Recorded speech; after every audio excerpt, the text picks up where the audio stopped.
Black Star Network is here. Oh, no punch! I'm real revolutionary right now. Thank you for being the voice of Black America. All momentum we have now, we have to keep this going. The video looks phenomenal. See, there's a difference between Black Star Network and Black-owned media and something like CNN. You can't be Black-owned media and be scared. It's time to be smart. Bring your eyeballs home. You dig?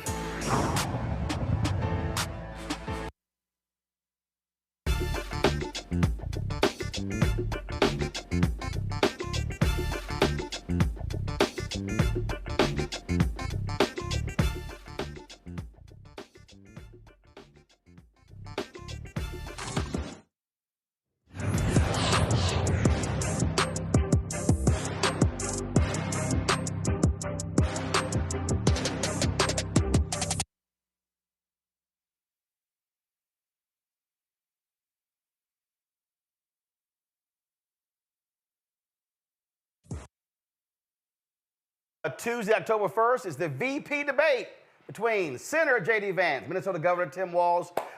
It is, of course, being broadcast on CBS. We'll be simulcasting right here on the Black Star Network. This, of course, the second debate with the Harris-Walz ticket. Of course, Vice President Kamala Harris destroyed Donald Trump in the last debate, and he is so scared of that. He's like, no, not going to be a second debate. And also, the breaking news today, Vice President Kamala Harris and Donald Trump were supposed to both sit down with 60 Minutes for a primetime special airing next week. Well, guess what? Vice President Kamala Harris, she's going to be there, but Donald Trump backed out like the weasel that he is because his campaign complained about live fact-checking. Well, that's what you can expect from them. We expect, of course, Governor Tim Walz to hit J.D. Vance on lying about Haitian immigrants in Springfield, Ohio. No doubt what happened today in terms of Iran sending 100 missiles into Israel is going to be a part of the debate as well. You can expect foreign policy to be a huge part of this.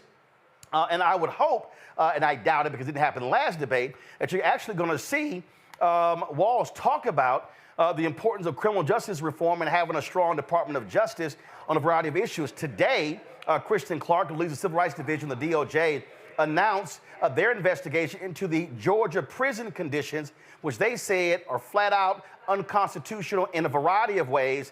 This is what she said earlier today. The findings report we issued today lays bare the horrific and inhumane conditions that people are confined to inside Georgia's state prison system. We uncovered long-standing systemic violations stemming from complete indifference and disregard to the safety and security of people Georgia holds in its prisons. People are assaulted, stabbed, raped, and killed, or left to languish inside facilities that are woefully understaffed. Our report outlines two central findings. First, we found that Georgia fails to protect incarcerated people from extreme violence inside the 34 state prisons and 4 private prisons that house people in medium and close security levels. By failing to adequately supervise the people it incarcerates, to control contraband in its prisons, to conduct adequate investigations into incidents that result in serious harm, or to remedy unsafe and unsecure living conditions in its facilities, the state has created a chaotic and dangerous environment. Second, we also found that Georgia's failures create an unconstitutional risk of harm from sexual violence at these prisons, including sexual assaults and sexual abuse of people who identify as or are perceived to be lesbian, gay, bisexual, transgender, or intersex. The department's work to protect the rights of incarcerated people is part of its mission to uphold the civil and constitutional rights of all people in the United States. That mission is also grounded in the pursuit of racial justice. We know that across the country, Black people are disproportionately represented in the prison population, and Georgia is no exception. 59% of people in Georgia's prisons are Black, compared to 31% of the state's population. I'll note that Georgia has the 4th largest prison population in the country. The findings we announced today cover approximately 50,000 incarcerated people in the state's care. Again, as I said, I wish topics like that would come up tonight. I doubt it very seriously, but we'll see what takes place over this 90-minute debate. We got a full house here in the studio, so let's walk on over there, talk to our panelists. Let's see here. Folks over here, most of them got here late, so they ain't liquored up yet. But I'm sure the post-debate conversation is going to be a little wild. So how's everybody doing? All right, cool. Glad to have everybody in the house. I was just talking about of course, what the DOJ announced today. And I hate the fact that this White House does not do more to talk about the great things happening in the Department of Justice, the Civil Rights Division. We've been talking about this for the past several weeks. You look at the patterns and practices investigation, 1 under Trump, 12 under this administration. When you look at cops being thrown in jail, when you look at jail wardens, correctional officers, the things that they have been doing is completely different than what happened under Donald Trump. You read Project 2025, you see exactly what's going to happen there as well. And so I wish they would elaborate on that a hell of a lot more. They simply have not been doing that. Scott, to me, if you look at some of these critical states, if you focus on some of that stuff, I think it plays to the base that you need to get out to vote, because at the end of the day, this election now ain't no undecided. This is about a turnout game right now. Yeah. Not only in the southern states, but in all of our urban centers, this plays well. It's a great story to tell. You know, you think when the FCC took up the issue of reducing how much it costs for prisoners, federal and state, to communicate with their families, and made that less expensive because of the Black members on the FCC. This is right up there. You know, I can't think, I've been in the law game 37 years. I can't think of one DOJ administration that's done more in the civil rights movement, more on prison reform, and even looking at Tulsa.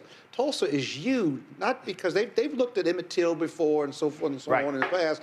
Well, Tulsa, as our colleague says, who's representing the last survivors, this was the largest crime scene in the history of America.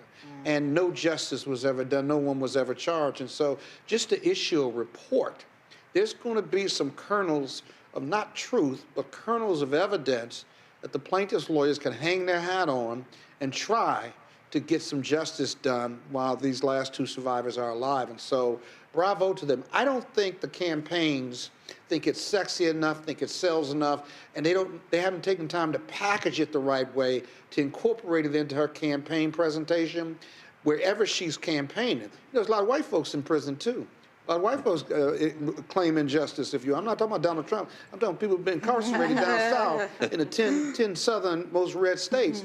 And so, with poor people, Black people, poor people, brown people, you name it, it sells, but they just haven't decided to do it yet. But it hasn't been. But it hasn't been just the campaign. This has been the administration. But yeah, even before the campaign, it's been the administration and Monique. And this is the thing. And I think first of all, when they came in, they wanted to establish this wall between DOJ and the White House. Okay, I get that when it comes to cases, but after you've secured wins, you can talk about it. And I personally asked Corinne Jean-Pierre, how is it that y'all never bring it up, even from the White House podium? And they just don't do it. And I think they just swung the pendulum too far. You can talk about your wins, and you can do it in a way where you're not scaring white folks to think you soft on crime. I just think that this is an area that they have not done enough that could very well attract voters who have been questioning their commitment to civil rights and police reform. Right, I mean, but let me do it. So, agreeing with what Scott said. Yeah, but I need them to do it. That's my whole point. Hats off to Attorney DeMario. So they could just congratulate. But I mean, the thing is, we got 37 days. Hold on 1 second. For the people who don't understand what Scott was talking about, yesterday the Department of Justice announced they're going to be taking a review of the 1921 Tulsa race massacre. Not an investigation, but this will be the first actual federal review of what took place, and it really will establish, from the federal perspective, a fact-finding mission, if you will, that could very well be totally different than what has come out of the state of Oklahoma. Demario Solomon Simmons, who's attorney for two of the survivors, Justice for Greenwood, welcomed this, had him on the show yesterday. But again, so that's what happened yesterday for the folks who don't know. Right, and I mean, we're looking at the Biden-Harris administration and a President Biden appointing a black woman, Kristen Clark, who we all certainly know, and the work that she is doing is work that has never been done before by this Justice Department, not even under first-time black president of the United States, and it is work that is going to matter for generations. And so to me, 30 seconds before November, we all got to talk.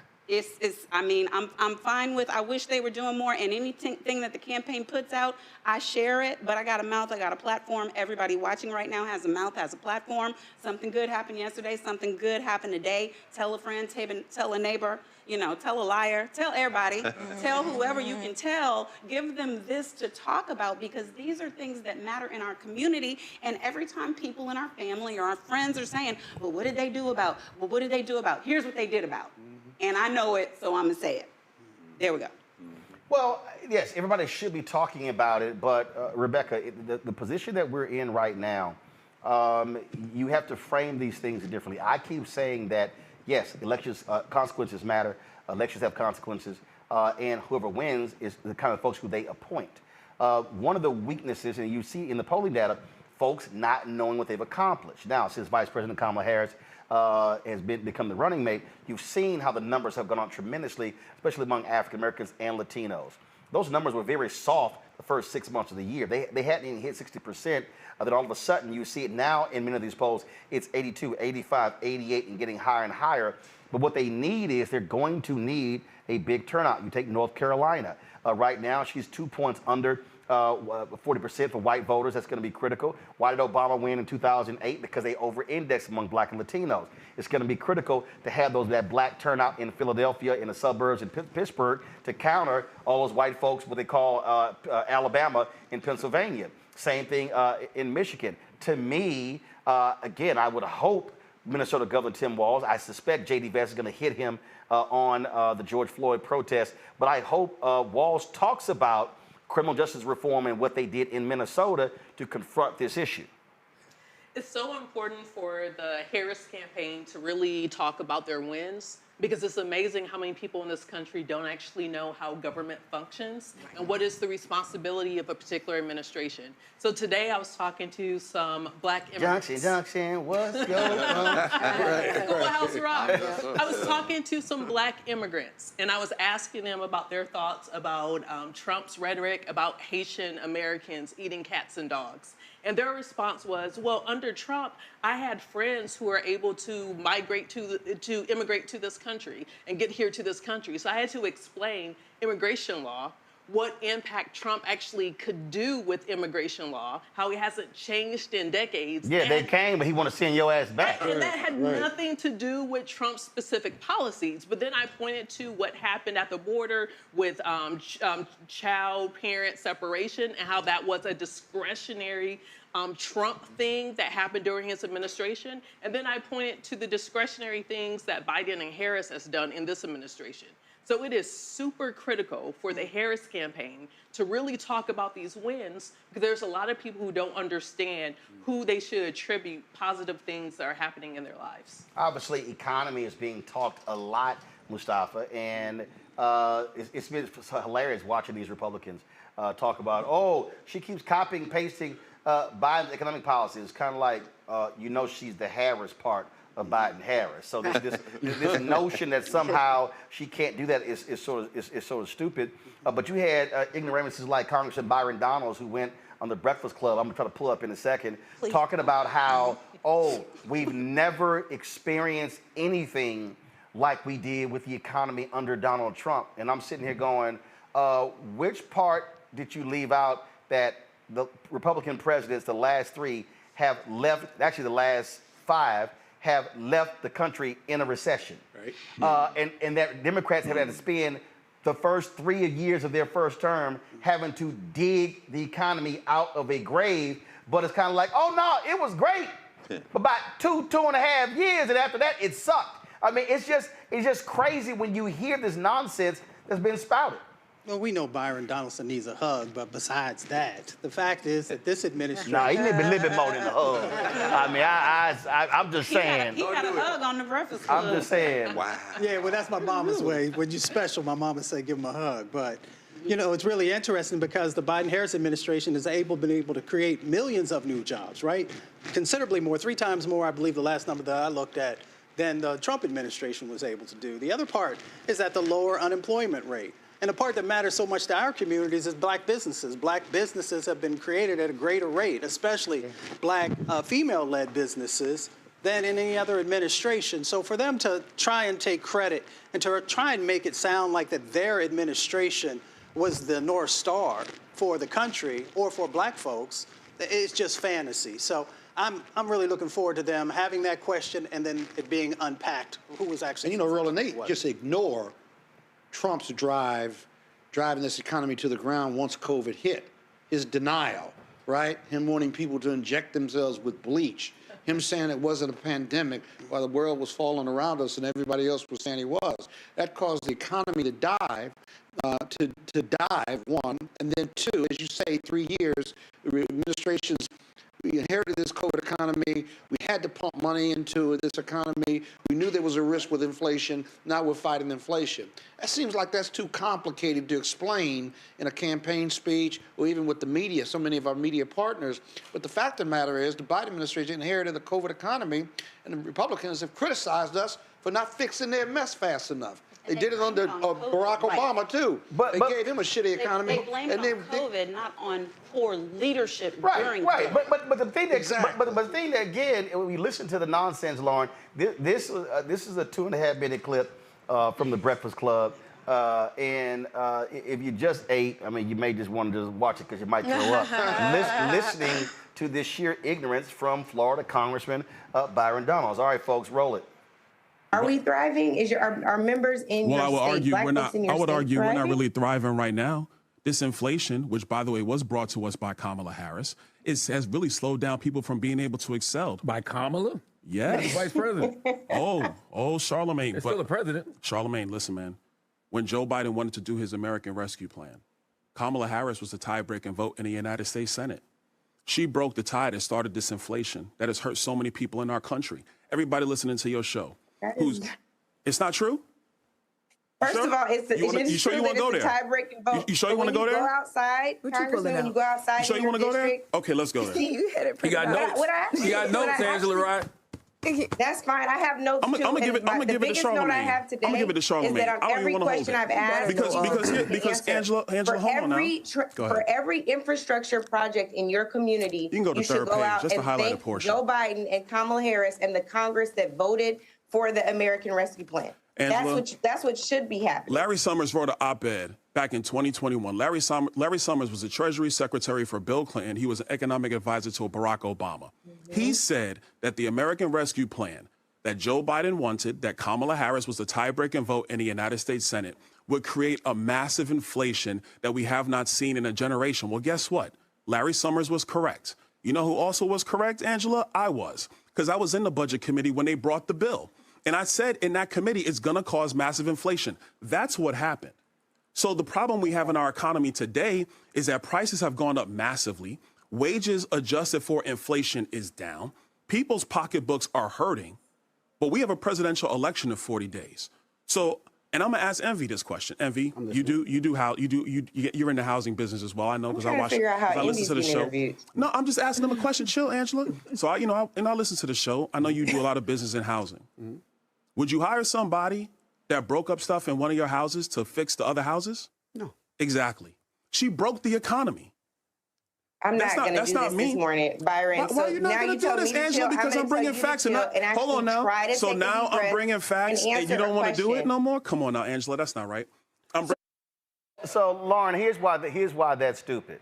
So he's quoting Larry Summers for what he wrote in 2021. Right. But what he left out was Summers coming back saying, "Shit, I was wrong." Right. That's The same Larry who said we need higher unemployment to lower inflation. Right. When Jon Stewart interviewed him, he had to admit, "Yeah, I was wrong about everything." Also, did you catch the part where Angela brings up the American Rescues Plan money helping people in Florida in Byron Donalds' district, and he brings up Larry Summers? Because, of course, she's right about that.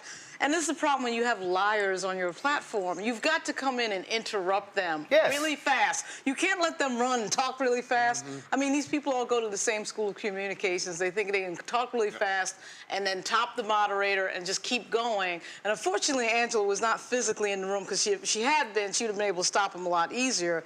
But platforming these liars is a mistake. Shout out to Keith Boykin last night, who actually put the stopper on Byron Donalds, because he's a pathological liar. He's the consensual manservant of Donald Trump. That is who he is. He wants some little ambassadorship or some little cabinet secretary position. And that's Hold on 1 second, Eugene, go ahead. The thing is this, right? But the other side of that coin is what Byron Donalds has been saying on air every single time he goes out and touts these talking points, is that he doesn't care about his constituents. He doesn't care about his voters. He doesn't care about his residents. He doesn't care about the citizens of Florida, the residents of Florida. He doesn't care.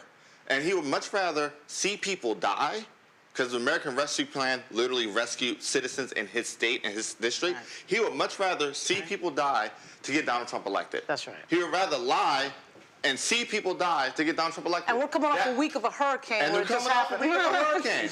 But the thing here, Greg, again, when they start going down this particular road, how they kill the economy. Again, it is a fundamental lie. The reality is the data is very clear that the United States government, has actually recovered faster than every other industrialized country. You also can't deny the reality of price fixing. There was an actual trial where the largest egg producer in the country admitted to price fixing. You've had other cases of price fixing. You've had corporations that were touting record profits, and all of a sudden, when they start getting their asses kicked PR-wise, they start announcing, "Hey, we're going to start lowering prices." Target, Walmart, Amazon, everybody. It's amazing how they started lowering prices in the summertime because they were getting criticized. And so this idea that how they kill the economy, how do you inherit 16+% unemployment, an awful economy, you put it back together, and things are so bad? And so again, what they keep touting is how things were just amazing and wonderful in 2017, 2018, 2019. Okay, we're gonna leave out 2020. We're gonna leave out 2021. When in fact, Donald Trump was handed on a silver platter, which he's used to getting, a thriving economy from Obama, Biden. That's actually what happened, because we went through all that pain in 2009, 10, 11, and started turning around in 12. Yeah. I mean, what's the gap between facts and reality? What I mean by that is, this is another federal election, and it's going to be decided in large measure by vibes. In other words, vibes. In other words, Byron Donalds understands this. Pick me. I love what you said, sensual man. He understands. The lie is what triumphs over everything if you talk about a margin. Think about it. You've got a presidential candidate whose mind is deteriorating, who's clearly not well, who is inventing characters and talking at the... And so what did the Silicon Valley boys, Peter Thiel and them do? They made him take J.D. Vance, because that's going to be their... Don't be surprised if Trump wins the 25th Amendment vote within 6 months. He's the Manchurian candidate as far as I'm concerned. Donald Trump is just a delivery system. He was a signing pen his first term. They didn't get it together. Project 2025, they tell the whole world. So when they run this Boston, we tried to tell y'all, but I'm saying their strategy now, they dropped all pretenses. Let's just go with the straight lie. Tonight, there's major overlap between Democrats and Republicans on foreign policy. The Israelis just got hit with damn near 200 bombs from Iran. Right. J.D. Vance is going to hang that around Tim Walz's neck like a lei. And Tim Walz doesn't have an answer. Why? Because the Democrats and Republicans are the same when it comes to Israel. He's going to straight lie again. He done thrown his wife. Your wife's Indian, but you anti everything but white. Right. If Walz is smart, he will punch him in the face. You're not only a hillbilly, you write an elegy for this hillbilly. You threw the poor whites under the bus. At this point, it's a bar fight. Facts don't matter. When the other side has decided, I'm just going to straight lie and catch this vibe. And the thing, Randy, is, look, their supporters accept lies. I love it when they start complaining about, how the cost of living is just so much better and it's cheaper to live in red states. It's kind of like, yeah, because you're also broke as hell. And so Steve Ratner posted this graphic here that shows the dependence of red counties on the government compared to Democratic counties. Exactly. And this is one of those things where, again, where Democrats got to be smart to say, okay, since y'all keep bitching, why don't y'all send the money back? Since y'all hate California, since you hate New York State, since you hate New Jersey, since you hate Illinois, since you hate all these blue states, no problem. Since y'all want to live on your own, send all that damn money back that y'all keep getting, because South Carolina, Tennessee, Georgia, and I love all the Republican governors who be talking about all the surpluses they have. It's like, your ass got a surplus because of all that federal money you got under Biden-Harris. That's how you got big surpluses. Greg Abbott, Brian Kemp, Ron DeSantis, Bill Lee. They're always talking about welfare, but they are the biggest welfare recipients. Right. They're always getting aid. Right. And that is why, just like you said earlier, it's important that the Democrats put what they've done forward, because we have short memories. Americans don't remember. It's almost as if COVID did not happen. And they don't remember where we were. We thought we were on the the verge of destruction at one point. And they pulled us out of it. Biden-Harris pulled us out of it because I thought it's over. And what we're seeing now is corporate greed. And people don't seem to remember what we came from, where we could have been, and where we are now. So it is important that they start to fight back, because people do remember the lies. We do remember, because the Republicans are very good at getting those zingers, that quick statement that will be, and they will put it everywhere tomorrow, because it's not as if people are reading the facts. They're not looking at those charts. No, they're not. This is right here, again, Ratner put this up. They've been talking about Trump's behind the drill, baby, drill. 2017, 18, 19, 20, 21, 22, we were net oil exporters. I said net oil importers. 2023, we're oil exporters. The United States is actually producing more oil we ever have in history, but these fools, oh no, Biden-Harris, they've been killing drilling opportunities. Like, what the hell are you talking about? And this is, I think the problem, I think the overall problem, anybody can jump in with this here, that Democrats have is they keep playing by a set of rules. Yes. In a game that no longer exists. Can I just quickly say, Trump to them is a deity. He is God, and so he doesn't have to have facts and stats. That's right. What the Democrats need are facts and stats. Because if Trump says it, they believe it. They just outwardly believe. When he said I could shoot someone on the street and still get votes, he was accurate. That was one of the truest things he ever said, right? And so what we need to understand is that we need to tear down his facade, this what he's created, and take the halo that some people, I don't see how they see it. Because if all that has happened to him, this man is a criminal, essentially. Right. And people still believe in his truthfulness and veracity, then that we have to tear at that. But Eugene, when I say play by, you gotta throw it out. You can't stop. Like, you just gotta say that's a lie. That's all. Like, you just can't. You can't dance. Right. Let me tell you why I jumped out there and to be chair of Black Republicans for Harris, because I see this completely different than the campaign does to a degree.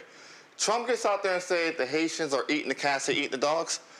We need somebody on Miami radio rallying the Haitians. We need somebody calling the Wyclef and say, hey, you probably should get your ass up and do something about Trump coming out here and it ain't like you got a Lauryn Hill Fuji tour. That part. You got some spare time. You see Trump talking about that he wants to limit votes in Detroit, Atlanta, and Philadelphia. Well, you probably need to have somebody in the ground, maybe putting a call in to maybe a 21 Savage or Meek Mill, say, hey, listen, rally black men here and get them out the vote. Because if you think that Tyreek Hill, as a starting wide receiver of the Miami Dolphins, can be thrown on the ground, knee on his neck like George Floyd, on the outside of the stadium, what the hell do you think going to happen to you under Donald Trump when police have total immunity? Those are the type of arguments that people like me can make that the campaign is going to make. Hold on. Go ahead. No, I was going to say is they're not going to listen to that advice because... But that's why I jumped in the game. But what I'm saying is they are still chasing those phantom white voters, Bill Clinton and the DLC and all them, you know. You need Jimmy Carter to de-age by 30 years, maybe, but no. Well, it was sort of like I was watching, it was... first of all, it was a clip because y'all know I don't watch CNN, and it was one of the polls that he was talking about. How Trump is getting unprecedented union support, even though you have this administration is the most pro-union presidency in more than half a decade. And I'm sitting here going, y'all just want to skip over the white part, right? And I literally have been responding, and all the people like, I just don't understand what's going on. I'm like, even David Sirota was complaining. About, well, when the Democrats going to learn the lesson? And I tagged him back, David, when you going to start talking about the white part of union workers? The reality is, when you have a president and a vice president that save the pensions of 600,000 Teamsters, and they punk asses are still scared to endorse Harris Walz when they save your asses, when you have right now longshoremen striking in October today. Let's be real clear, okay, y'all. We know who y'all doing it for. When you have white union workers in Pennsylvania, Wisconsin, Ohio, in these states, their whiteness is what's driving it, not their pocketbooks. You literally cannot find in the last 50 years a president or a vice president that has been as pro-union as these two, and you're a union worker and you're confused as to who you want to support. No, that's called whiteness at work. And mainstream media, because it's mostly white people, don't want to deal with that. Let me go ahead. So yesterday, amidst Trump's regular litany of lies, he said that the governor of Georgia was having a hard time getting in touch with the president. And he said that the administration had failed to reach out and was not helping North Carolina.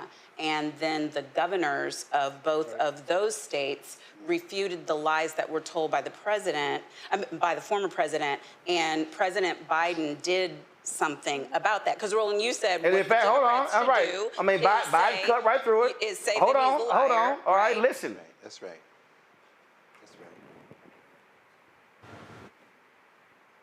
Has accused both of you of ignoring the disaster. He is lying.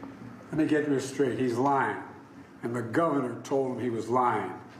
The governor told him he was lying. I've spoken to the governor, spent time with him, and he told me he's lying. I don't know why he does this. And the reason I get so angry about it, I don't care about what he says about me, but I care what he communicates to the people that are in need. He implies that we're not doing everything possible. We are. And you spoke to the governor, I assume you heard the Republican governor of Georgia talk about that he was on the phone with me more than once. So that's simply not true, and it's irresponsible. He says it's a lie. They put out in their social media the clip of him saying it's a lie. The vice president, the campaign side reposts, and the official reposts it.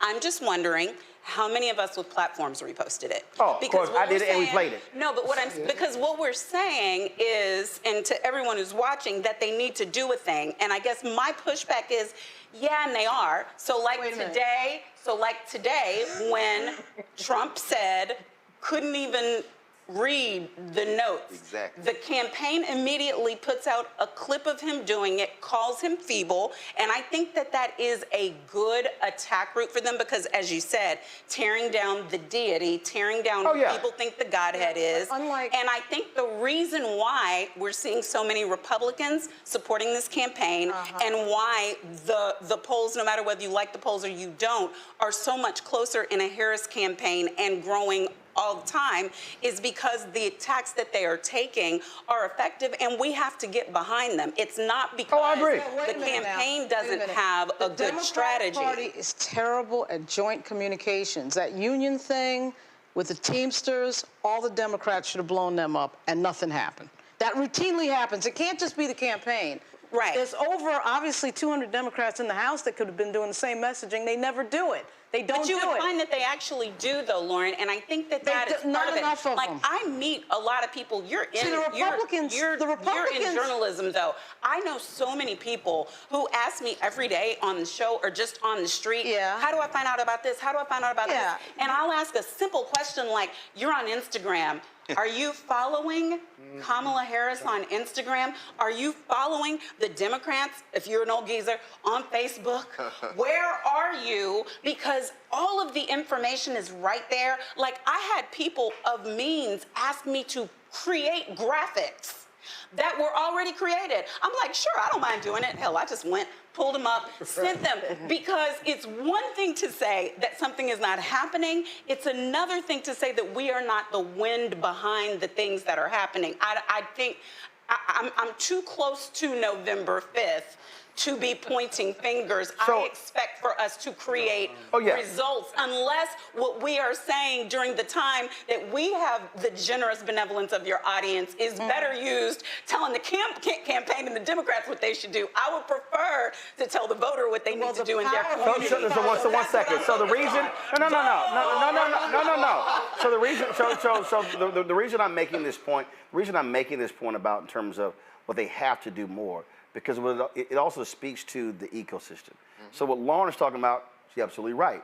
What you have is, you do have message discipline on the Republican side. Big time. I mean, it is amazing to me. I do the same thing. I look at some of the stuff and I'm like, what are y'all doing? For instance, if I sit here and see that the vice president puts out her plan, I'm trying to figure out how easy it is for me to see the same damn graphic, grab it, repost it, and then I look at some of these House members who act like they literally can't grab this, like they can't post this here, and because what the Democrats also what progressives don't have, and I talk about it all the time, they do not have. They have refused to properly fund a digital media ecosystem, and so one of the reasons they also get crushed is because they think, oh no, we got the New York Times, we got MSNBC. I'm like, no, you don't. They're operating by a whole corporate media standard, journalistic, blah blah blah blah. I'm like, that ain't yours. You actually have to fund this. Whereas what conservatives have, look, Fox News is 100% in line. Exactly. Then you've got conservative radio. First of all, you ain't gonna find no opposite voice on any Salem broadcast, and that's why Laura Ingraham and all of them are going crazy right now. That George Soros bought one of the radio stations. It was actually bankruptcy, so the FCC approved him acquiring 200 stations. First of all, Soros ain't flipping these 200 stations to progressive radio stations. He's not. That's a business decision. But there's a reason why they're freaking out. They're freaking out because they're like, oh shit, what's gonna happen if Soros all of a sudden do what we did with Sinclair, do what we did with Salem, and start saying we're gonna start kicking out progressive content. That is their greatest fear. And I'm like the Democrats, hello. And that feels like a memo goes out. Real quick, Lauren. Oh, a memo does go out. You didn't go ahead. The memo goes out. But think about the ecosystem, right? And at the peak of conservative media ecosystem, you would go from Breitbart, Daily Caller, Fox News, whatever little rinky-dink network over here, start back over at Breitbart, and now you didn't create a whole ecosystem of now conservative superstars that are now amplifying almost any upstart candidate overnight. Well, remember, it used to be Drudge. It was Drudge for a while. It was Drudge for a while. For a long time. But then Breitbart just came Well, first of all, Drudge hates Trump. Yeah. And I can tell you, and I can tell you, when I was at CNN, every producer, they woke up and went to Drudge first. Oh, absolutely. And there were several times. There were several. First of all, the website sucks. I can't look at that. It's simple. I can't look at that. I can't look at that pre-AOL Netscape website. But the thing here, every producer, morning show, midday shows, primetime shows, would do Drudge. I remember several times they would hit me up and they would want, hey, we'll discuss it tonight. And I was like, where y'all get it from? I'm like, I'm not talking about that bullshit, because there were two or three times when I said that's a lie. I'm like, I'm telling y'all that story is a lie. I remember they put out one lie. They said that that was massive dissension in Harpo, and Oprah was on the brink of having Sarah Palin on her show, and I was like, oh, I know that's a lie. And I was like, Sarah Palin ain't gonna come near Oprah Winfrey show, because when Oprah endorsed Obama, she said point blank, there would be no other candidate on the show, and he didn't actually come back. So I was like, I know this is a lie. But again, that's one of the things that they did. They would concoct these stories, put it out, mainstream would pick it up, because Christopher Rufo even talked about it. I'm going to go to Rebecca then Scott. Rufo talked about it. Their strategy is very simple. They said, our goal is to get it picked up by mainstream, and once mainstream picks it up, we're good. But that's their strategy. Rebecca, go ahead. So, look, we're about, 37 days out? No, but shit is 35. 35. Early voting. Yes, so we're 35 days out. So going back to my time as a campaign manager, at this point, everyone's tired. One thing that we know, almost every op-ed in every major newspaper, all that's filled between now and Election Day. They're no longer taking op-eds anymore, right? We know that most of your media buys are at complete saturation. There's no more media to buy. When it comes on the digital side, you're about at saturation. There's no more time that you could literally buy. You could have $1 billion and throw it into the race. There's nothing that you could do with it. The only thing you could do right now is talk directly to voters. Yes, ground game. The ground game. And so the reason why we're giving advice to the campaigns who support democracy and who want to listen to us is, bottom line, there's still things that they can do. They could turn on the spigots. They can increase money and resources to different groups on the ground. So in Milwaukee, Block is well known on the ground with connecting to people, getting them to turn out to vote, connecting them to issues. It's groups like that who are ready, willing, and able, if you give them resources, so then you can actually start pushing out turnout. And then for the people that Monique is referring to, great. It's great to share things on social media, but we need to make sure all of us are taking +1 to the polls. Are you talking to people in your daily life and encouraging them to vote? I remember in 2018, I was in Atlanta at a mall. It was GOTV weekend for Stacey Abrams. Friday, it's literally 3 hours until early voting is getting ready to be over. The person who's helping me at the mall, I asked her, hey, are you registered to vote? Well, yeah. Are you going to go vote? Well, no. I said, why aren't you going to go vote? Oh, well, I said, you know, Stacey Abrams is on the ballot, right? Well, yeah, but she got it. She don't need my vote. Of course. Nuts. So in your everyday life, as you're going about your day, the one thing you could do is talk to voters and encourage them and literally tell them, hey, go vote. I was in an Uber, and I asked my Uber driver, are you registered to vote? Well, yes. Do you have a plan to vote? Are you going to wait till Election Day? Are you driving people around? What's your plan?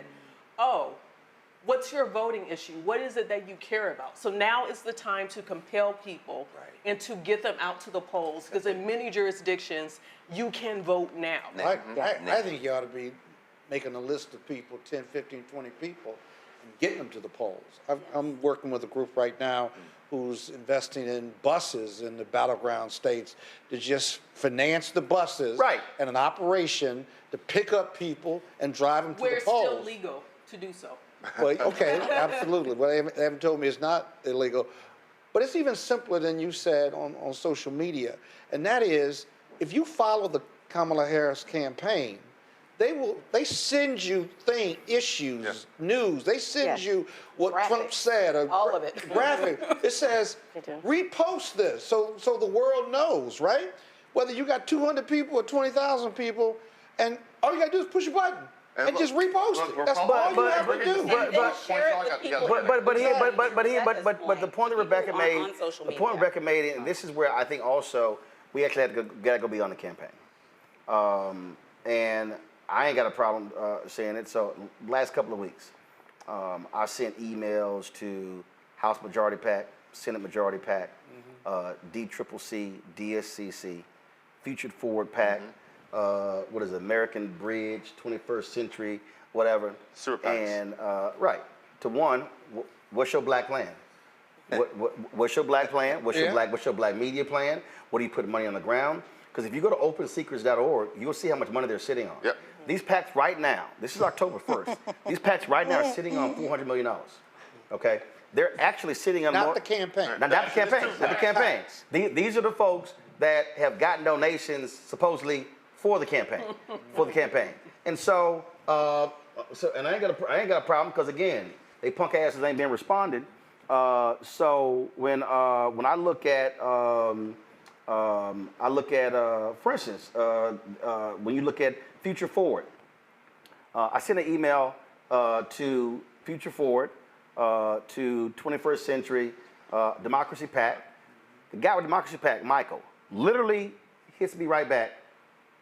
We're on the phone 10 minutes later, and he lays out to me what their spending has been to Black PAC, Color Change, Black Men Vote PAC, Black Voters Matter Action Fund, Working Families Party, Care in Action PAC. He lays it all out.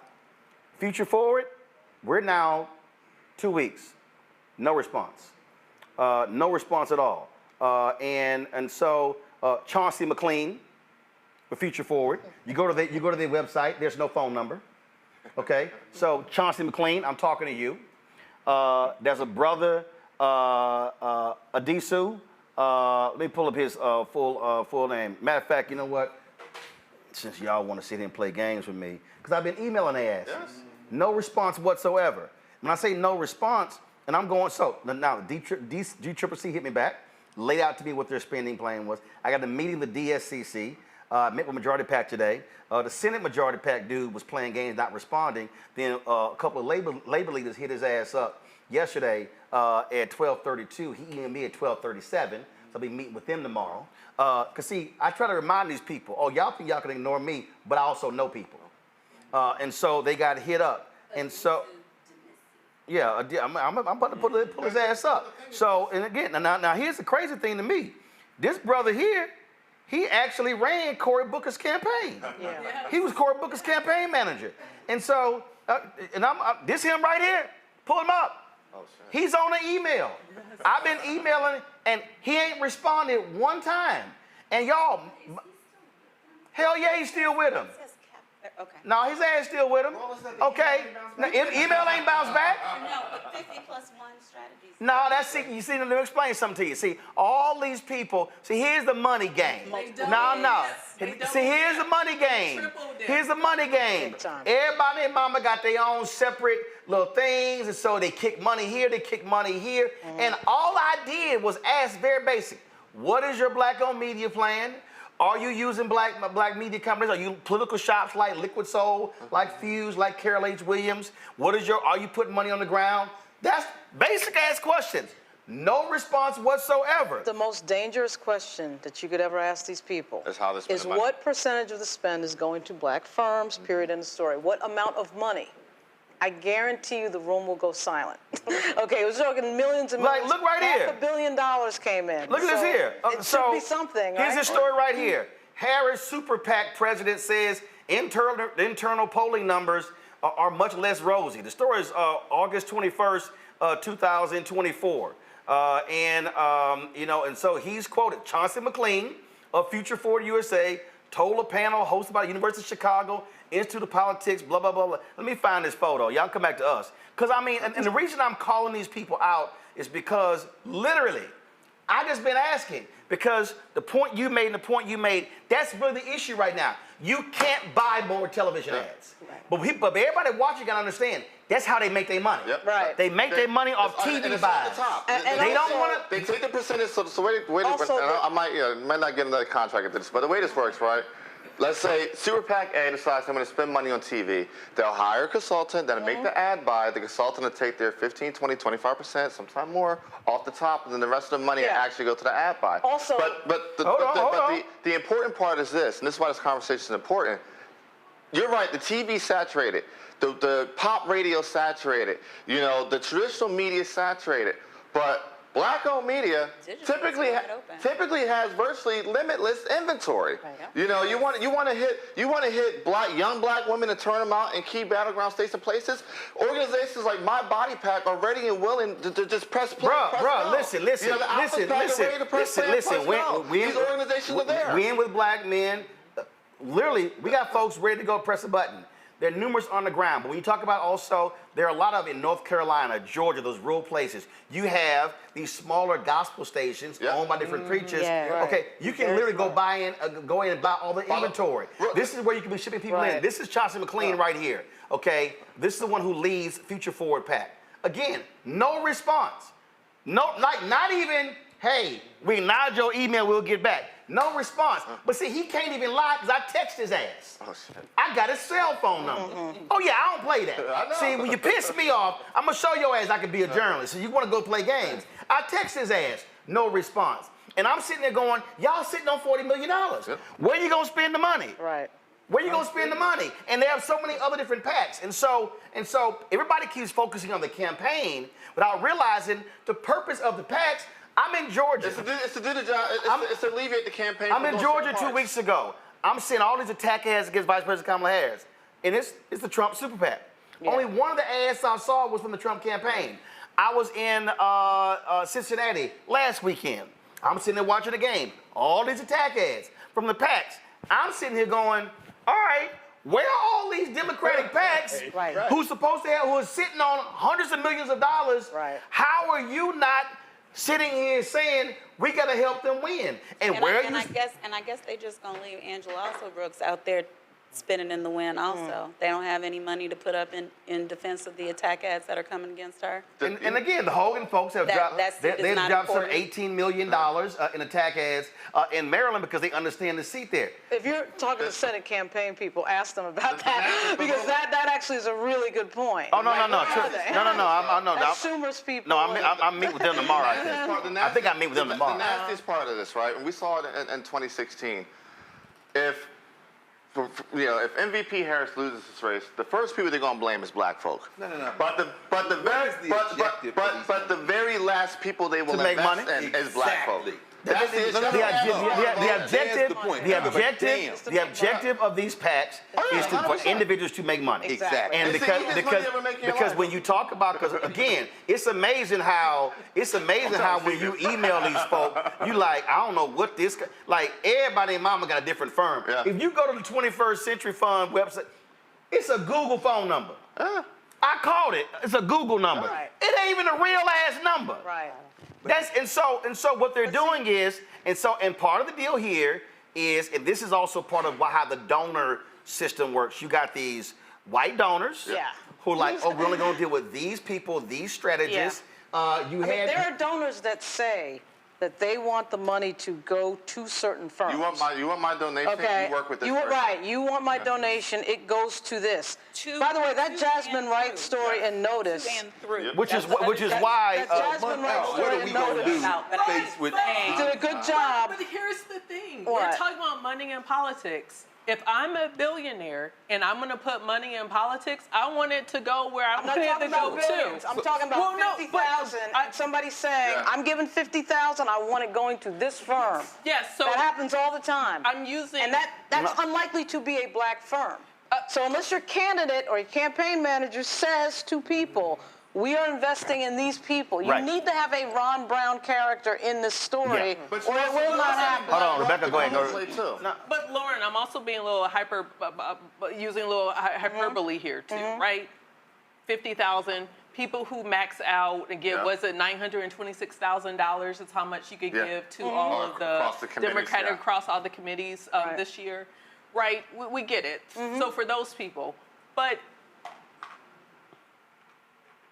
there's an option to this. There's also campaign finance reform. And if you have campaign finance reform, you're going to have more black candidates. You're going to have more black candidates who have the ability to compete. The thing is, we're trying to play at a system that was never designed for us. So if we're playing the money game in politics, we will never keep up. It's not campaign finance reform. There is a section of we that is playing it and playing it very well. And they are very quiet right now. But they are doing very good work, and they are very well funded right now. And that's why they're not complaining. But this is also why. Boom or bust.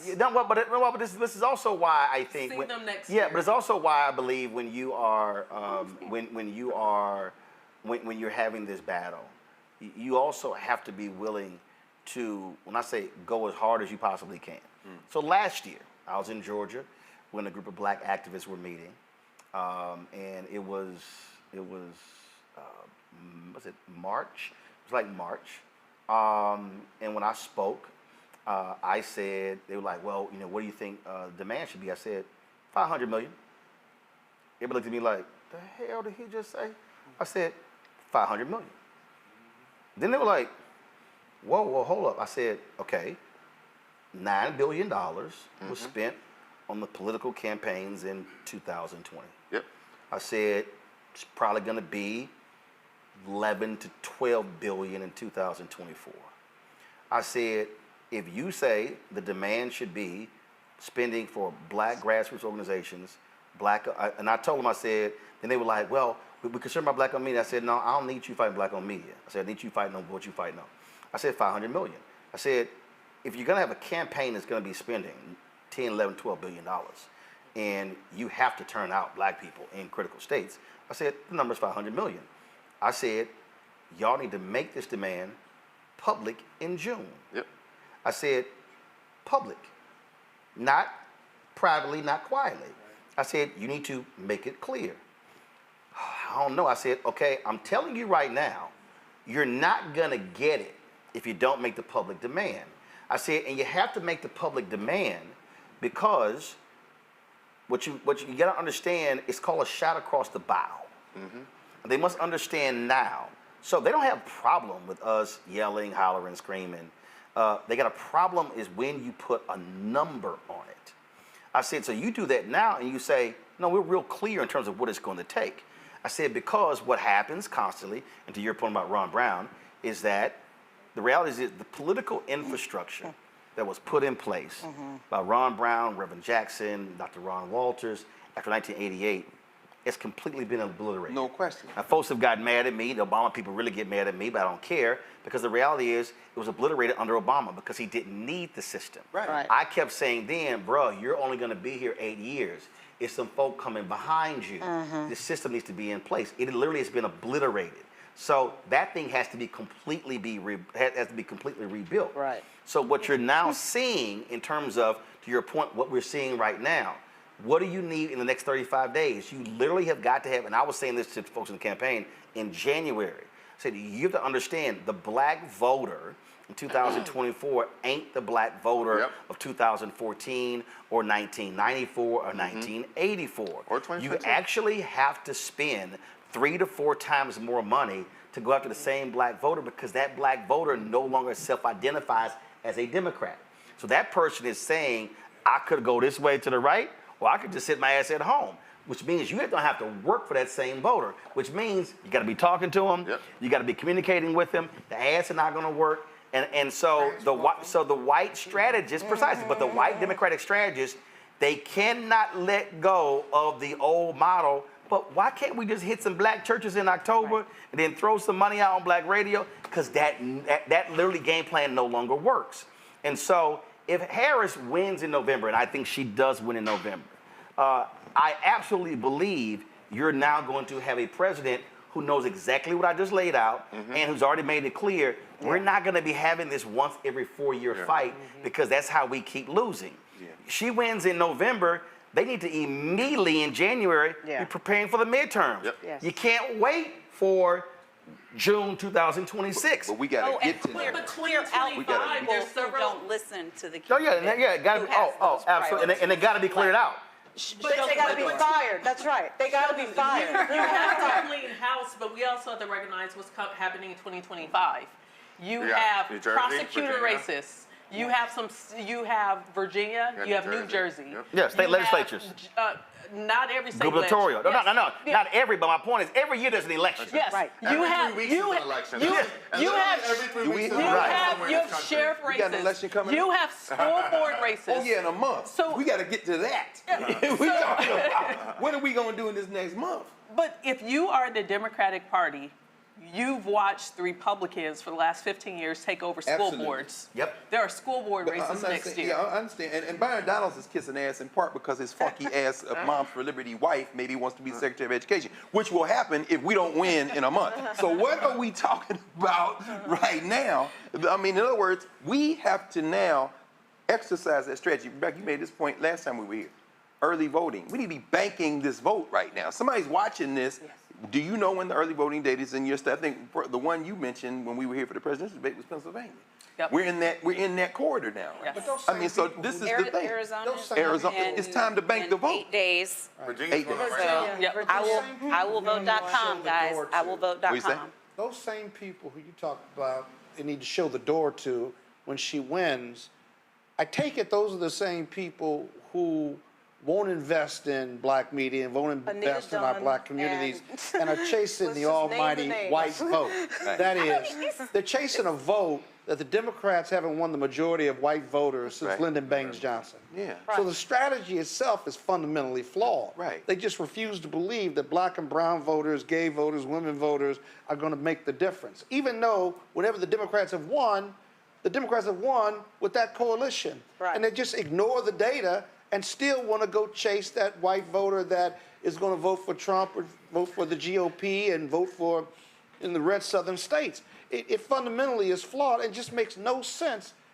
And I can only be left with the fact that it's their whiteness that And they don't tells me care, right? The most expensive voter to the lose. whiteness is But still they don't more care. They're going to important. make their money, Voter right? to lose Scott? is a black voter. Yeah, I don't know. A simple drop-off in black voting and black voting population, simple drop-off in that 1 to 2 points, losses. Yeah, The but their most whiteness, expensive, but it doesn't matter voters now, to right? lose They are won't black own it. voters. Yeah, but So the thing is this. The thing is this.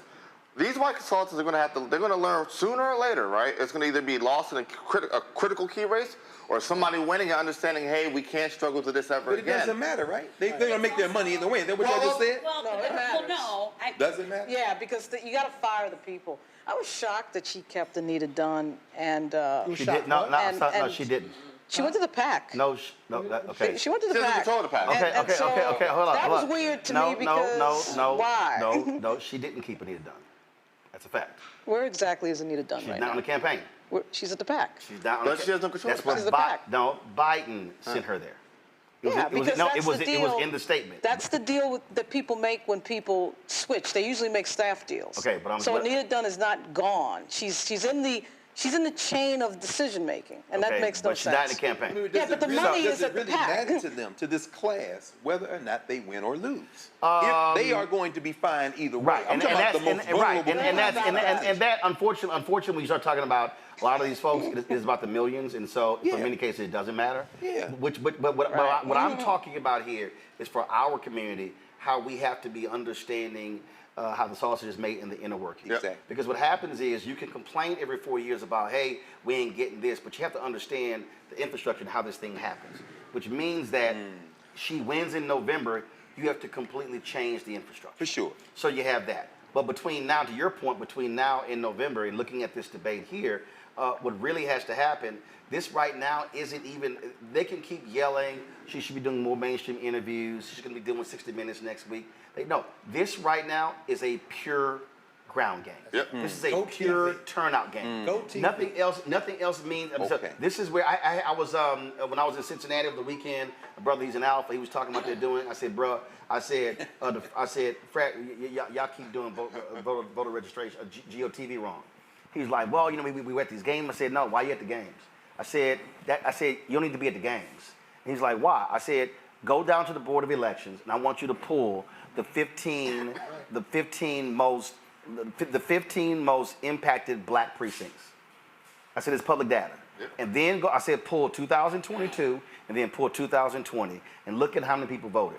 If you have a precinct that has 700 people in it and 250 voted, I said that means you got 450 people in a precinct that did not vote. I said you multiply that over 10 precincts, that's 4,500 votes. I said, bro, that's margin of election. I said, we're doing this thing wrong when we keep trying to sit here and do these major events and we're trying to like be at a concert, no. I said, narrow. I said, go micro. Stop going macro. I said, going macro. I said, literally go where the numbers show you who they are, and then say, we gonna knock on these doors every Saturday for the next month. I said, this is basic tackling and blocking. I said, but the problem is most of these, everybody's trying to do large scale, big GOTV. I'm like, no, this is actually very narrow. So when I was sitting here, so we're gonna be going to North Carolina. So I went through the map and I said, okay, we're gonna do the show in 3 cities in North Carolina. I said, then we're gonna do a brown bag in 3 other cities, North Carolina. North Carolina ain't a big ass state. When you pull the map, you literally are 0 to an hour from about 5, 6 different cities. I said, hell, I drive 45 minutes to come to work. I said, so I could do a luncheon over here, 30, 40, 50, 100 people or whatever. I said, and then we do the show somewhere else. I said, that night, I said, and it's literally a 5-hour difference. I said, but, and then they were looking at, well, we go here. I said, no. I said, how do you maximize numbers? Yeah. I said, and no, I'm not going to West North Carolina, because that's where they keep going. Where have they ignored? East North Carolina. If you studied the 2008 map when Obama won, he went to East North Carolina, where you have your largest black counties. Yep. So if you keep going to Charlotte, you keep going to Raleigh, Durham, Winston-Salem, guess what? And you completely ignore Eastern North Carolina, you're ignoring half the state. Right. That's why they keep losing North Carolina. But in each of those locations, the PACs need to be doing what the campaign cannot do. They need to be doing, especially some I agree. that's just been hit by but the PACs won't even return emails, so we know they're not spending money on black people. Right, but what I'm saying is there should be comfort at every one of those places. These are people who have just gone through catastrophic conditions, and now we just need to vote. Right. And so I think that what you're about to do is a really excellent opportunity, maybe for people who are watching now, to understand where the money actually does convert for black media, because to Greg's point, it does matter from year to year, but what happens is the way they look at press buys is still that old system, right? So they're looking at the number of eyeballs that a particular mainstream can prove that they're getting. Now, Roland's getting more eyeballs week to week, then you can turn on and watch some damn Raggedy Jake Tapper halfway through the show, right? So did I say that out loud? Yeah, you did. No question. And wasn't no lies told. No lies told, right? But the numbers on digital, the people who are doing that work haven't done their own homework to know what the numbers are on digital, and there's no way right now to convert the numbers to like voter turnout. No. Whereas Black Voters Matter Fund, they can show you what they do with the money. They can show you the way the money turns out voters. They can tell you how it turns out states. So you a fool and I give them money. Well, I'll give you a perfect example. Color change, same thing. When we went to Virginia, Tim Kaine, Mark Warner, they were like to Don Scott. They were like, why in the hell are you bringing Roland Martin in? He said, because this is going to be a margins campaign. He said, y'all don't realize who watched? And then what happened was we went to 5 cities in Virginia, and we knew exactly what 5 to go to. All the candidates who were running, we had them on different shows. They were able to take that stuff, drive it out. And what they didn't understand was, because again, how they think, they still think analog. They were like, well, you know, with 7,500 people there, they were like, yeah, but it was thousands watching. And not realizing they were getting the phone calls, people saying, hey, Don, I couldn't make it out to the event, but I watched it online. Right. And then what happened? They won the House by the margins, and he was like, he said that helped us win. And it never stops working for you. Like a show that exists on YouTube, the show we did in Houston where Congresswoman Jackson Lee was there, people are still watching it. Right. So what happened was, but how it happened with Don Scott in Virginia in 2023, he saw what we did with Warnock in 2022 and 2020. I went back and pulled it. We were with Jamie Harris in South Carolina, Senator Tim Peters, Senator Gary Peters in Michigan, like back to back to back. I couldn't even remember we hit them damn 3 states in back to back. But the thing, and this people weren't understanding is the game is we now are in margin elections. Georgia was what, 12,000 votes. Arizona was like 10,000. Even Michigan, Pennsylvania. 16,000. You now are talking about elections where 10 to 20,000 votes are determining the election. So if you all of a sudden are hitting 200, 300, 400, 500, and then you're doing that 5, 10 different times, and now you're multiplying that, you're not talking about margins. This is where, like even right now, everybody keeps complaining. I saw people complaining. Well, why is it, you know, Tim? Why isn't Walz out there more, doing more interviews? I'm like, cause he ain't doing interviews. I said we've been streaming his rallies. I said they're actually touching people. I'm like, y'all want them to sit down. Is that the strategy?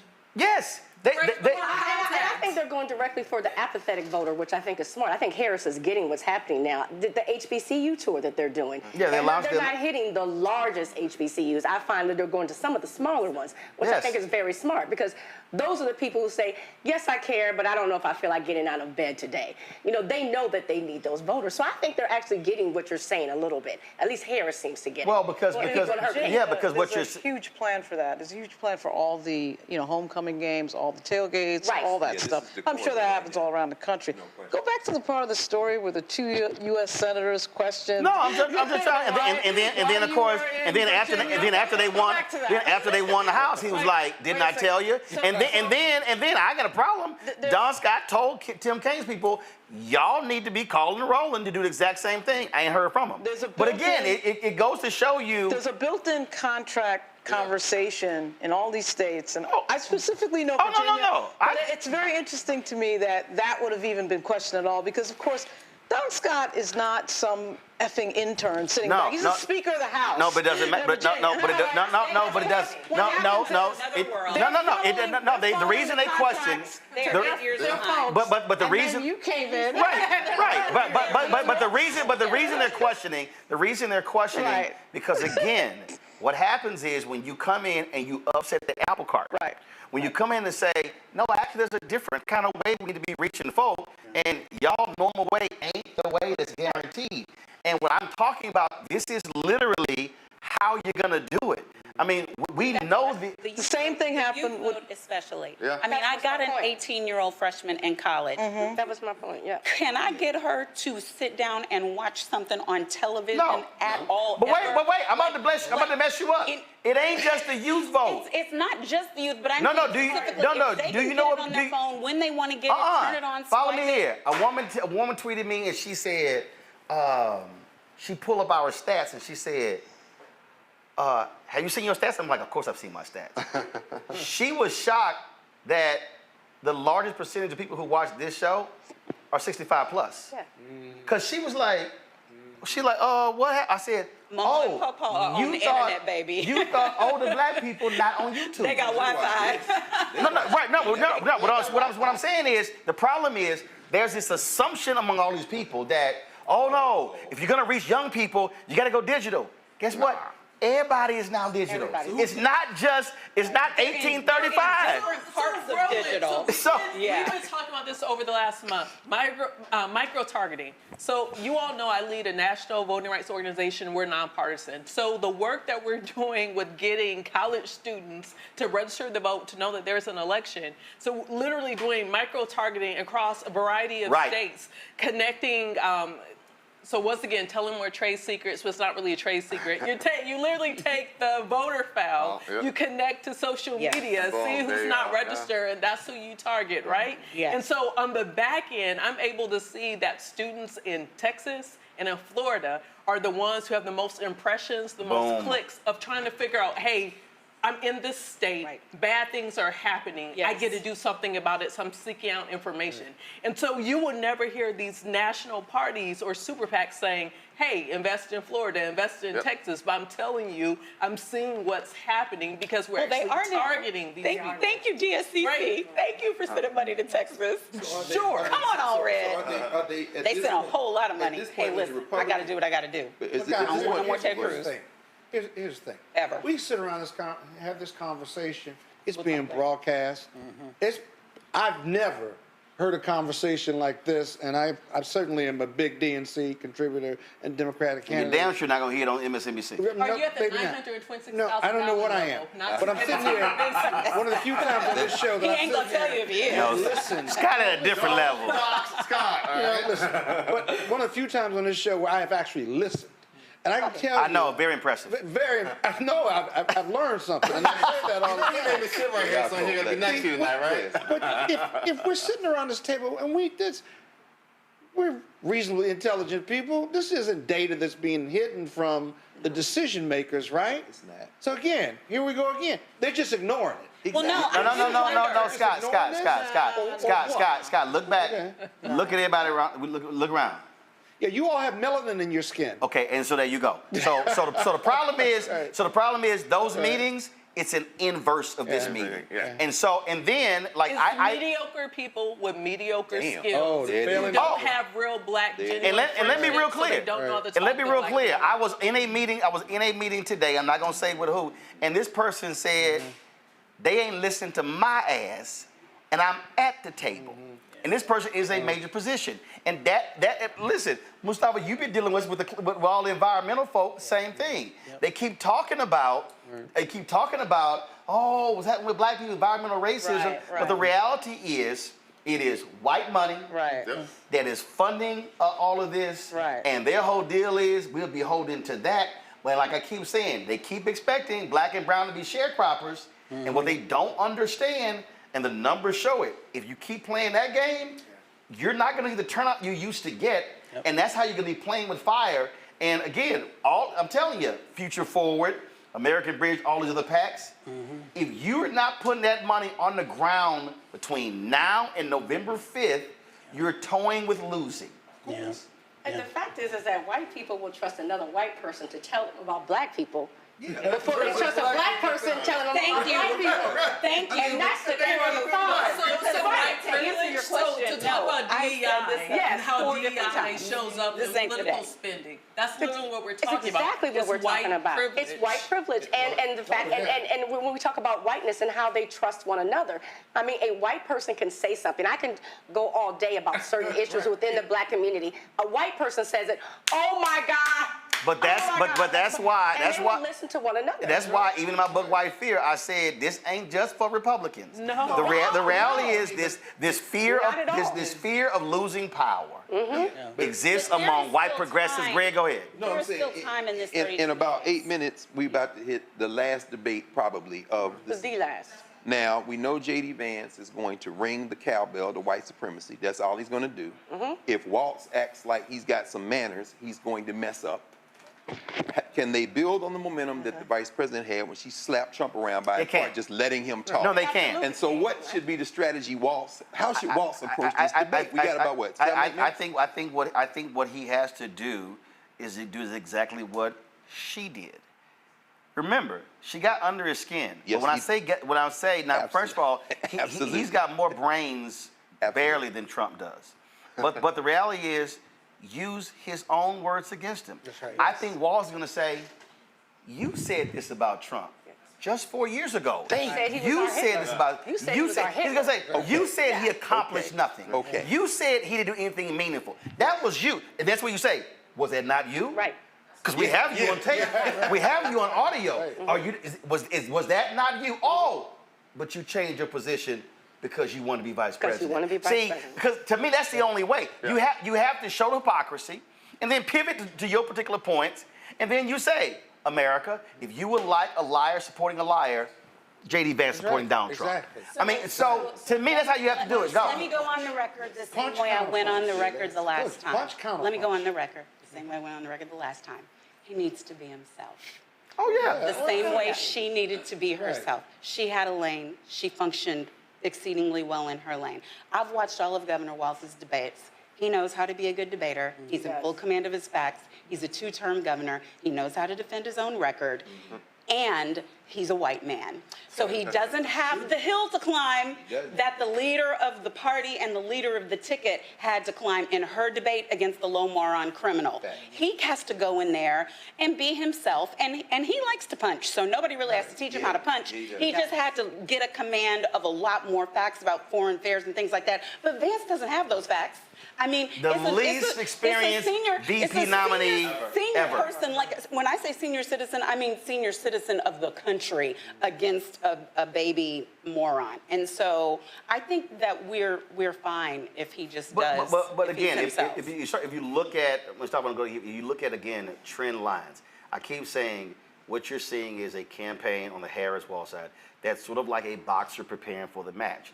All these idiots who would say, if the election was tomorrow, Trump would win, and I would go, fool, the election is not tomorrow. What are you talking about?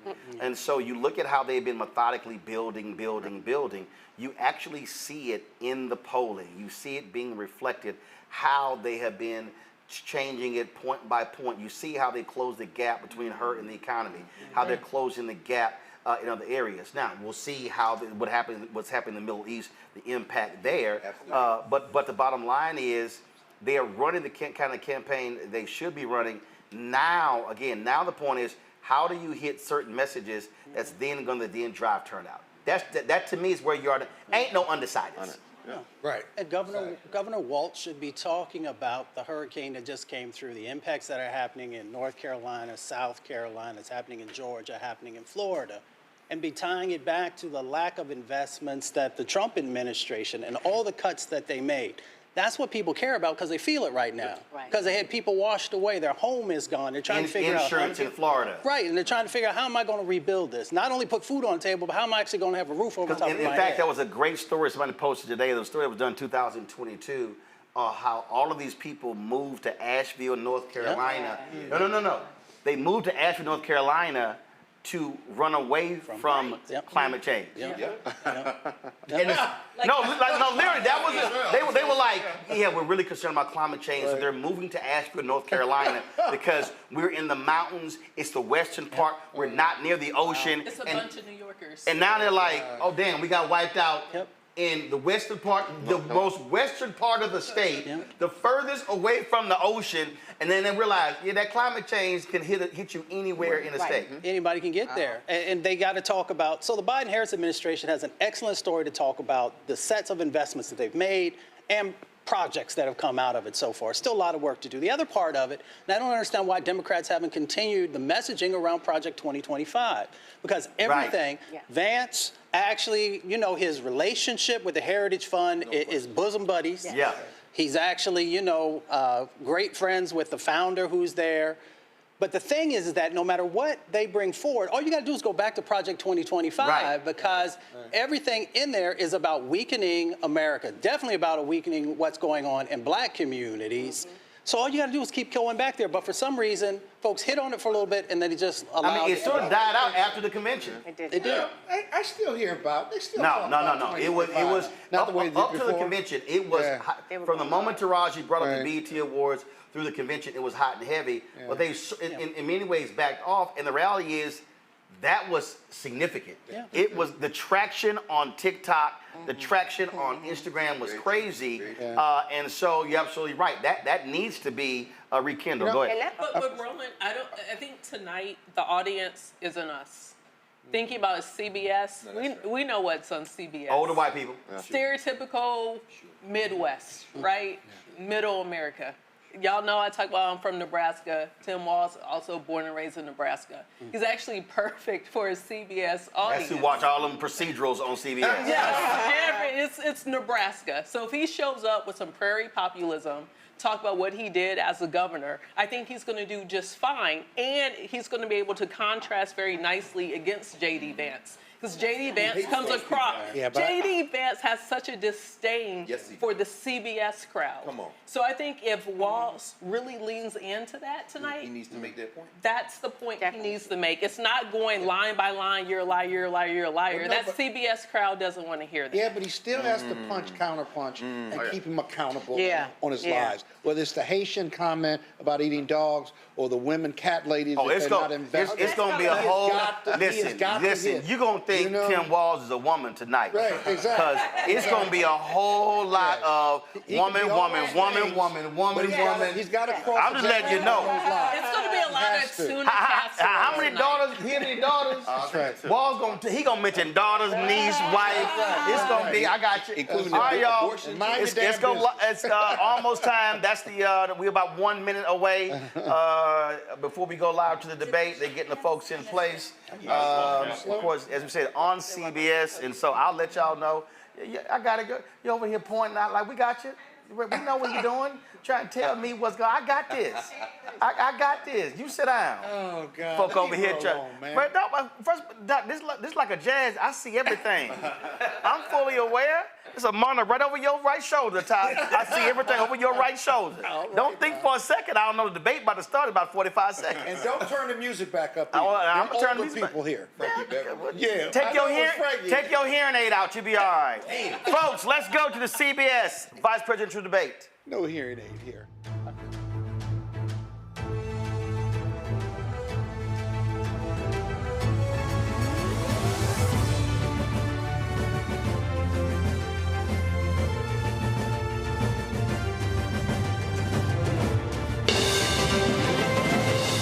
Tonight, with just over a month to go until Election Day, the first and only meeting between the two men who hope to become Vice President of the United States, Democratic Governor Tim Walz of Minnesota and Republican Senator J.D. Vance of Ohio. Now, this is likely the final debate of this election cycle, and voting is already underway in 20 states. CBS News polling shows this remains a race either presidential candidate could win. The CBS News Vice Presidential debate starts now. Fight for every single vote, and we're going to take this country back. And we are ready to continue to build the future together. We're going to turn this whole country red with President Donald J. Trump's leadership. You know what's at the end of this little journey? Kamala Harris as the next president of the United States. This is a CBS News special, live from CBS News headquarters in New York. America Decides, the Vice Presidential Debate. Good evening, I'm Nora O'Donnell, and thank you for joining us for tonight's CBS News Vice Presidential Debate. We want to welcome our viewers on CBS, on other networks here in the U.S. and around the world. We have a consequential night ahead, and our focus is the issues that matter to you, the voter. Let's introduce the candidates. Minnesota's Democratic Governor Tim Walz and Ohio's Republican Senator J.D. Vance, tonight meeting for the first time. I'm Margaret Brennan. In order to have a thoughtful and civil debate, these are the rules that both campaigns have agreed to. Questions will be directed at one candidate, who will have 2 minutes to respond. The other candidate will be allowed 2 minutes for rebuttal. Then each candidate will get another minute to make further points, with an additional 1 minute each at the discretion of the moderator. The primary role of the moderators is to facilitate the debate between the candidates, enforce the rules, and provide the candidates with the opportunity to fact-check claims made by each other. CBS News reserves the right to mute the candidates' microphones to maintain decorum. We have not shared the questions or topics with the campaigns. The stage is set. Governor, Senator, thank you for joining us. Let's get started. Tonight, our country is facing several unfolding crises. The Middle East is on the brink of war. Americans are suffering from the catastrophic impact of Hurricane Helene, and now a labor strike as 25,000 dock workers from Maine to Texas are picketing. We're going to begin tonight with the Middle East. Margaret. Thank you, Nora. Earlier today, Iran launched its largest attack yet on Israel, but that attack failed, thanks to joint U.S. and Israeli defensive action. President Biden has deployed more than 40,000 U.S. military personnel and assets to that region over the past year to try to prevent a regional war. Iran is weakened, but the U.S. still considers it the largest state sponsor of terrorism in the world, and it has drastically reduced the time it would take to develop a nuclear weapon. It is down now to 1 or 2 weeks' time. Governor Walz, if you were the final voice in the Situation Room, would you support or oppose a preemptive strike by Israel on Iran? You have 2 minutes. Well, thank you, and thank you for those joining at home tonight. Let's keep in mind where this started. October 7th, Hamas terrorists massacred over 1,400 Israelis and took prisoners. Israel's ability to be able to defend itself is absolutely fundamental. Getting its hostages back, fundamental, and ending the humanitarian crisis in Gaza. But the expansion of Israel and its proxies is an absolute fundamental necessity for the United States to have the steady leadership there. You saw it experienced today, where along with our Israeli partners and our coalition, able to stop the incoming attack. But what's fundamental here is that steady leadership is going to matter. It's clear, and the world saw it on that debate stage a few weeks ago, a nearly 80-year-old Donald Trump talking about crowd sizes is not what we need in this moment. But it's not just that. It's those that were closest to Donald Trump that understand how dangerous he is when the world is this dangerous. His chief of staff, John Kelly, said that he was the most flawed human being he'd ever met. And both of his secretaries of defense and his national security advisors said he should be nowhere near the White House. Now, the person closest to them, Donald Trump, said he's unfit for the highest office. That was Senator Vance. What we've seen out of Vice President Harris is we've seen steady leadership. We've seen a calmness that is able to draw on the coalitions to bring them together. Understanding that our allies matter. When our allies see Donald Trump turn towards Vladimir Putin, turn towards North Korea, when we start to see that type of fickleness around holding the coalitions together, we will stay committed. And as the Vice President said today we will protect our forces and our allied forces, and there will be consequences. Governor, your time is up. Senator Vance, the same question. Would you support or oppose a preemptive strike by Israel on Iran? You have 2 minutes. So, Margaret, I want to answer the question. First of all, thanks, Governor. Thanks to CBS for hosting the debate. And thanks, most importantly, to the American people who are watching this evening and caring enough about this country to pay attention to this vice presidential debate.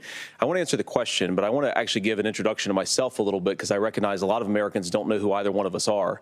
I was raised in a working-class family. My mother required food assistance for periods of her life. My grandmother required Social Security help to raise me, and she raised me in part because my own mother struggled with addiction for a big chunk of my early life.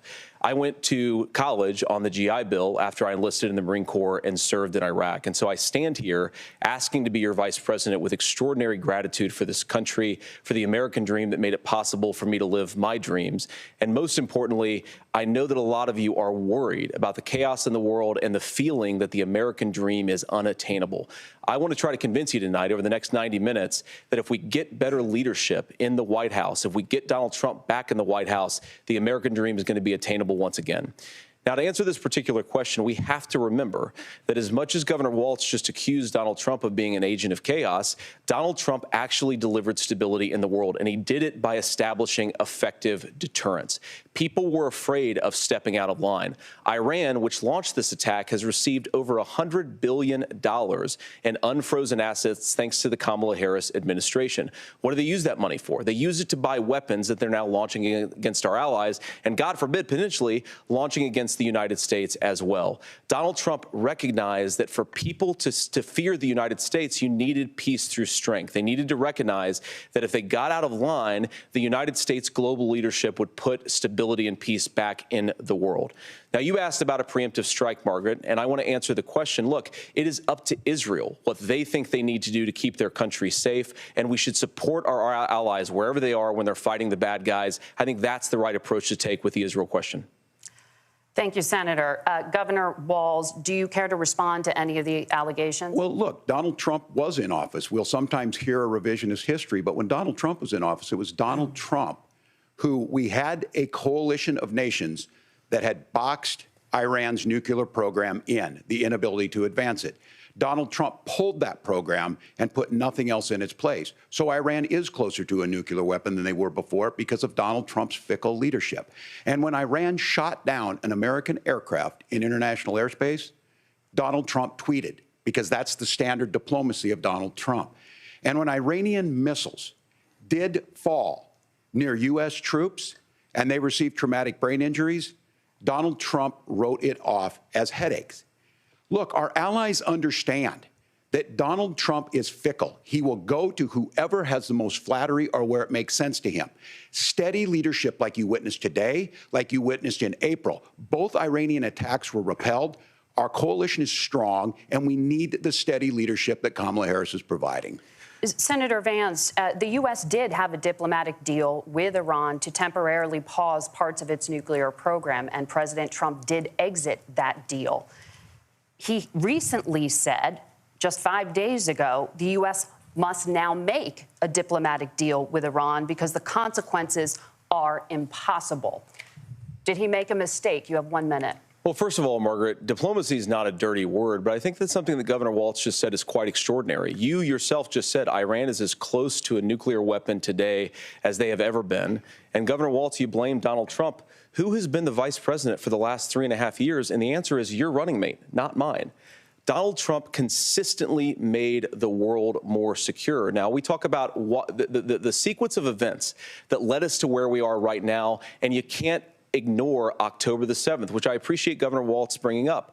But when did Iran and Hamas and their proxies attack Israel? It was during the administration of Kamala Harris. So Governor Walz can criticize Donald Trump's tweets, but effective, smart diplomacy and peace through strength is how you bring stability back to a very broken world. Donald Trump has already done it once before. Ask yourself at home, when was the last time, I'm 40 years old, when was the last time that an American president didn't have a major conflict break out? The only answer is during the 4 years that Donald Trump was president.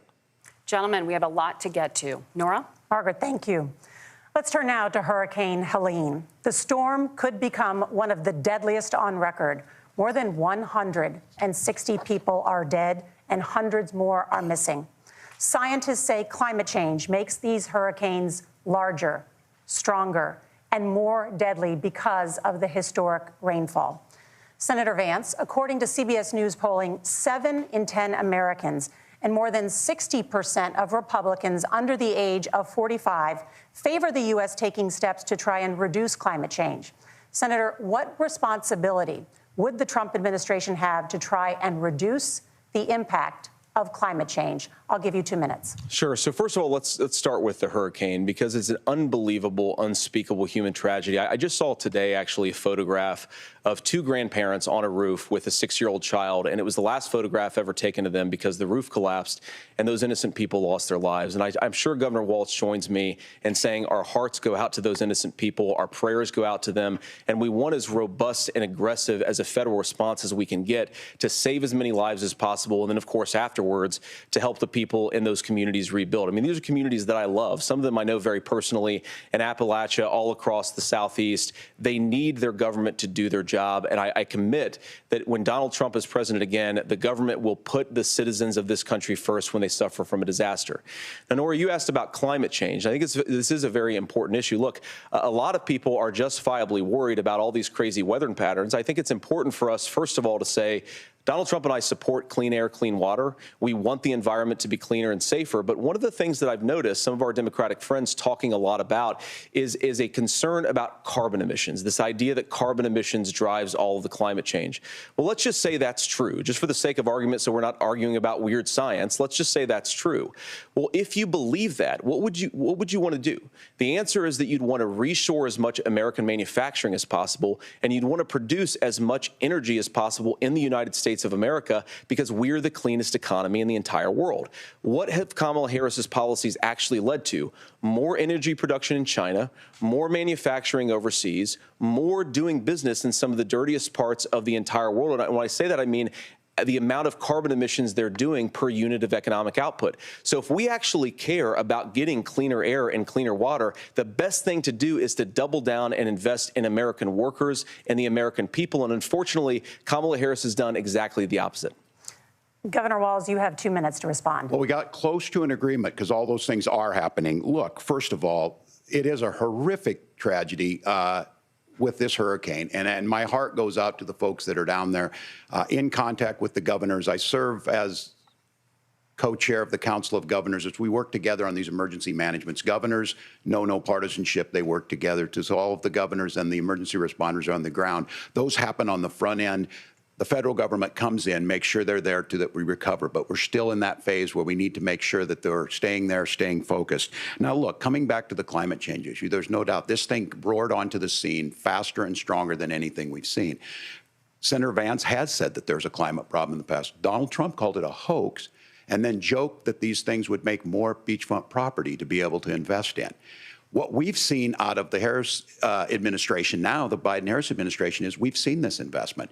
We've seen massive investments, the biggest in global history that we've seen in the Inflation Reduction Act, has created jobs all across the country. 2,000 in Jeffersonville, Ohio, taking the EV technology that we invented and making it here. 200,000 jobs across the country. The largest solar manufacturing plant in North America sits in Minnesota. But my farmers know climate change is real. They've seen 500-year droughts, 500-year floods back to back. But what they're doing is adapting, and this has allowed them to tell me, look, I harvest corn, I harvest soybean, and I harvest wind. We are producing more natural gas and more oil at any time than we ever have. We're also producing more clean energy. So the solution for us is to continue to move forward that climate change is real. Reducing our impact is absolutely critical, but this is not a false choice. You can do that at the same time you're creating the jobs that we're seeing all across the country. That's exactly what this administration has done. We are seeing us becoming an energy superpower for the future, not just the current. And that's what absolutely makes sense. And then we start thinking about how do we mitigate these disasters. Thank you. Senator, I want to give you an opportunity to respond there. The governor mentioned that President Trump has called climate change a hoax. Do you agree?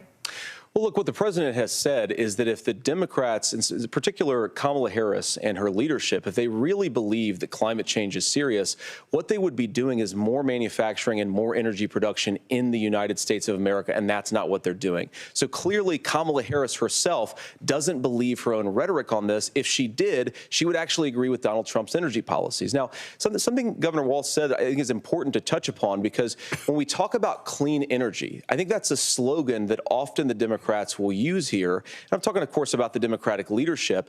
And the real issue is that if you're spending hundreds of millions or even billions of dollars of American taxpayer money on solar panels that are made in China, number one, you're going to make the economy dirtier. We should be making more of those solar panels here in the United States of America. Some of them are, Tim, but a lot of them are being made overseas in China, especially the components that go into those solar panels. So if you really want to make the environment cleaner, you've got to invest in more energy production. We haven't built a nuclear facility, I think, one in the past 40 years. Senator. Natural gas, we got to invest more in it. Kamala Harris has done the opposite. That's raised energy prices and also meant that we're doing worse by the climate. Senator, your time is up. Governor, would you like to respond?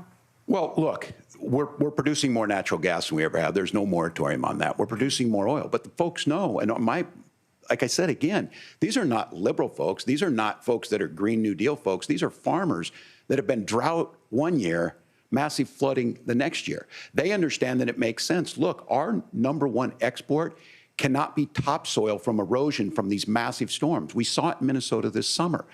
And thinking about how do we respond to that, we're thinking ahead on this. And what Kamala Harris has been able to do in Minnesota, we're starting to weatherproof some of these things. The infrastructure law that was passed allows us to think about mitigation in the future. How do we make sure that we're protecting by burying our power lines? How do we make sure that we're protecting lakefronts and things that we're seeing more and more of? But to call it a hoax and to take the oil company executives to Mar-a-Lago, say, give me money for my campaign, and I'll let you do whatever you want. We can be smarter about that, and an all-above energy policy is exactly what she's doing, creating those jobs right here. Governor, your time is up. The overwhelming consensus among scientists is that the Earth's climate is warming at an unprecedented rate. Margaret? Thank you, Nora. We're going to turn now to immigration. The crisis at the U.S.-Mexico border consistently ranks as one of the top issues for American voters. Senator Vance, your campaign is pledging to carry out the largest mass deportation plan in American history and to use the U.S. military to do so. Could you be more specific about exactly how this will work? For example, would you deport parents who have entered the U.S. illegally and separate them from any of their children who were born on U.S. soil? You have 2 minutes. So first of all, Margaret, before we talk about deportations, we have to stop the bleeding. We have a historic immigration crisis because Kamala Harris started and said that she wanted to undo all of Donald Trump's border policies. 94 executive orders suspending deportations, decriminalizing illegal aliens, massively increasing the asylum fraud that exists in our system. That has opened the floodgates. And what it's meant is that a lot of fentanyl is coming into our country. I had a mother who struggled with opioid addiction and has gotten clean. I don't want people who are struggling with addiction to be deprived of their second chance because Kamala Harris let in fentanyl into our communities at record levels. So you've got to stop the bleeding. You've got to re-implement Donald Trump's border policies, build the wall, re-implement deportations. And that gets me to your point, Margaret, about what do we actually do? So we've got 25 million illegal aliens who are here in the country. What do we do with them? I think the first thing that we do is we start with the criminal migrants. About 1 million of those people have committed some form of crime in addition to crossing the border illegally. I think you start with deportations on those folks. And then I think you make it harder for illegal aliens to undercut the wages of American workers. A lot of people will go home if they can't work for less than minimum wage in our own country. And by the way, that'll be really good for our workers who just want to earn a fair wage for doing a good day's work. And the final point, Margaret, is you ask about family separation. Right now in this country, Margaret, we have 320,000 children that the Department of Homeland Security has effectively lost. Some of them have been sex trafficked. Some of them hopefully are at homes with their families. Some of them have been used as drug trafficking mules. The real family separation policy in this country is unfortunately Kamala Harris's wide open southern border. And I'd ask my fellow Americans to remember when she came into office, she said she was going to do this. Real leadership would be saying, you know what, I screwed up. We're going to go back to Donald Trump's border policies. I wish that she would do that. It would be good for all of us. Governor, do you care to respond to any of those specific allegations, including that the vice president is, quote, letting in fentanyl and using kids as drug mules, among other things regarding children? The drug mule is not true, but I will say about this, about the fentanyl, because this is a crisis of this, the opioid crisis. And the good news on this is the last 12 months saw the largest decrease in opioid deaths in our nation's history, 30% decrease in Ohio. But there's still more work to do. But let's go back to this on immigration. Kamala Harris was the attorney general of the largest state and a border state in California. She's the only person in this race who prosecuted transnational gangs for human trafficking and drug interventions. But look, we all want to solve this. Most of us want to solve this, and that is the United States Congress. That's the Border Patrol agents. That's the Chamber of Commerce. That's most Americans out here. That's why we had the fairest and the toughest bill on immigration that this nation's seen. It was crafted by a conservative senator from Oklahoma, James Lankford. I know him. He's super conservative, but he's a man of principle, wants to get it done. Democrats and Republicans worked on this piece of legislation. The Border Patrol said, this is what we need in here. These are the experts. And the Chamber of Commerce and the Wall Street Journal said, pass this thing. Kamala Harris helped get there. 1,500 new border agents, detection for drugs, DOJ money to speed up these the adjudications on this, just what America wants. But as soon as I was getting ready to pass and actually tackle this, Donald Trump said no, told them to vote against it because it gives him a campaign issue. It gives him what would Donald Trump talk about if we actually did some of these things? And they need to be done by the legislature. You can't just do this through the executive branch. So look, we have the options to do this. Donald Trump had 4 years. He had 4 years to do this. And he promised you, America, how easy it would be. I'll build you a big, beautiful wall, and Mexico will pay for it. Less than 2% of that wall got built, and Mexico didn't pay a dime. But here we are again, 9 years after he came down that escalator, dehumanizing people and telling them what he was going to do. As far as the deportation plan, at one point, Senator Vance said it was so unworkable to be laughable. So that's where we're at. Pass the bill, she'll sign it. Governor, your time is up.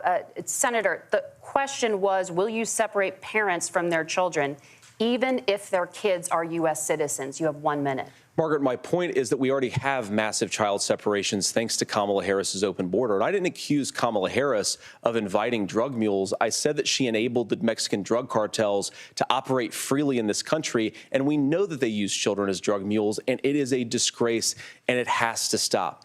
Look, I think what Tim said just doesn't pass the smell test. For 3 years, Kamala Harris went out bragging that she was going to undo Donald Trump's border policy. She did exactly that. We had a record number of illegal illegal crossings. We had a record number of fentanyl coming into our country.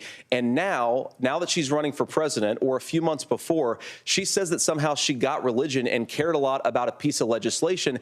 The only thing that she did when she became the vice president, when she became the appointed border czar, was to undo 94 Donald Trump executive actions that opened the border. This problem is leading to massive problems in the United States of America. Parents who can't afford health care, schools that are overwhelmed. It's got to stop, and it will when Donald Trump is president again. Senator, your time is up. Governor, what about our CBS News polling, which does show that a majority of Americans, more than 50%, support mass deportations? Look, we fix this issue with a bill that is necessary, but the issue on this is what happens when you don't want to solve it. You demonize it. And we saw this, and Senator Vance, and it surprises me on this, talking about and saying, I will create stories to bring attention to this. That vilified a large number of people who were here legally in the community of Springfield. The Republican governor said, it's not true, don't do it. There's consequences for this. There's consequences. We could come together. Senator Langford did it.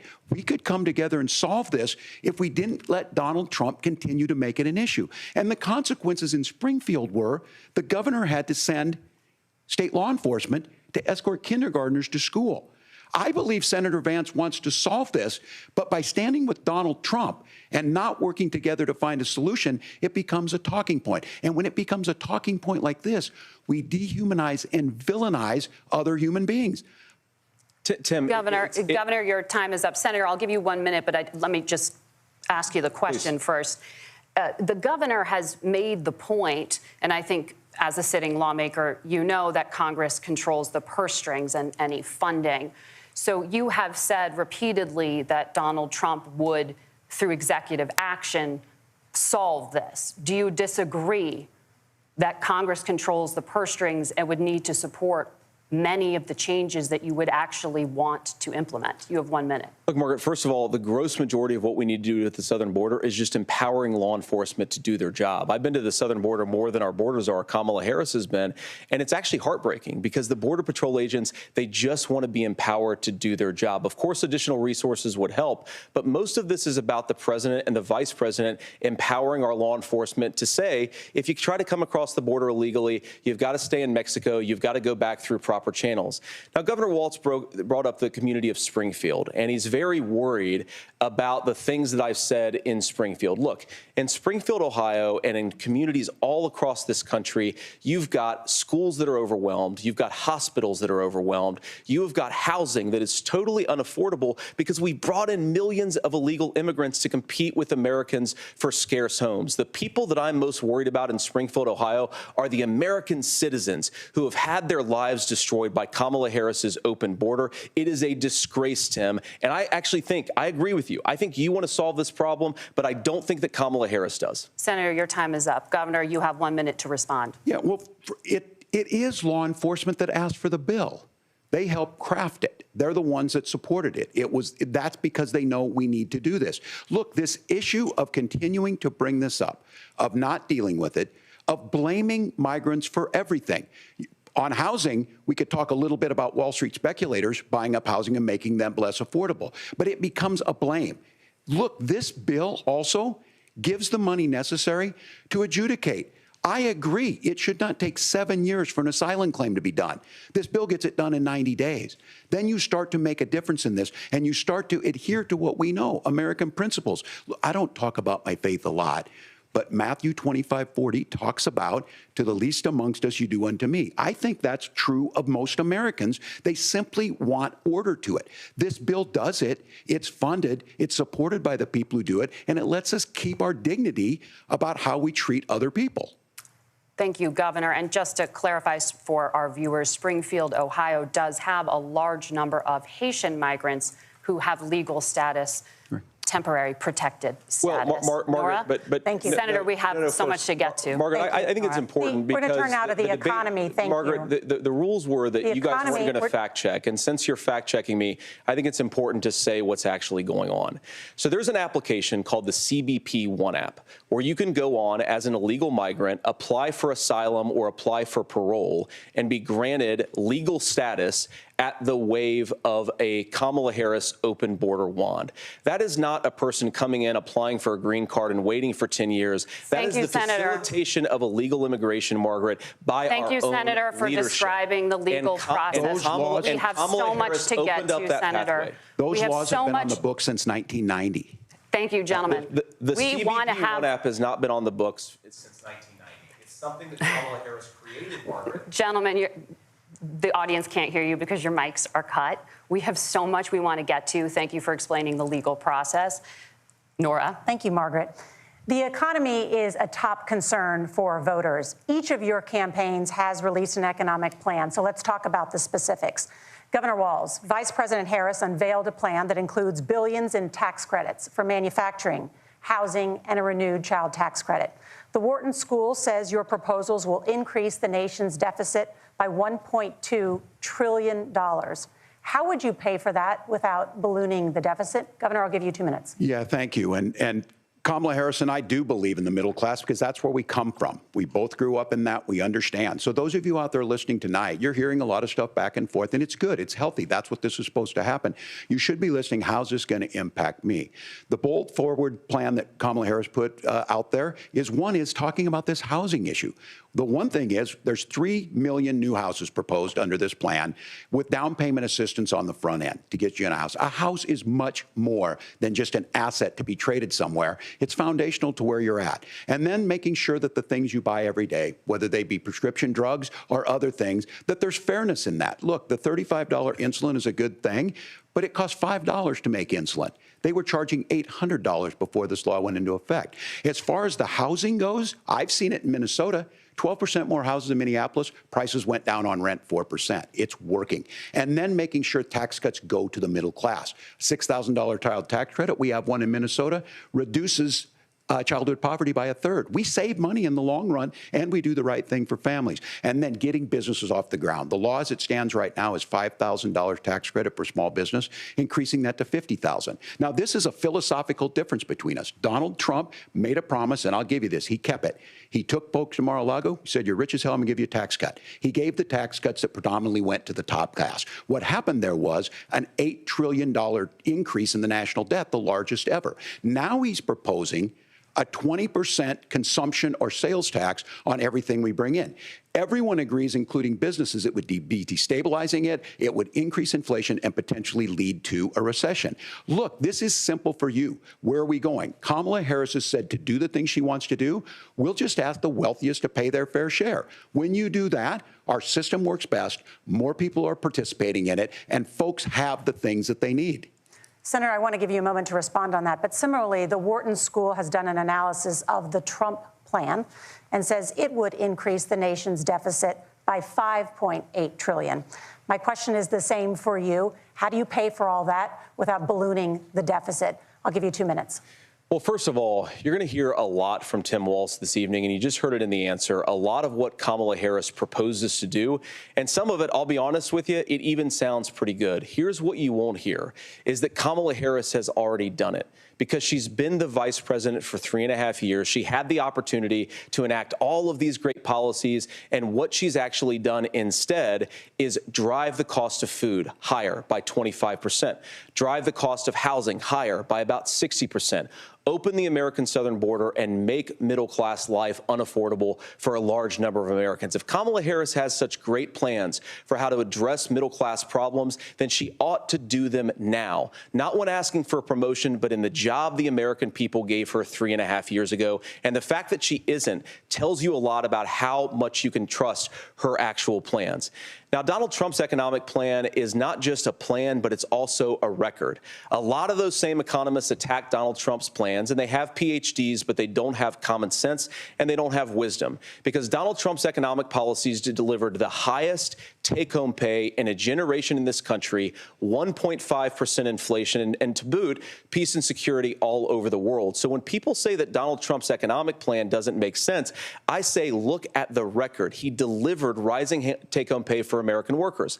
Now, Tim admirably admits that they want to undo the Trump tax cuts. But if you look at what was so different about Donald Trump's tax cuts, even from previous Republican tax cut plans, is that a lot of those resources went to giving more take-home pay to middle-class and working-class Americans. It was passed in 2017, and you saw an American economic boom unlike we've seen in a generation in this country. That is a record that I'm proud to run on, and we're going to get back to that common sense wisdom so that you can afford to live the American dream again. I know a lot of you are struggling. I know a lot of you are worried about paying the bills. It's going to stop when Donald Trump brings back common sense to this country. Governor, do you want to respond to that? What has Kamala Harris done for the middle class? Yeah, well, Kamala Harris's day one was Donald Trump's failure on COVID that led to the collapse of our economy. We were already before COVID in a manufacturing recession, but 10 million people out of work, largest percentage since the Great Depression. 9 million jobs closed on that. That was day one. Whether it was the Infrastructure Act or other things we moved. Now, you made a question about experts, said this. I've made a note of this. Economists can't be trusted. Science can't be trusted. National security folks can't be trusted.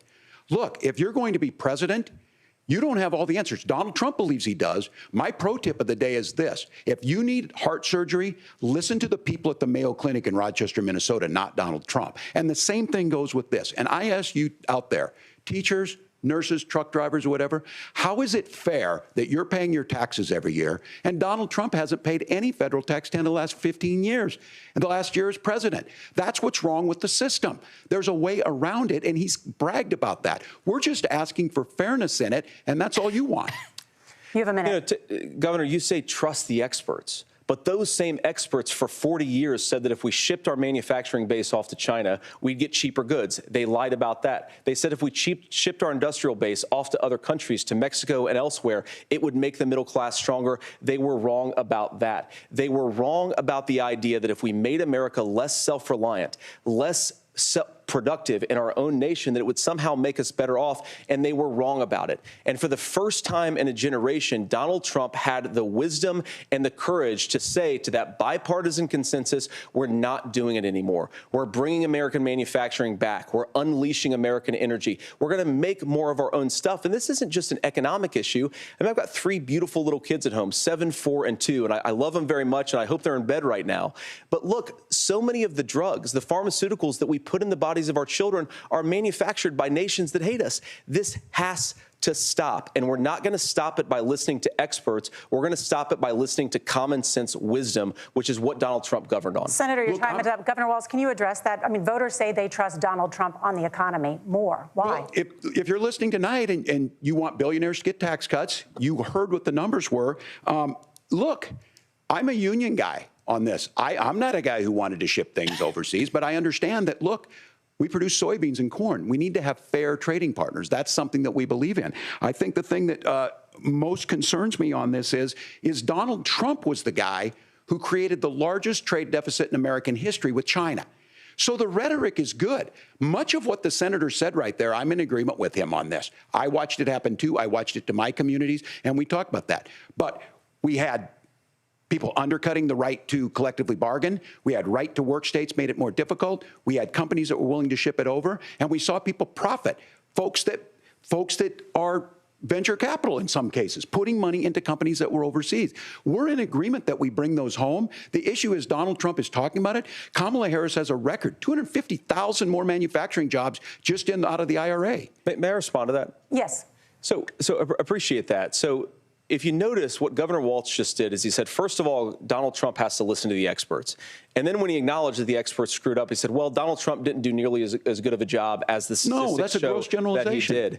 So what Tim Walz is doing, and I honestly, Tim, I think you got a tough job here, because you've got to play whack-a-mole. You've got to pretend that Donald Trump didn't deliver rising take-home pay, which of course he did. You've got to pretend that Donald Trump didn't deliver lower inflation, which of course he did, and then you simultaneously got to defend Kamala Harris's atrocious economic record, which has made gas, groceries, and housing unaffordable for American citizens. I was raised by a woman who would sometimes go into medical debt so that she could put food on the table in our household. I know what it's like to not be able to afford the things that you need to afford. We can do so much better. To all of you watching, we can get back to an America that's affordable again. We just got to get back to common sense economic principles. I hope we have a conversation on health care then. Senator, Governor. Please. Thank you. Margaret? We have a lot to get to ahead, gentlemen, on many topics. But right now, I want to talk about personal qualifications. The vice president is often the last voice the president hears before making consequential decisions. We want to ask you about your leadership qualities. Governor Walz, you said you were in Hong Kong during the deadly Tiananmen Square protests in the spring of 1989. But Minnesota Public Radio and other media outlets are reporting that you actually didn't travel to Asia until August of that year. Can you explain that discrepancy? Yeah, well, and to the folks out there who didn't get at the top of this, look, I grew up in small rural Nebraska, town of 400, town that you rode your bike with your buddies till the streetlights come on, and I'm proud of that service. I joined the National Guard at 17, worked on family farms, and then I used the GI Bill to become a teacher, passionate about it, a young teacher. My first year out, I got the opportunity in the summer of '89 to travel to China. 35 years ago, be able to do that. I came back home and then started a program to take young people there. We would take basketball teams, we would take baseball teams, we would take dancers, and we would go back and forth to China. The issue for that was to try and learn. Now, look, my community knows who I am. They saw where I was at. Look, I will be the first to tell you, I have poured my heart into my community. I've tried to do the best I can, but I've not been perfect. And I'm a knucklehead at times, but it's always been about that. Those same people elected me to Congress for 12 years. And in Congress, I was one of the most bipartisan people, working on things like farm bills that we got done, working on veterans benefits. And then the people of Minnesota were able to elect me to governor twice. So look, my commitment has been from the beginning to make sure that I'm there for the people, to make sure that I get this right. I will say more than anything, many times I will talk a lot, I will get caught up in the rhetoric, but being there, the impact it made, the difference it made in my life, I learned a lot about China. I hear the critiques of this. I would make the case that Donald Trump should have come on one of those trips with us. I guarantee you he wouldn't be praising Xi Jinping about COVID, and I guarantee you he wouldn't start a trade war that he ends up losing. So this is about trying to understand the world. It's about trying to do the best you can for your community, and then it's putting yourself out there and letting your folks understand what it is. My commitment, whether it be through teaching, which I was good at, or whether it was being a good soldier, or was being a good member of Congress, those are the things that I think are the values that people care about. Governor, just to follow up on that, the question was, can you explain the discrepancy? All I said on this is I got there that summer and misspoke on this. So I will just, that's what I've said. So I was in Hong Kong and China during the democracy protests went in. And from that, I learned a lot of what needed to be in governance. Thank you, Governor. Senator Vance, in 2016, you called your running mate, Donald Trump, unfit for the nation's highest office, and you said he could be America's Hitler. I know you've been asked many times, and you've said you regret those comments and explained you then voted for Donald Trump in 2020. But the Washington Post reported new messages last week in which you also disparaged Trump's economic record while he was president, writing to someone in 2020, quote, Trump thoroughly failed to deliver his economic populism. You're now his running mate, and you've shifted many of your policy stances to align with his. If you become vice president, why should Americans trust that you will give Donald Trump the advice he needs to hear and not just the advice he wants to hear? You have 2 minutes. Well, first of all, Margaret, because I've always been open. And sometimes, of course, I've disagreed with the president, but I've also been extremely open about the fact that I was wrong about Donald Trump. I was wrong, first of all, because I believed some of the media stories that turned out to be dishonest fabrications of his record. But most importantly, Donald Trump delivered for the American people. Rising wages, rising take-home pay, an economy that worked for normal Americans, a secure southern border, a lot of things, frankly, that I didn't think he'd be able to deliver on. And yeah, when you screw up, when you misspeak, when you get something wrong and you change your mind, you ought to be honest with the American people about it. It's one of the reasons, Margaret, why I've done so many interviews is because I think it's important to actually explain to the American people where I come down on the issues and what changed. Now, you pointed out to messages from 2020. Margaret, I've been extremely consistent that I think there were a lot of things that we could have done better in the Trump administration the first round if Congress was doing its job. I strongly believe, and I've been a United States Senator, that Congress is not just a high-class debating society. It's not just a forum for senators and congressmen to whine about problems. It's a forum to govern. So there were a lot of things on the border, on tariffs, for example, where I think that we could have done so much more if the Republican Congress and the Democrats in Congress had been a little bit better about how they govern the country. They were so obsessed with impeaching Donald Trump, they couldn't actually govern. And I want to talk about this tariff issue in particular, Margaret, because Tim just accused this of being a national sales tax. Look, the one thing, and you're probably surprised to hear me praising Joe Biden, but the one thing that Joe Biden did is he continued some of the Trump tariffs that protected American manufacturing jobs. And it's the one issue, the most pro-worker part of the Biden administration, it's the one issue where Kamala Harris has run away from Joe Biden's record. Think about this. If you're trying to employ slave laborers in China at $3 a day, you're going to do that and undercut the wages of American workers unless our country stands up for itself and says you're not accessing our markets unless you're paying middle-class Americans a fair wage. Senator, your time is up. Nora? Thank you. Now to the issue of reproductive rights. Governor Walz, after Roe versus Wade was overturned, you signed a bill into law that made Minnesota one of the least restrictive states in the nation when it comes to abortion. Former President Trump said in the last debate that you believe abortion, quote, in the 9th month is absolutely fine. Yes or no? Is that what you support? I'll give you 2 minutes. That's not what the bill says, but look, this issue is what's on everyone's mind. Donald Trump put this all into motion. He brags about how great it was that he put the judges in and overturned Roe versus Wade, 52 years of personal autonomy. And then he tells us, oh, we send it to the states. It's a beautiful thing. Amanda Zaworski would disagree with you on it's a beautiful thing. A young bride in Texas waiting for their child at 18 weeks. She has a complication, a tear in the membrane. She needs to go in. The medical care at that point needs to be decided by the doctor. And that would have been an abortion. But in Texas, that would have put them in legal jeopardy. She went home, got sepsis, nearly dies, and now she may have difficulty having children. Or in Kentucky, Hadley Duvall, a 12-year-old child raped and impregnated by her stepfather. Those are horrific. Now, when God asked about that, Senator Vance said 2 wrongs don't make a right. There is no right in this. So in Minnesota, what we did was restore Roe versus Wade.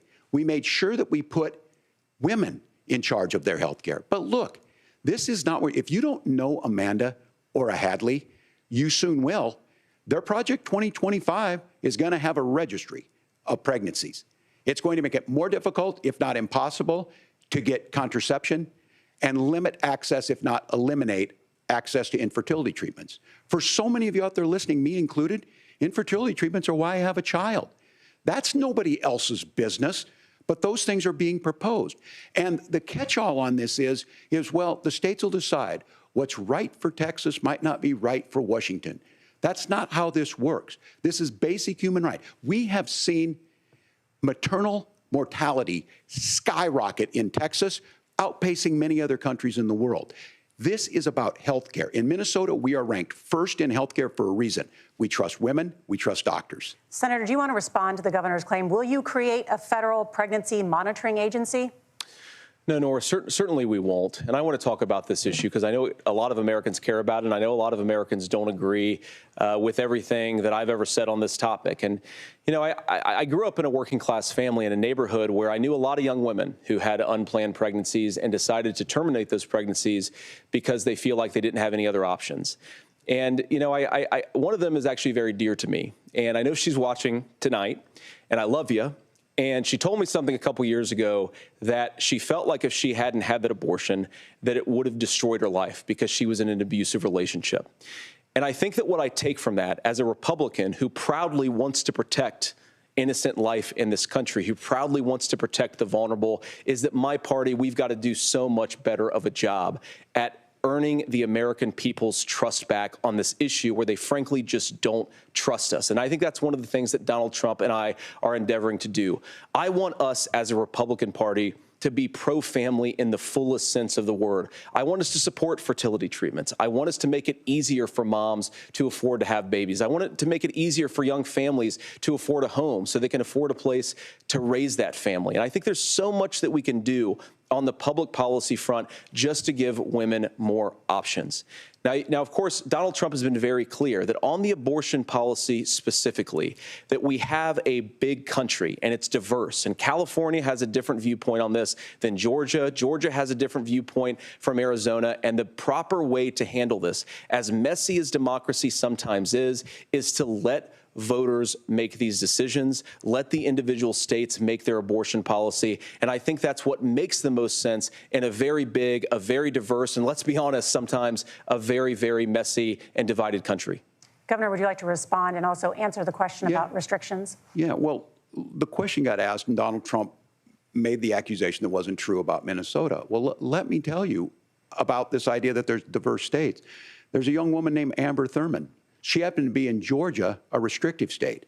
Because of that, she had to travel a long distance to North Carolina to try and get her care. Amber Thurman died in that journey back and forth. The fact of the matter is, how can we as a nation say that your life and your rights, as basic as the right to control your own body, is determined on geography? There's a very real chance had Amber Thurman lived in Minnesota, she would be alive today. That's why the restoration of Roe versus Wade. When you listen to Vice President Harris talk about this subject and you hear me talk about it, you hear us talking exactly the same. Donald Trump is trying to figure out how to get the political right of this. I agree with a lot of what Senator Vance said about what's happening. His running mate, though, does not, and that's the problem. Governor, your time is up. Senator, let me ask you about that. He mentioned, was, I think, referring to a national ban. In the past, you have supported a federal ban on abortion after 15 weeks. In fact, you said if someone can't support legislation like that, quote, you are making the United States the most barbaric pro-abortion regime anywhere in the entire world. My question is, why have you changed your position?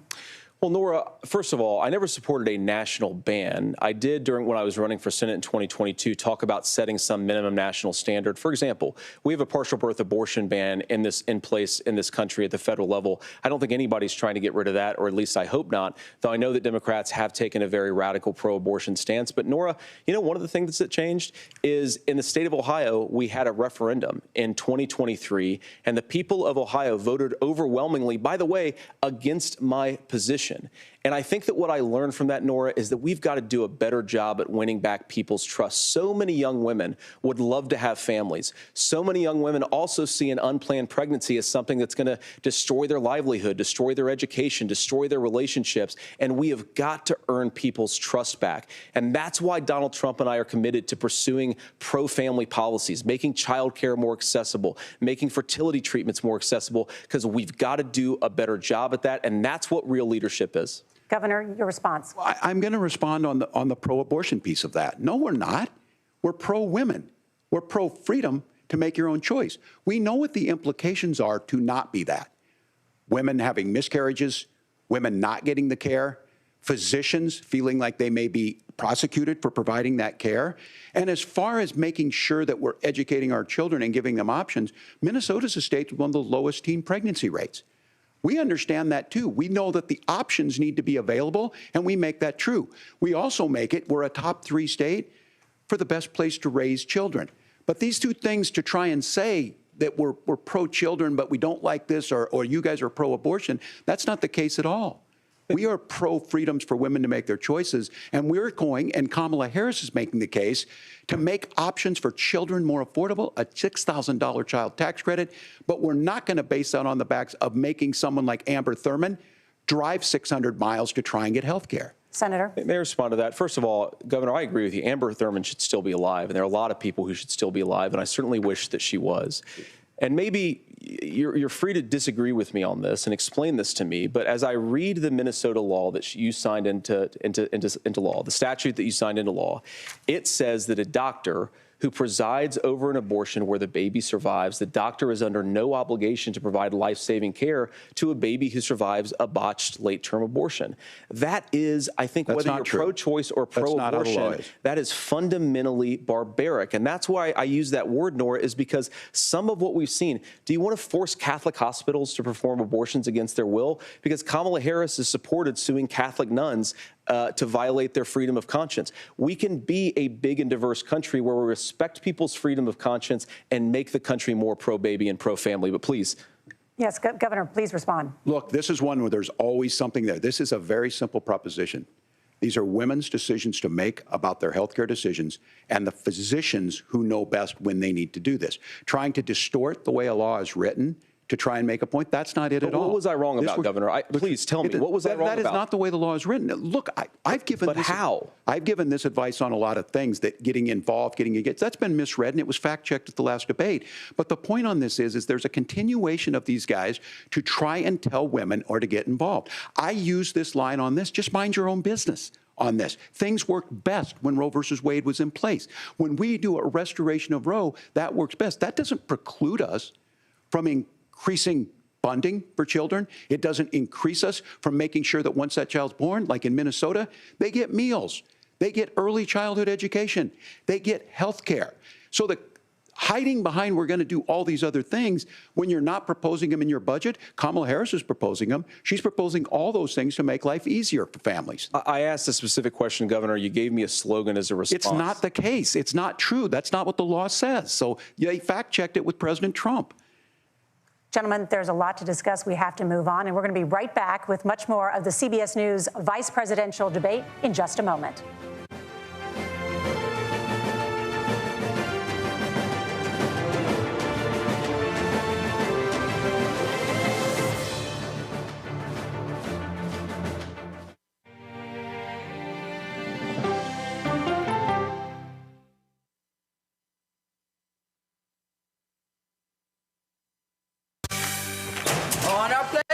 Bright, shiny faces. When you wake up in the morning, we want to be your go-to team. Nate has one of the quickest minds I've ever seen. Tony has a way of making people feel comfortable. Gail has this unbelievable knack to ask the question that you're asking at home. I've been told I could talk to a tree, and that's pretty much true. I don't go to work in the morning. I go for coffee with my two good friends, and we talk about the world. Your morning routine just got better. CBS Mornings, weekdays at 7. It didn't seem like anything could happen, because nothing ever happens in East Palestine, but it did.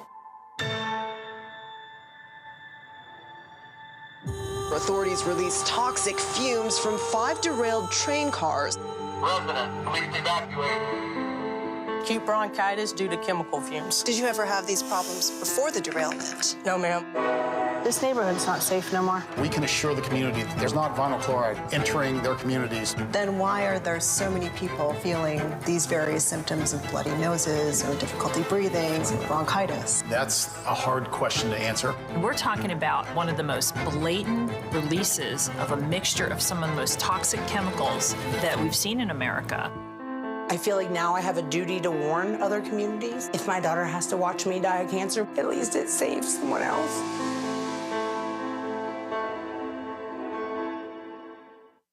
This case. It's like a screenplay, something straight out of Hollywood. But it's not fiction.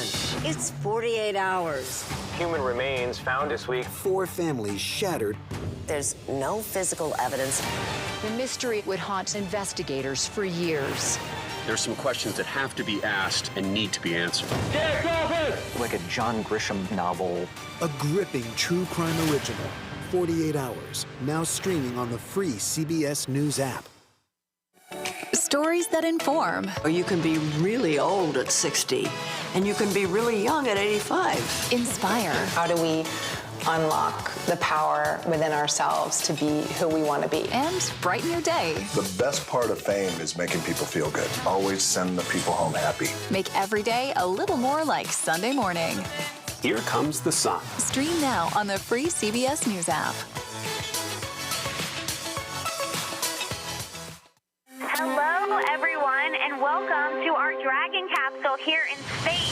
sightseers in space, the thrill of a lifetime. Seeing the Earth from space, it was so exhilarating. But the risks that come with the territory. There have been 4 fatal accidents. That's a 1% fatal accident rate. Might make you look before you launch. If you had 1 out of 100 airplanes falling out of the sky, we'd have a public crisis. Space tourism, now streaming on the free CBS News app. Superstar approaching, superstar approaching. Just get your popcorn and get ready. Come on, Julia. Oh, no. I will if you will. You go, gal. Yeah, boy! She's the first black woman on the Supreme Court, and she's determined she won't be the last. My parents had raised me to believe that I could do anything I wanted to do. Justice Ketanji Brown Jackson on Person to Person. Superstar approaching, superstar approaching. I can see clearly now that the rain is gone. That's right. Look at his outfit. Give me some love, baby. Up top. It's gonna be a bright, sunshiny day. Because I know you got All right.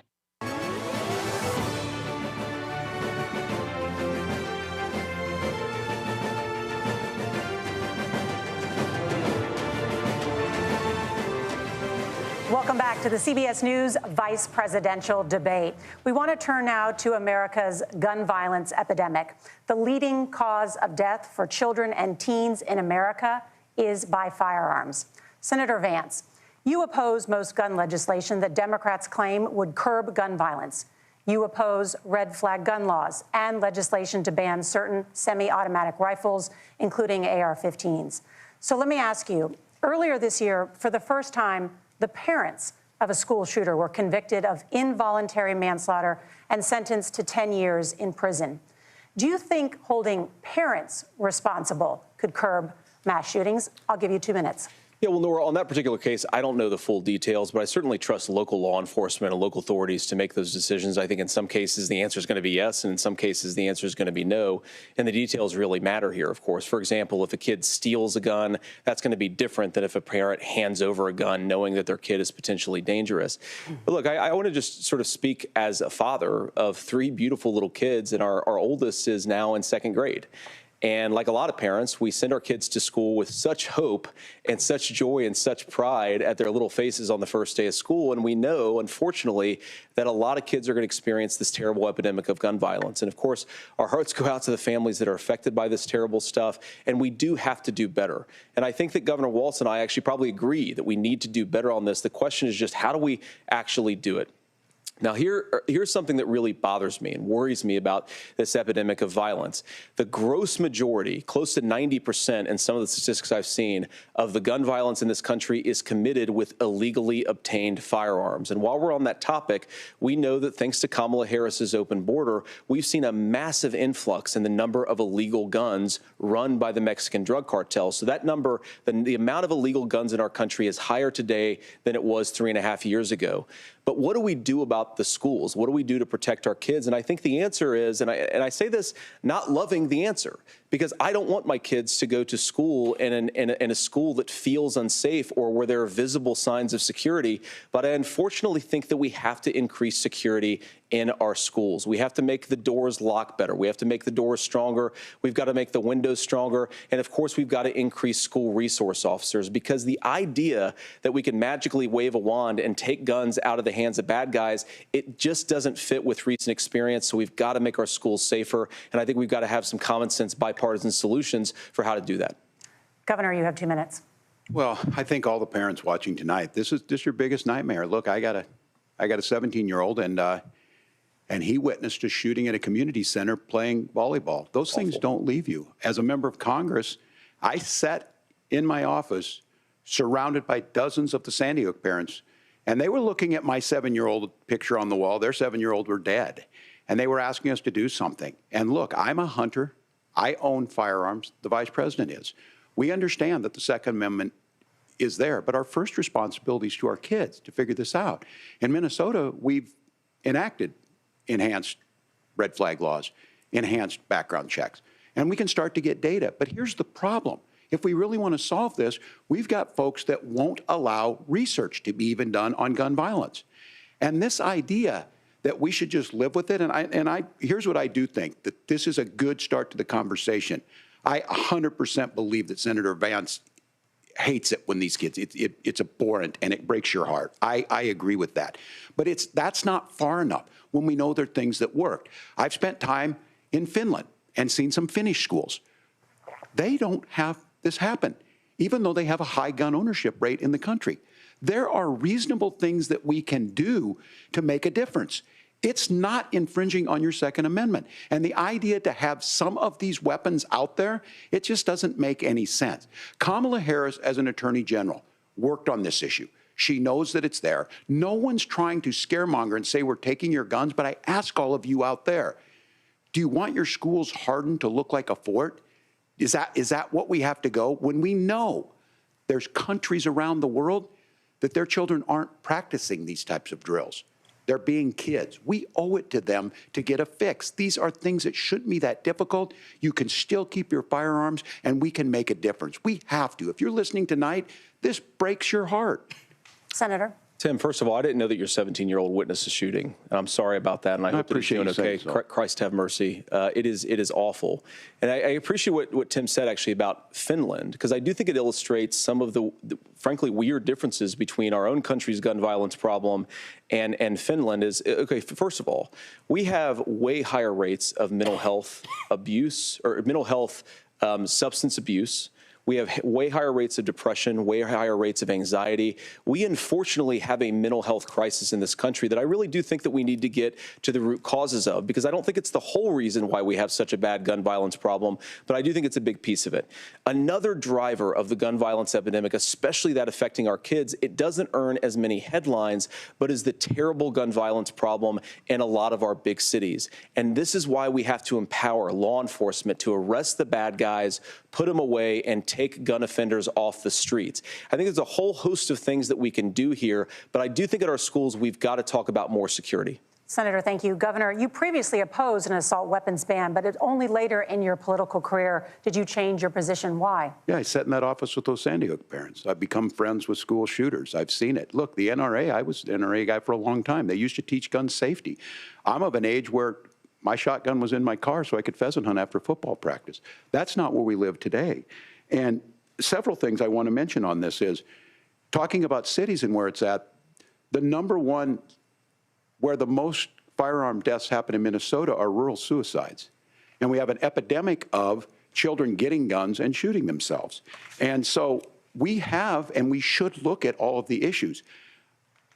Making sure folks have health care and all that, but I want to be very careful. This idea of stigmatizing mental health, just because you have a mental health issue doesn't mean you're violent. And I think what we end up doing is we start looking for a scapegoat. Sometimes it just is the guns. It's just the guns. And there are things that you can do about it. But I do think that this is one, and I think this is a healthy conversation. I think there's a capacity to find solutions on this that work, protect Second Amendment, protect our children. That's our priority. Gentlemen, thank you. Margaret? Thank you, Nora. Let's turn now to the top contributor to inflation, the high cost of housing and rent. There's a shortage of more than 4 million homes in the United States, and that contributes to the high housing prices. Governor Walz, the Harris campaign promises a $25,000 down payment assistance for first-time home buyers and a $10,000 tax credit. They also promise to build 3 million new homes. Where are you building these homes, and won't handing out that kind of money just drive up prices higher? No, it's not handing out. We have, first, let me say this issue of housing, and I think those of you listening on this, the problem we've had is that we've got a lot of folks that see housing as another commodity. It can be bought up, it can be shifted, it can be moved around. Those are not folks living in those houses. Those of you listening tonight, that house is a big deal. I bought and owned one house in my life. My mom still lives in the house where I was. And when I think of a house, I'm thinking of Christmas services after midnight mass where you go with your family. We need to make it more affordable. And one of the things, as I said, this program that the Vice President is pushing forward and bringing a new way of approaching this is something we're doing in Minnesota from that lead. We in the state invested in making sure our housing was the biggest investment that we'd ever made in housing. It starts to make it easier. We cut some of the red tape. Local folks, look, we can't do it at the federal level, but local folks make it easier to build those homes. And then that down payment assistance. I can tell all of you out there, one of the certainly for me, using the GI Bill was one thing, but a veteran's home loan, the big thing about a veteran's home loan is you don't have to pay the down payment. Those are things that make it there. Now, look, you're going to pay it back, and you're going to pay your mortgage. Those are things that we know in the long run, the appreciated value, the generational wealth that's created from it. And I will give Minneapolis an example. Minneapolis is the one city where we've seen the lowest inflation rates. We've seen a 12% increase in stock because we've put some of these things in, and we're implementing a state program to make sure we give some of that down payment assistance. We get it back from people because here's what we know. People with stable housing end up with stable jobs. People with stable housing have their kids able to get to school. All of those things in the long run end up saving our money. And that's the thing that I think we should be able to find some common ground in, but we can't blame immigrants for the only reason. That's not the case that's happening in many cities. The fact of the matter is that we don't have enough naturally affordable housing, but we can make sure that the government's there to help kickstart it, create that base. Governor, your time is up. Senator Vance, as far as your campaign's position, the promise is to seize federal lands to build homes, remove regulation, provide tax breaks, and cut back on immigration, which you say pushes up prices. Where are you going to build all the new homes you're promising, and what part of any of this plan will provide immediate relief? You have 2 minutes. Well, first of all, Tim just said something that I agree with. We don't want to blame immigrants for higher housing prices, but we do want to blame Kamala Harris for letting in millions of illegal aliens into this country, which does drive up costs, Tim. 25 million illegal aliens competing with Americans for scarce homes is one of the most significant drivers of home prices in the country. It's why we have massive increases in home prices that have happened right alongside massive increases in illegal alien populations under Kamala Harris's leadership. Now, Tim just mentioned a bunch of ideas. Now, some of those ideas I actually think are halfway decent, and some of them I disagree with. But the most important thing here is Kamala Harris is not running as a newcomer to politics. She is the sitting vice president. If she wants to enact all of these policies to make housing more affordable, I invite her to use the office that the American people already gave her, not sit around and campaign and do nothing while Americans find the American dream of homeownership completely unaffordable. Now, you asked, Margaret, what would immediately change the equation for American citizens? If you lower energy prices, as Donald Trump says, drill, baby, drill, one of the biggest drivers of housing costs aside from illegal immigration is, think about it, if a truck driver's paying 40% more for diesel, then the lumber he's delivering to the job site to build the house is also going to become a lot more expensive. If we open up American energy, you will get immediate pricing relief for American citizens, not, by the way, just in housing, but in a whole host of other economic goods, too. Senator Vance, you still have 23 seconds there. Do you want to answer? Can I have it? Where, Governor, we will get to you in a moment. But, Senator, where are you going to seize the federal lands? Can you clarify? Well, what Donald Trump has said is we have a lot of federal lands that aren't being used for anything. They're not being used for national park. They're not being used, and they could be places where we build a lot of housing. And I do think that we should be opening up building in this country. We have a lot of land that could be used. We have a lot of Americans that need homes. We should be kicking out illegal immigrants who are competing for those homes, and we should be building more homes for the American citizens who deserve to be here. Senator, your time is up. Governor, I do want to let you respond to the allegation that the vice president is letting in Well, of course, that's not true. And again, you have the facts. I guess we agreed not to fact check. I'll check it. That, look, crossings are down compared to when Donald Trump left office. But it's, again, blaming and not trying to find the solution. I was going to ask, though, on this question, are we going to drill and build houses in the same federal land? And I think when people hear federal lands, these are really important pieces of land. Now, Minnesota doesn't have a lot of federal lands. I know in the western part of the countries we do. There's not a lot of federal lands in and around Minneapolis, for example. So the issue is I don't understand the federal lands issue unless we see this, and I worry about this as someone who cares deeply about our national parks and our federal lands. Look, Minnesota, we protect these things. We've got about 20% of the world's fresh water. These lands protect. They're there for a reason. They belong to all of us. But again, this is when you view housing and you view these things as commodities. Like, there's a chance to make money here. Let's take this federal land and let's sell it to people for that. I think there's better ways to do this. We've seen it in Minnesota. We're able to refurbish some of these houses. We're able to make some investments. That gets people in. And I'm still on the fact on this.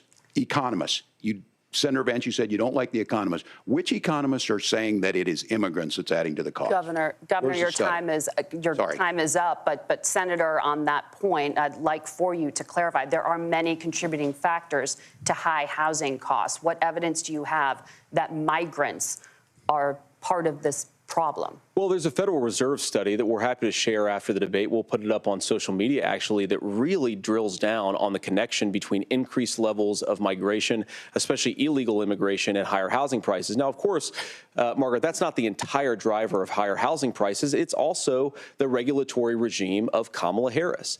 Look, we are a country of builders. We're a country of doers. We're a country of explorers. But we increasingly have a federal administration that makes it harder to develop our resources, makes it harder to build things, and wants to throw people in jail for not doing everything exactly as Kamala Harris says they have to do. And what that means is that you have a lot of people who would love to build homes who aren't able to build homes. I actually agree with Tim Walz. We should get out of this idea of housing as a commodity. But the thing that has most turned housing into a commodity is giving it away to millions upon millions of people who have no legal right to be here. What are the federal regulations? I deal with this as a governor. You can very quickly reply. I'm sorry. I get this as a governor, and I don't necessarily disagree with that in some cases, many of those are local, many of them are state. I don't know which ones are federal, but I think whenever we talk regulations, people think they can get rid of them. I think you want to be able to get out of your house in a fire. I think you want to make sure that it's fireproof and those types of things. So which are the regulations? Because the vice president's not responsible for those. Congress writes those. Governor, thank you. Gentlemen, we have a lot to get to. You're passionate about the housing crisis, I can tell. But Nora? Thank you. One of the top problems facing Americans is the high cost of health care. Senator Vance, at the last presidential debate, former President Trump was asked about replacing the Affordable Care Act. In response, he said, "I have concepts of a plan." Since then, Senator, you've talked about changing how chronically ill Americans get health insurance. Can you explain how that would work?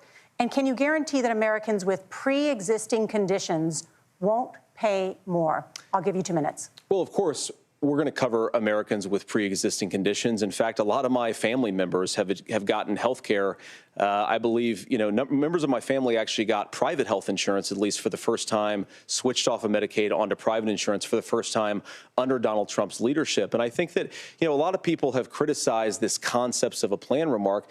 Look, it's very simple common sense. I think as Tim Walz knows from 12 years in Congress, you're not going to propose a 900-page bill standing on a debate stage. It would bore everybody to tears, and it wouldn't actually mean anything because part of this is the give and take of bipartisan negotiation.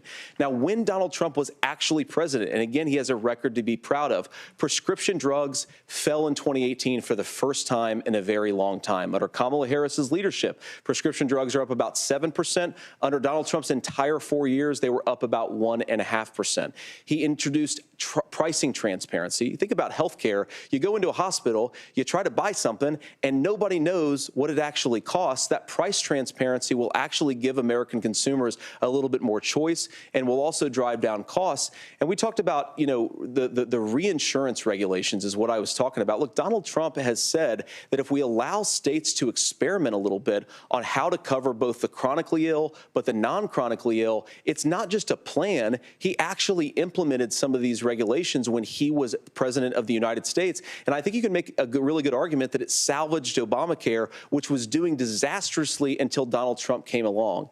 And I think this is an important point about President Trump. Of course, you don't have to agree with everything that President Trump has ever said or ever done. But when Obamacare was crushing under the weight of its own regulatory burden and health care costs, Donald Trump could have destroyed the program. Instead, he worked in a bipartisan way to ensure that Americans had access to affordable care. It's not perfect, of course, and there's so much more that we can do. But I think that Donald Trump has earned the right to put in place some better health care policies. He's earned it because he did it successfully the first time. Governor?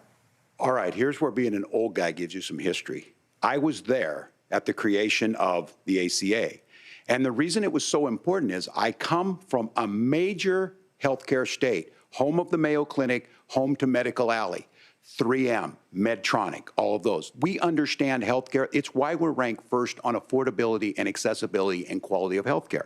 And so what I know is under Kamala Harris, More people are covered than they have before. And those of you listening, this is critical to you. Now, Donald Trump all of a sudden wants to. Go back and remember this. He ran on the first thing he was going to do on day one was to repeal Obamacare. On day one, he tried to sign an executive order to repeal the ACA. He signed on to a lawsuit to repeal the ACA, but lost at the Supreme Court. And he would have repealed the ACA had it not been for the courage of John McCain to save that bill. Now, fast forward, what that means to you is you lose your pre-existing conditions. If you're sitting at home and you got asthma, too bad. If you're a woman, probably not. Broke your foot during football, might kick you out. Your kids get kicked out when they're 26. Kamala Harris negotiated drug prices for the first time with Medicare. We have 10 drugs that will come online, the most common ones that'll be there. But look, this issue, and when Donald Trump said, I've got a concept of a plan, it cracked me up as a fourth grade teacher because my kids would have never given me that. But what Senator Vance just explained might be worse than a concept, because what he explained is pre-Obamacare. And I'll make this as simple as possible because I have done this for a long time. What they're saying is, if you're healthy, why should you be paying more? So what they're going to do is let insurance companies pick who they insure, because guess what happens? You pay your premium, it's not much. They figure they're not going to have to pay out to you. But those of you a little older, gray, got cancer, you're going to get kicked out of it. That's why the system didn't work. Kamala Harris will protect and enhance the ACA. Governor, thank you. Senator, you have not yet explained how you would protect people with pre-existing conditions or laid out that plan. Well, look, we currently have laws and regulations in place right now that protect people with pre-existing conditions. We want to keep those regulations in place, but we also want to make the health insurance marketplace function a little bit better. Now, what Governor Walz just said is actually not true. A lot of what happened, and the reason that Obamacare was crushing under its own weight, is that a lot of young and healthy people were leaving the exchanges. Donald Trump actually helped address that problem, and he did so in a way that preserved people's access to coverage who had pre-existing conditions. But again, something that these guys do is they make a lot of claims about if Donald Trump becomes president, all of these terrible consequences are going to ensue. But in reality, Donald Trump was president. Inflation was low. Take-home pay was higher. And he saved the very program from a Democratic administration that was collapsing and would have collapsed absent his leadership. He did his job, which is govern in a bipartisan way and get results, not just complain about problems, but actually solve them. Governor, did enrollment under the Affordable Care Act go up under the Trump administration? It's higher now that we've seen it go up. Look, people are using it. The system works. And the question about this of young people or whatever, that's the individual mandate piece of this. And Republicans fought tooth and nail saying, well, Americans should be free to do this. Well, then what happens is— So you think the individual mandate's a good idea? You shrink. I think the idea of making sure the risk pool is broad enough to cover everyone, that's the only way insurance works. When it doesn't, it collapses. You are asking pre-ACA where we get people out. Look, people know that they need to be on health care. People expect it to be there. And when we are able to make it, and we are making it this way, when we incentivize people to be in the market, when we help people who might not be able to afford it get there, and we make sure then when you get sick and old, it's there for you. Because I heard people say, well, I don't want to buy into Medicare or whatever. Good luck buying health care once you get past 70.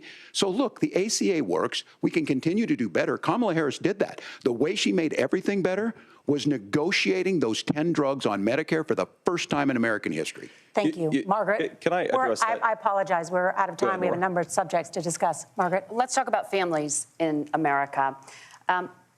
There is a child care crisis in this country, and the United States is one of the very few developed countries in the world without a national paid leave program for new parents. Governor Walz, you've said that if Democrats win both the White House and Congress, this is a day one priority for you. How long should employers be required to pay workers while they are home taking care of their newborns? You have 2 minutes.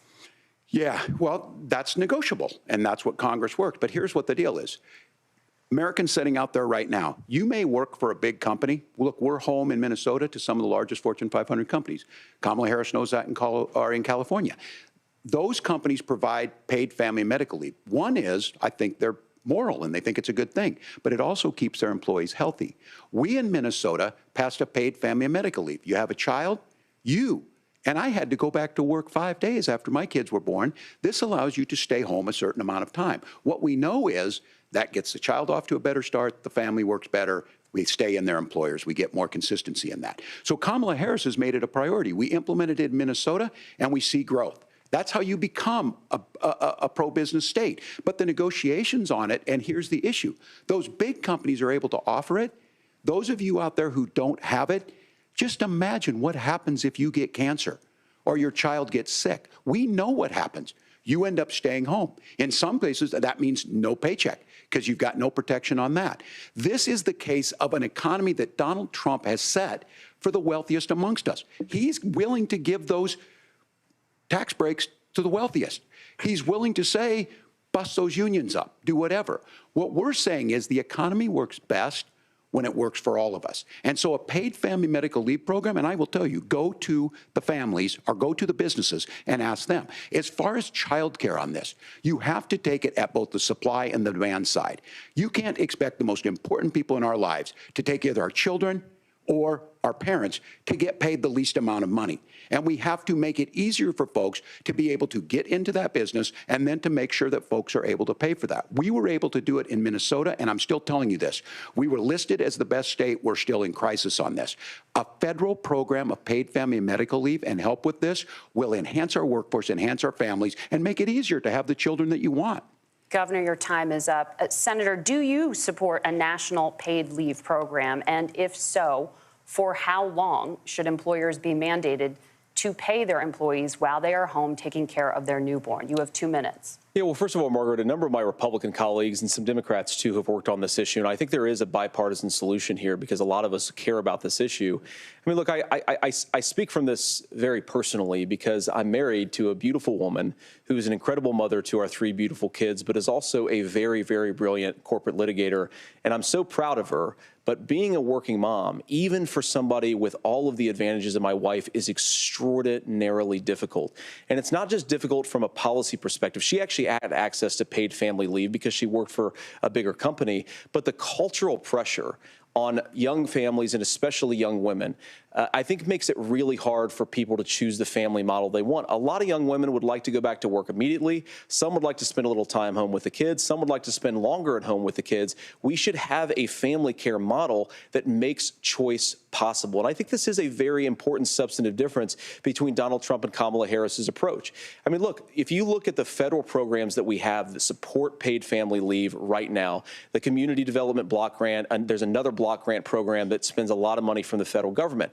These programs only go to one kind of child care model. Let's say you'd like your church maybe to help you out with child care. Maybe you live in a rural area or an urban area and you'd like to get together with families in your neighborhood to provide child care in the way that makes the most sense. You don't get access to any of these federal monies. We want to promote choice in how we deliver family care and how we promote child care because, look, it is unacceptable. And, you know, of course, Tim and I have been on the campaign trail a lot the past 7 or 8 weeks. And one of the biggest complaints I hear from young families is people who feel like they don't have options, like they're choosing between going to work or taking care for their kids. That is an incredible burden to put on American families. We're the only country that does it. I think we could do a heck of a lot better. Senator, thank you. You have also said, Senator Vance, many things about the American family. The Federal Reserve says parents will spend nearly as much on child care as they do on housing each month. So I want to get your thoughts on this. President Trump recently said, as much as child care is talked about as being expensive, it's relatively speaking not very expensive compared to the kinds of numbers we'll be taking in.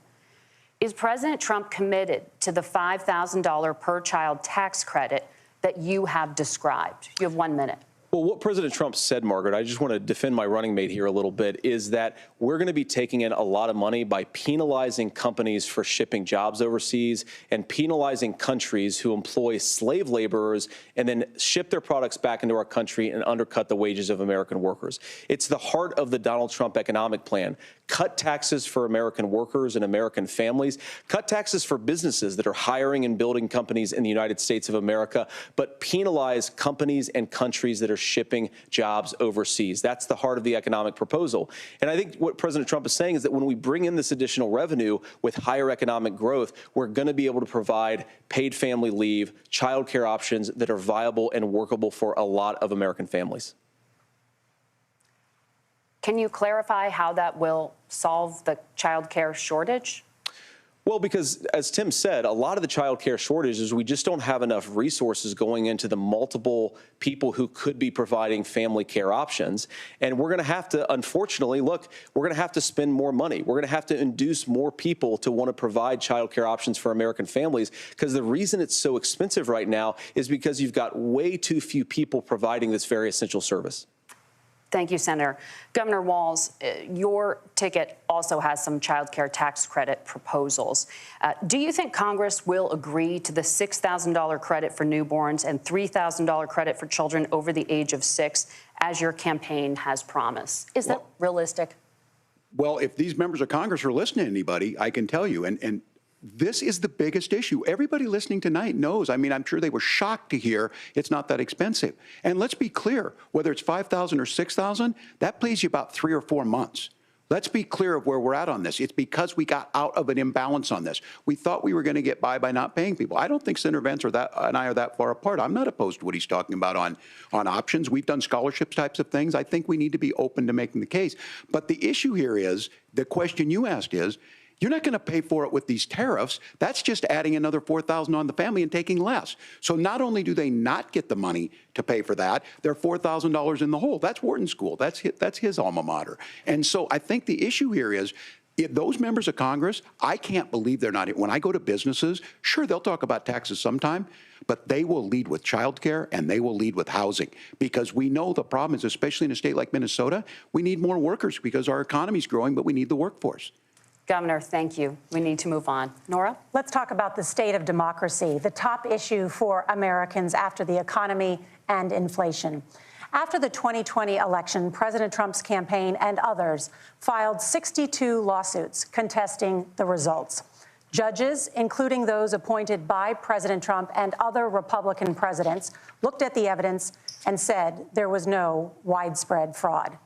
The governors of every state in the nation, Republicans and Democrats, certified the 2020 election results and sent a legal slate of electors to Congress for January 6th.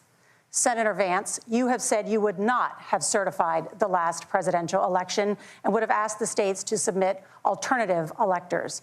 That has been called unconstitutional and illegal. Would you again seek to challenge this year's election results, even if every governor certifies the results? I'll give you 2 minutes. Well, Nora, first of all, I think that we're focused on the future. We need to figure out how to solve the inflation crisis caused by Kamala Harris's policies, make housing affordable, make groceries affordable, and that's what we're focused on. But I want to answer your question because you did ask it.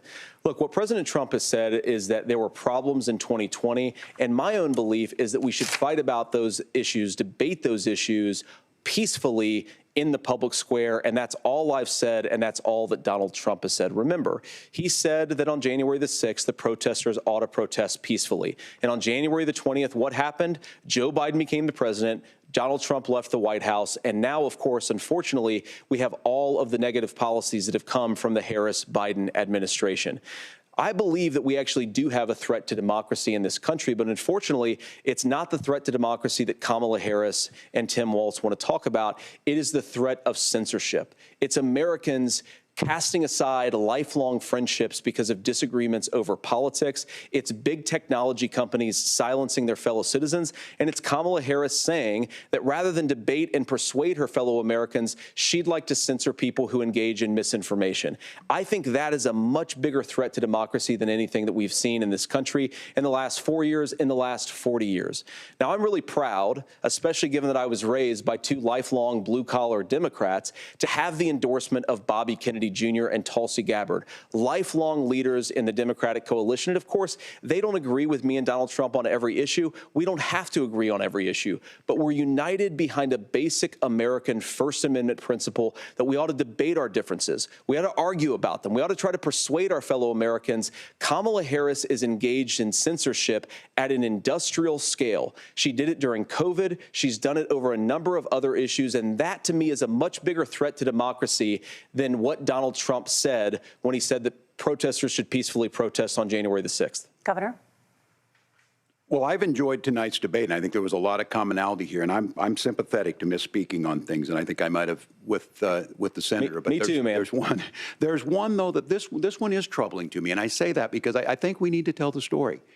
Donald Trump refused to acknowledge this, and the fact is that I don't think we can be the frog in the pot and let the boiling water go up. He was very clear. I mean, he lost this election, and he said he didn't. 140 police officers were beaten at the Capitol that day. Some with the American flag, several later died. And it wasn't just in there. In Minnesota, a group gathered on the state capitol grounds in St. Paul and said, we're marching to the governor's residence and there may be casualties. The only person there was my son and his dog, who was rushed out crying by state police. That issue, and Mike Pence standing there as they were chanting, hang Mike Pence. Mike Pence made the right decision. So, Senator, it was adjudicated over and over and over. I worked with kids long enough to know, and I said as a football coach, sometimes you really want to win, but the democracy is bigger than winning an election. You shake hands, and then you try and do everything you can to help the other side win.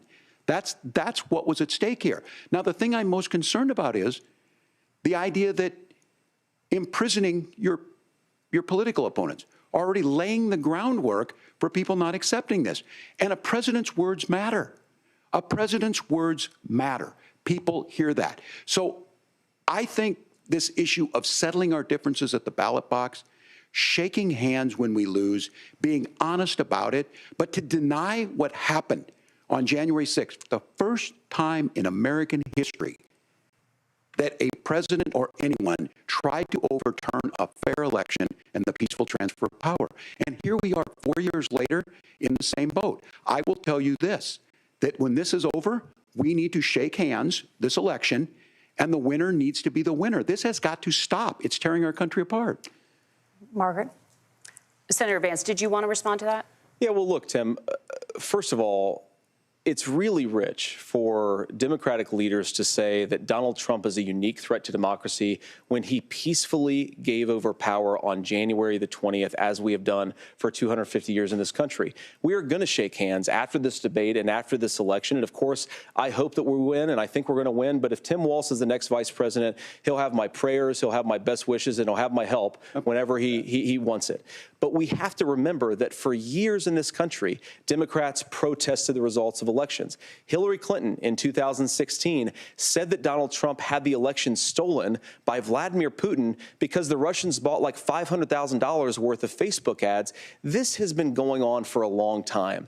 And if we want to say that we need to respect the results of the election, I'm on board. But if we want to say, as Tim Walz is saying, that this is just a problem that Republicans have had, I don't buy that.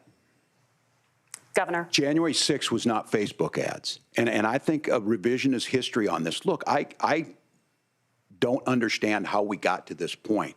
But the issue was that happened. Donald Trump can do it. And all of us say there's no place for this. It has massive repercussions. This idea that there's censorship to stop people from threatening to kill someone, threatening to do something, that's not censorship. Censorship is book banning. We've seen that. We've seen that brought up. I just think for everyone tonight, and I'm going to thank Senator Vance, I think this is the conversation they want to hear. And I think there's a lot of agreement, but this is one that we are miles apart on. This was a threat to our democracy in a way that we had not seen. And it manifested itself because of Donald Trump's inability to say. He is still saying he didn't lose the election. I would just ask that. Did he lose the 2020 election? Tim, I'm focused on the future. Did Kamala Harris censor Americans from speaking their mind in the wake of the 2020 COVID situation? That is a damning non-answer. It's a damning non-answer for you to not talk about censorship. Obviously, Donald Trump and I think that there were problems in 2020. We've talked about it. I'm happy to talk about it further. But you guys attack us for not believing in democracy. The most sacred right under the United States democracy is the First Amendment. You yourself have said there's no First Amendment right to misinformation. Kamala Harris wants to use the power of government and big tech to silence people from speaking their minds. That is a threat to democracy that will long outlive this present political moment. I would like Democrats and Republicans to both reject censorship. Let's persuade one another. Let's argue about ideas, and then let's come together afterwards. You can't yell fire in a crowded theater. That's the test. That's the Supreme Court test. Tim, fire in a crowded theater. You guys wanted to kick people off of Facebook for saying that toddlers shouldn't wear masks. Senator, the governor does have the floor. Fire in a crowded theater. That is criticizing the policies of the government, which is the right of every American. Senator, the governor does have the floor for 1 minute to respond to you. Yeah. Well, I don't run Facebook. What I do know is I see a candidate out there who refused, and now again, and this, I'm pretty shocked by this. He lost the election.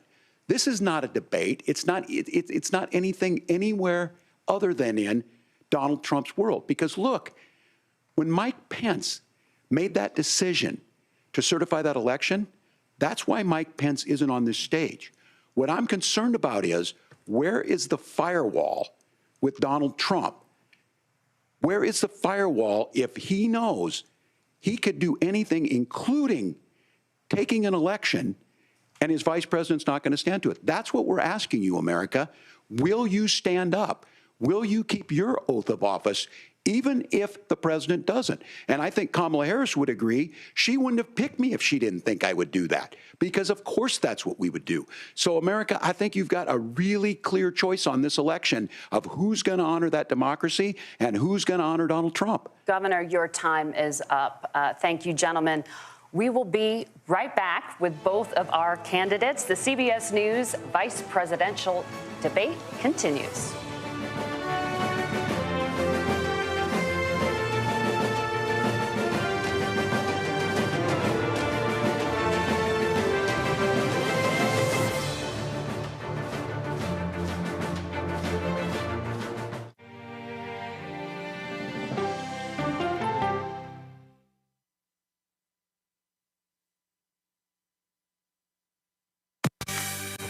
On our places, bright, shiny faces. When you wake up in the morning, we want to be your go-to team. Nate has one of the quickest minds I've ever seen. Tony has a way of making people feel comfortable. Gail has this unbelievable knack to ask the question that you're asking at home. I've been told I could talk to a tree, and that's pretty much true.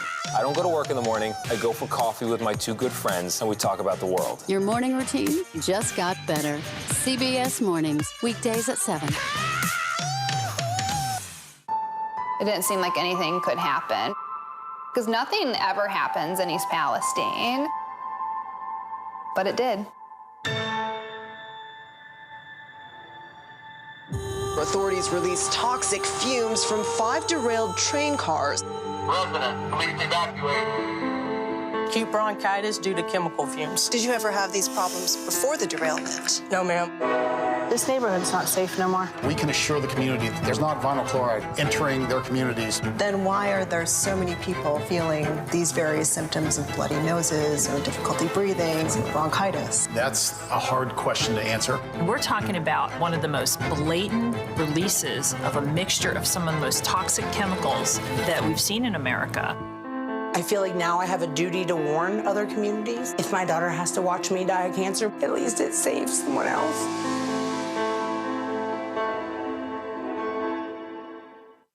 This case. It's like a screenplay, something straight out of Hollywood. But it's not fiction. It's 48 hours. Human remains found this week. 4 families shattered. There's no physical evidence. The mystery would haunt investigators for years. There's some questions that have to be asked and need to be answered. Like a John Grisham novel. A gripping true crime original. 48 Hours. Now streaming on the free CBS News app. Stories that inform. You can be really old at 60, and you can be really young at 85. Inspire. How do we unlock the power within ourselves to be who we want to be? And brighten your day. The best part of fame is making people feel good. Always send the people home happy. Make every day a little more like Sunday morning. Here comes the sun. Stream now on the free CBS News app. Hello, everyone, and welcome to our Dragon capsule here in space. Sightseers in space, the thrill of a lifetime. Seeing the Earth from space, it was so exhilarating. But the risks that come with the territory. There have been 4 fatal accidents. That's a 1% fatal accident rate. Might make you look before you launch. If you had 1 out of 100 airplanes falling out of the sky, we'd have a public crisis. Space tourism, now streaming on the free CBS News app. She's the first black woman on the Supreme Court, and she's determined she won't be the last. My parents had raised me to believe that I could do anything I wanted to do. Justice Ketanji Brown Jackson on Person to Person. It's like a screenplay, something straight out of Hollywood. Human remains found this week. There's some questions that have to be asked and need to be answered. A gripping true crime original, 48 Hours, now streaming on the free CBS News app. Superstar approaching, superstar approaching. I can see clearly now that the rain is gone.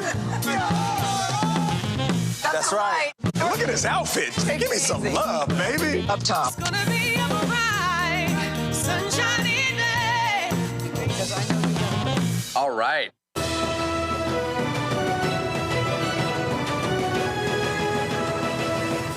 Welcome back to the CBS News Vice Presidential Debate. It is now time for the closing statement. Senator Vance won the virtual coin toss and elected to go last. So, Governor Walz, you are first. You have 2 minutes. Well, thank you, Senator Vance. Thank you to CBS News. And most importantly, thank you to all of you. If you're still up and the folks who miss Dancing with Our Stars, I appreciate it. But look, the support of the democracy matters. It matters that you're here. And I'm as surprised as anybody of this coalition that Kamala Harris has built, from Bernie Sanders to Dick Cheney to Taylor Swift, and a whole bunch of folks in between there. And they don't all agree on everything, but they are truly optimistic people. They believe in a positive future of this country and one where our politics can be better than it is. And I have to tell you, that better than it is the sense of optimism that there can be an opportunity economy that works for everyone, not just to get by, but to get ahead. And the idea that freedom really means something. Not the freedom of government to be in your bedroom or exam room, but the freedom for you to make choices about yourself. Now, look, we all know who Donald Trump is. He's told us, and as Maya Angelou said, believe him when he told you that. His first inaugural address talked about American carnage. And then he spent 4 years trying to maybe do that. Senator Vance tonight made it clear he will stand with Donald Trump's agenda. He will continue to push down that road. Excuse me. Kamala Harris gives us a different option. Now, I'll have to tell you, I'm going to be careful about the quotes, but there's one that Senator Vance said that does resonate with me. He said, Donald Trump makes the people I care about afraid. A lot of America feels that way. We don't need to be afraid.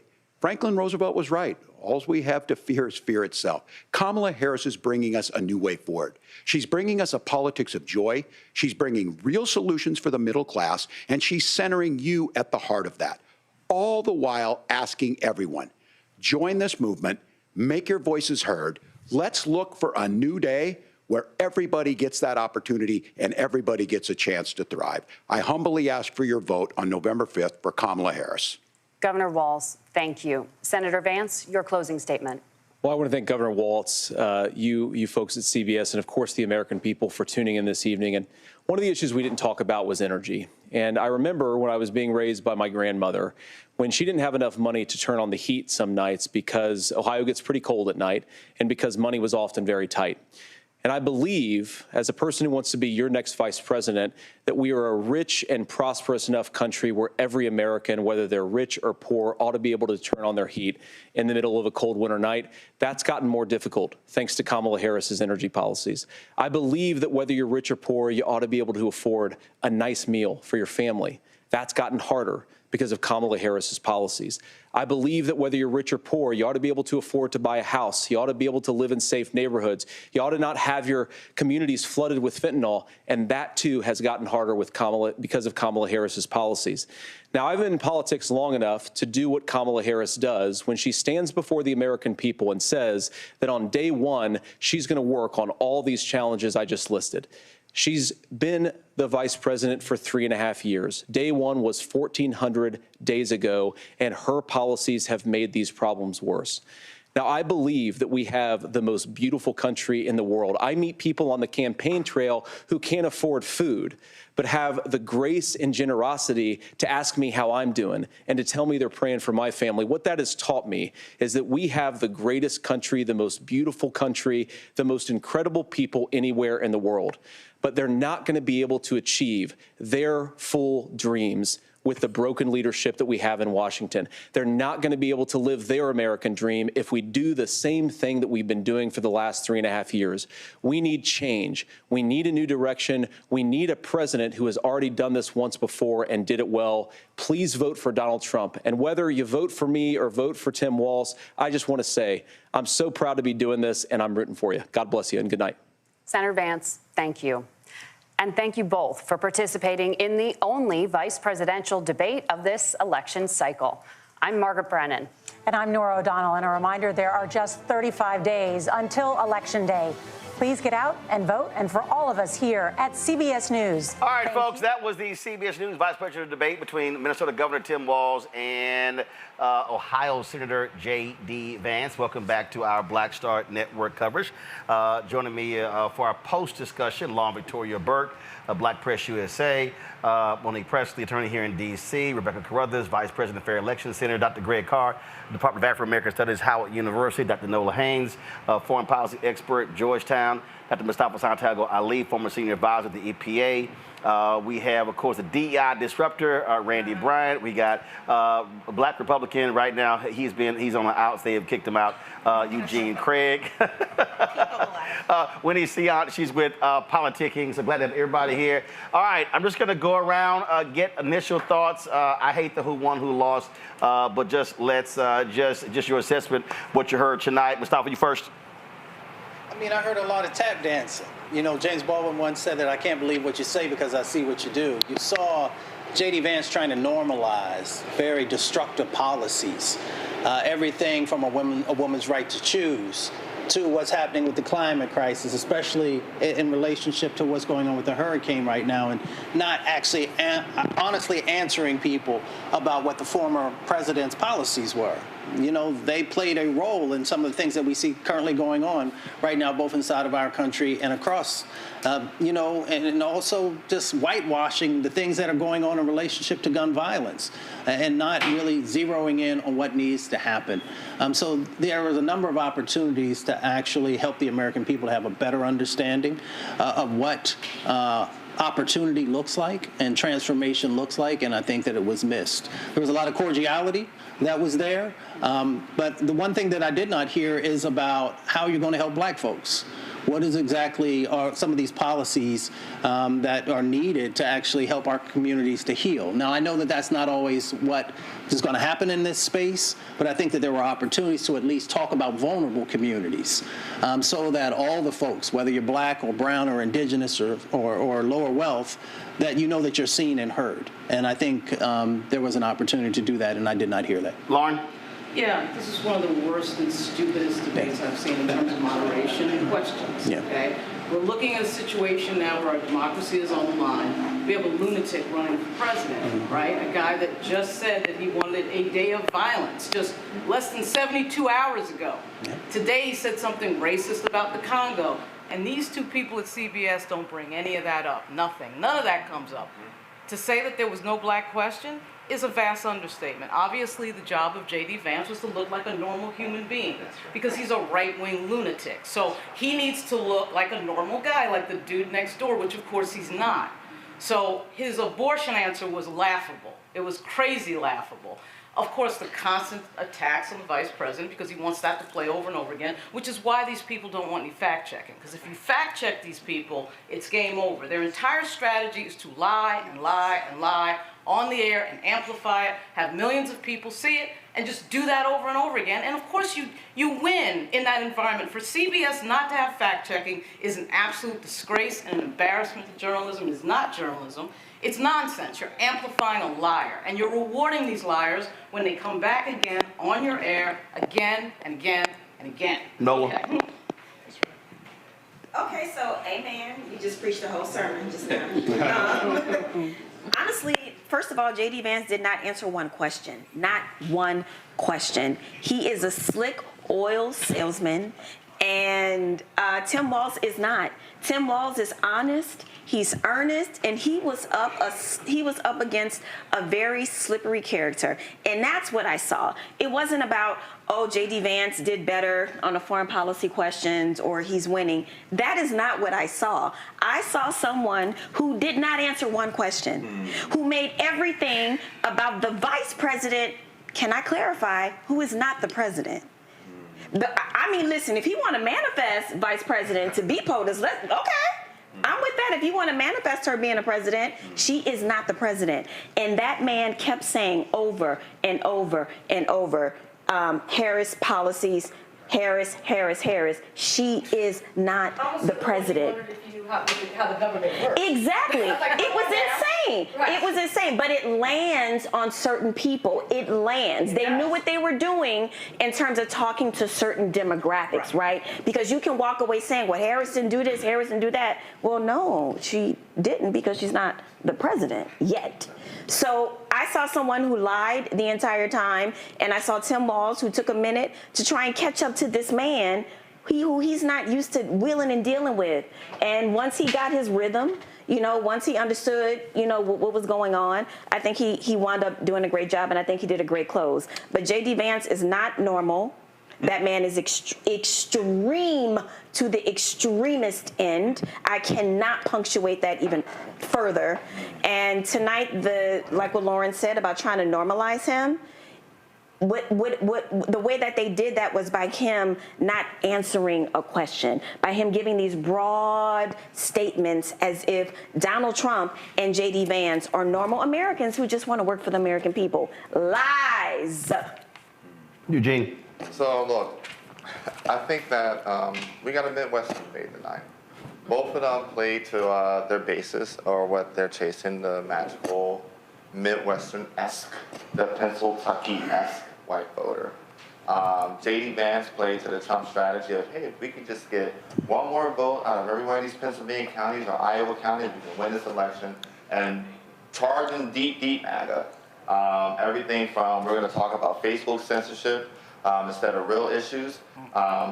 Literally every cultural right-wing red meat issue, J.D. Vance made sure he gave it some level of airtime. Facts.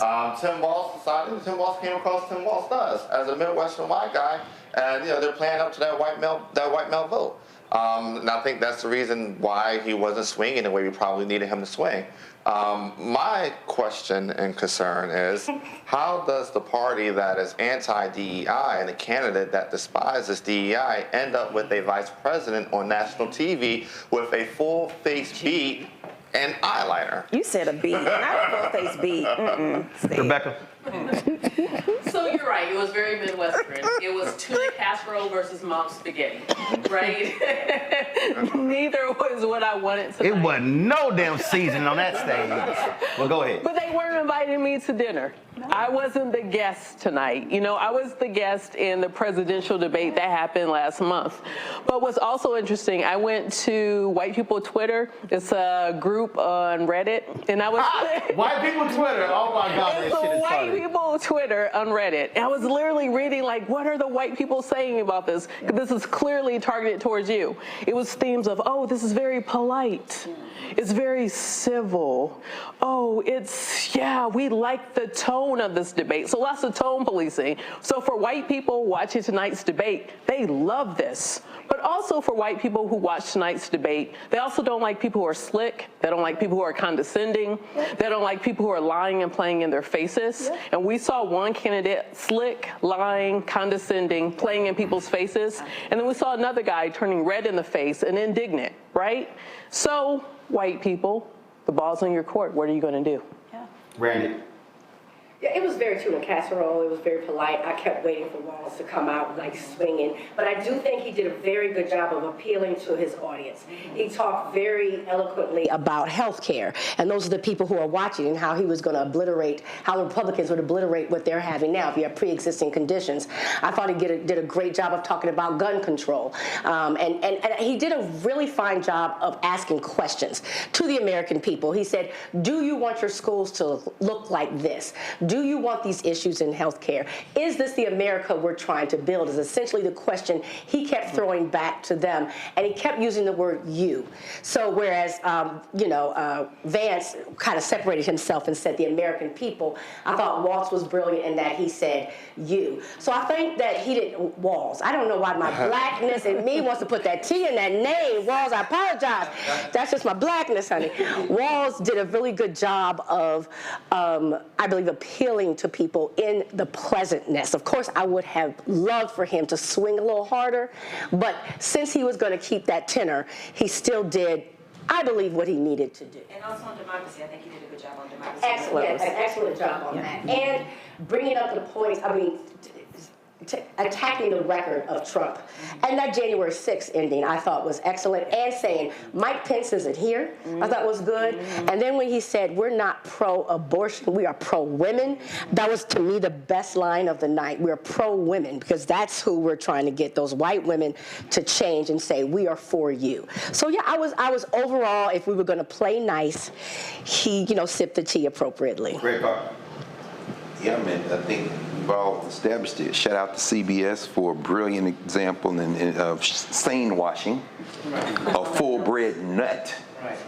Oh yeah, one of my best students, he's now a professor over at American School of Law, Angie Porter's from Rochester, Minnesota, and she told me about Minnesota nice. I went out there and spoke at the Freedom Fund for them in Rochester, and I saw it up close. I saw it again tonight. I know he's not from Minnesota, but that shit right there was embarrassing. First of all, if I'm Kamala Harris tonight after saying, okay, you made it through, I'm saying, why you let that man call me a drug dealer for an hour and a half and not slap him around? So, you let that fool talk shit. It took 10 rounds of questions, and you shouted it, Roland, at the end. He went for debate. Finally, for him to punch him around that question of, you didn't say whether you would agree with the election. Of course, Junior Varsity Vance was talking to one man. He's talking to Donald Trump. And that's my man, it's no problem. All them Silicon Valley billionaires, his master, Peter Thiel and them, they just waiting. Y'all win the election, we'll trigger the 25th Amendment, and you're looking at the President of the United States if they get their way, as far as I'm concerned. And he did what needed to happen. Only other thing I would say is that the Project 2025 was good. He got that in. He talked a little bit about that. But that playbook, he could have said the N-word every answer. Immigrants, illegal aliens. Yes. I don't care about the law. He did exactly what you said, Eugene. He's talking to his base. And so now we just got to make sure they don't try to steal this election. You'll probably have Greg Palestone between now and the election. His new documentary is a hell of a thing now. They have heard so many voters. You covered that story. Three-quarters of a million voters in Georgia alone. They are setting this up. And so that was some bullshit. Wait. So they were calling this the Rust Belt rivalry. I thought it was the Rust Belt revisionist history. I didn't hear a lot of truths tonight, unfortunately, and as a Haitian American, quite frankly, I was disgusted with the sidestepping of the question about Haitian immigrants. I started hearing about fentanyl, things that had nothing to do with the xenophobia that have been mudslinging for weeks now, really putting real-life people in danger. And so I think we have to remember the person we're dealing with, as many of y'all have said, is not a normal person. This is someone that would put people's lives in danger and then deny it and say that there was a peaceful transition of power on January 6th. We heard a lot of things that were just frankly untrue. And I think as the American people, we have to hold those parties accountable. I love this debate. I mean, I just thought it was fantastic. I thought it accomplished exactly what it was supposed to do. It wasn't for me, so I didn't go into it expecting to be impressed. I don't, in general, look at these debates and want it to be boom, pound, boom, the way, like, when you watch, Batman, yeah, that was a straight-ass Batman right there. I'm doing the old Batman. I'm aging myself, because when I think Batman, I think Adam West. Yes. Same. And so, boom. Yeah, and so there were a couple of those, but unnecessary, because this was for people who, as Rebecca said, and I'm watching the same thing on my chat, I'm watching him get called slick. I tweeted about it because, and it's not just the makeup, shame on you, Eugene. It's the whole young guy just showed up on the scene, don't know shit, ain't from shit, switches up on everything, kissing Donald Trump's butt. I'm from Texas. We don't like that. The black folks don't like that. The white folks don't like that. The brown folks don't like that. We universally don't like slick. Yeah. It's not what we do. Right. The voters who were watching tonight, who also watched the presidential debate, because they're going to look at the numbers and see that there's nobody who was extra interested tonight who didn't watch the first round. So we watched the varsity round, and the person who's leading the ticket did what she had to do. She punched way above class. Like, she went up there and knockout, knockout, knockout, knockout. And everybody's like, okay, she's in charge. Then here came the JV round, and they don't necessarily know a lot. Like, the foreign policy answers, universally horrible, right? Governor Walz, decent person, looks you straight in the eyes, says exactly what's true, appeal to conservatives with the McCain thumbs up, with the farmers, with the I know how to govern, I know how to lead, I'm still learning the rest of this stuff, I'm gonna tell you the truth. And then we got Slick Rick. And he don't know nothing, and he lies the whole time, and he talks fast. And for people inside the Beltway, some of us get impressed by that. But if you look at these people who are talking, who are voters, that's not true. And I don't think that he really stands for us, and he doesn't believe that. And so I understand, my wrap up, because Roland's looking at me crazy, my wrap up is we might have wanted more fisticuffs, but we decided at the last debate, I decided 4 years ago. We who were thinking about it decided at the last debate. What I love about this is out of the 4 people in this election, there is one leader who is cream at the top, and everybody else is tearing under her, and her running mate is under her. And then there's J.D. Vance, because complete sentences. And then there's the guy under him, who tonight was doing tampon Tim and all caps and tweeting about things that don't have nothing to do with the debate. I can tell by the way he's tweeting what he thought about his running mate's performance, and I agree with him. So we're gonna do a quick break. We gotta fix an audio issue, and then I'll give my thoughts when we come right back. You're watching the Black Star Network's post-debate coverage of the vice presidential debate between Senator J.D. Vance and Minnesota Governor Tim Walz. We'll be right back.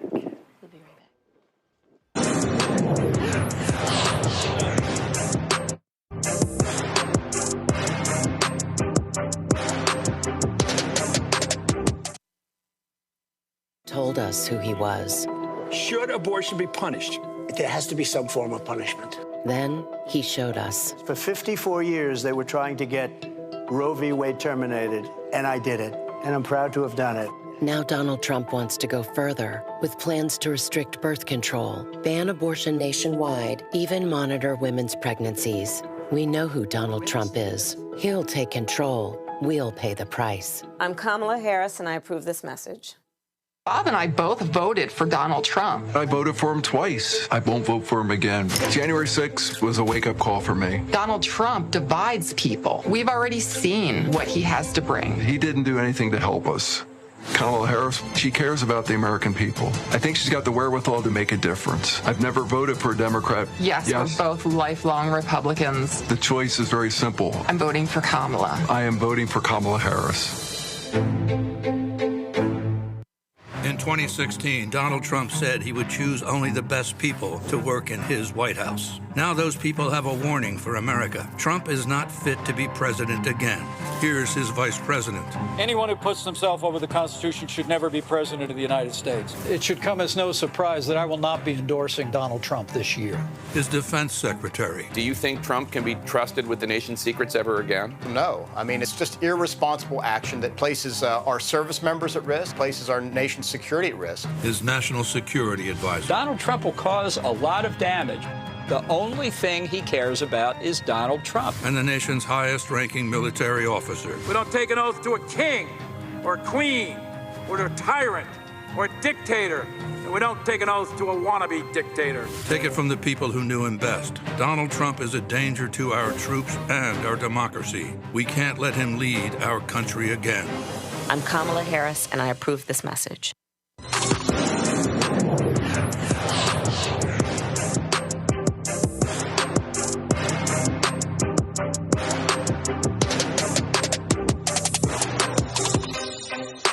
All right, folks, welcome back to our Black Star Network post-debate coverage. So here are my thoughts. Walz starts very shaky. He was very nervous. J.D. Vance, Senator J.D. Vance is a smooth liar. And when you have someone who lies that smoothly, he can sound convincing when he's lying. And so I thought, even though initially CBS said they were not going to fact check, I think Margaret Brennan and Nora O'Donnell was like, y'all ain't going to make us look like some goddamn fools. And so so the fact checking was good. And I appreciate when somebody had the common sense to turn the damn microphones off. They're like, oh, you're not listening to us? Right, kill the damn microphone. So, of course, trash ass Megyn Kelly didn't like it, but then again, she also thinks Santa's white. So what jumped out at me is, I mean, Monica's right, Eugenia's right, in that if you look at audience, Tim Walz isn't, we normally look at a vice presidential pick as being the attack dog for the candidate. But that's not the candidate she picked. She purposely picked somebody who was an attack dog. She could have gone with a Josh Shapiro, the Pennsylvania governor. She could have gone with Brashear, the governor of Kentucky. She could have gone with Roy Cooper, governor of North Carolina. But I think wanting to have a different appeal, which is why she went with Governor Tim Walz. That's what it was about tonight. He wasn't going to say lie. He wasn't going to attack him. Where I thought what drove me crazy, not one time did Governor Walz say, Senator, you're in the United States Senate. Right. You could have proposed this. Right. You could have pushed this. Mm-hmm. I mean, the conversation tonight was as if he wasn't even an elected member of Congress. So I was sitting there like, okay, you take that opportunity to say that. So I thought that was a miss on his part. Where I think Walz was very strong, first part of the debate, was on the reproductive rights issue. Mm. That's when he sort of got his sea legs. I would say to him, dude, just simply say, I misspoke on the damn Tiananmen Square thing. Right. That long-ass, winding-ass answer, and you like, look, stick and move. That's all you got. Look, if you screwed up, stick and move and get out of it. Now, the strongest part to me for Walz tonight, absolutely, was on January 6th. Now, I think when they go back and look at it, they're gonna tell J.D. Vance, dude, what the hell? They gave your ass an out and you didn't take it. Because he gave the first answer, Walz, then they said, Senator, would you like to respond? And I'm sitting there going, no, do not respond. Tell them, no, thank you. No, his ass took the bait. And then that's when Walz was able to go. He's like, like you can't even say? Yeah.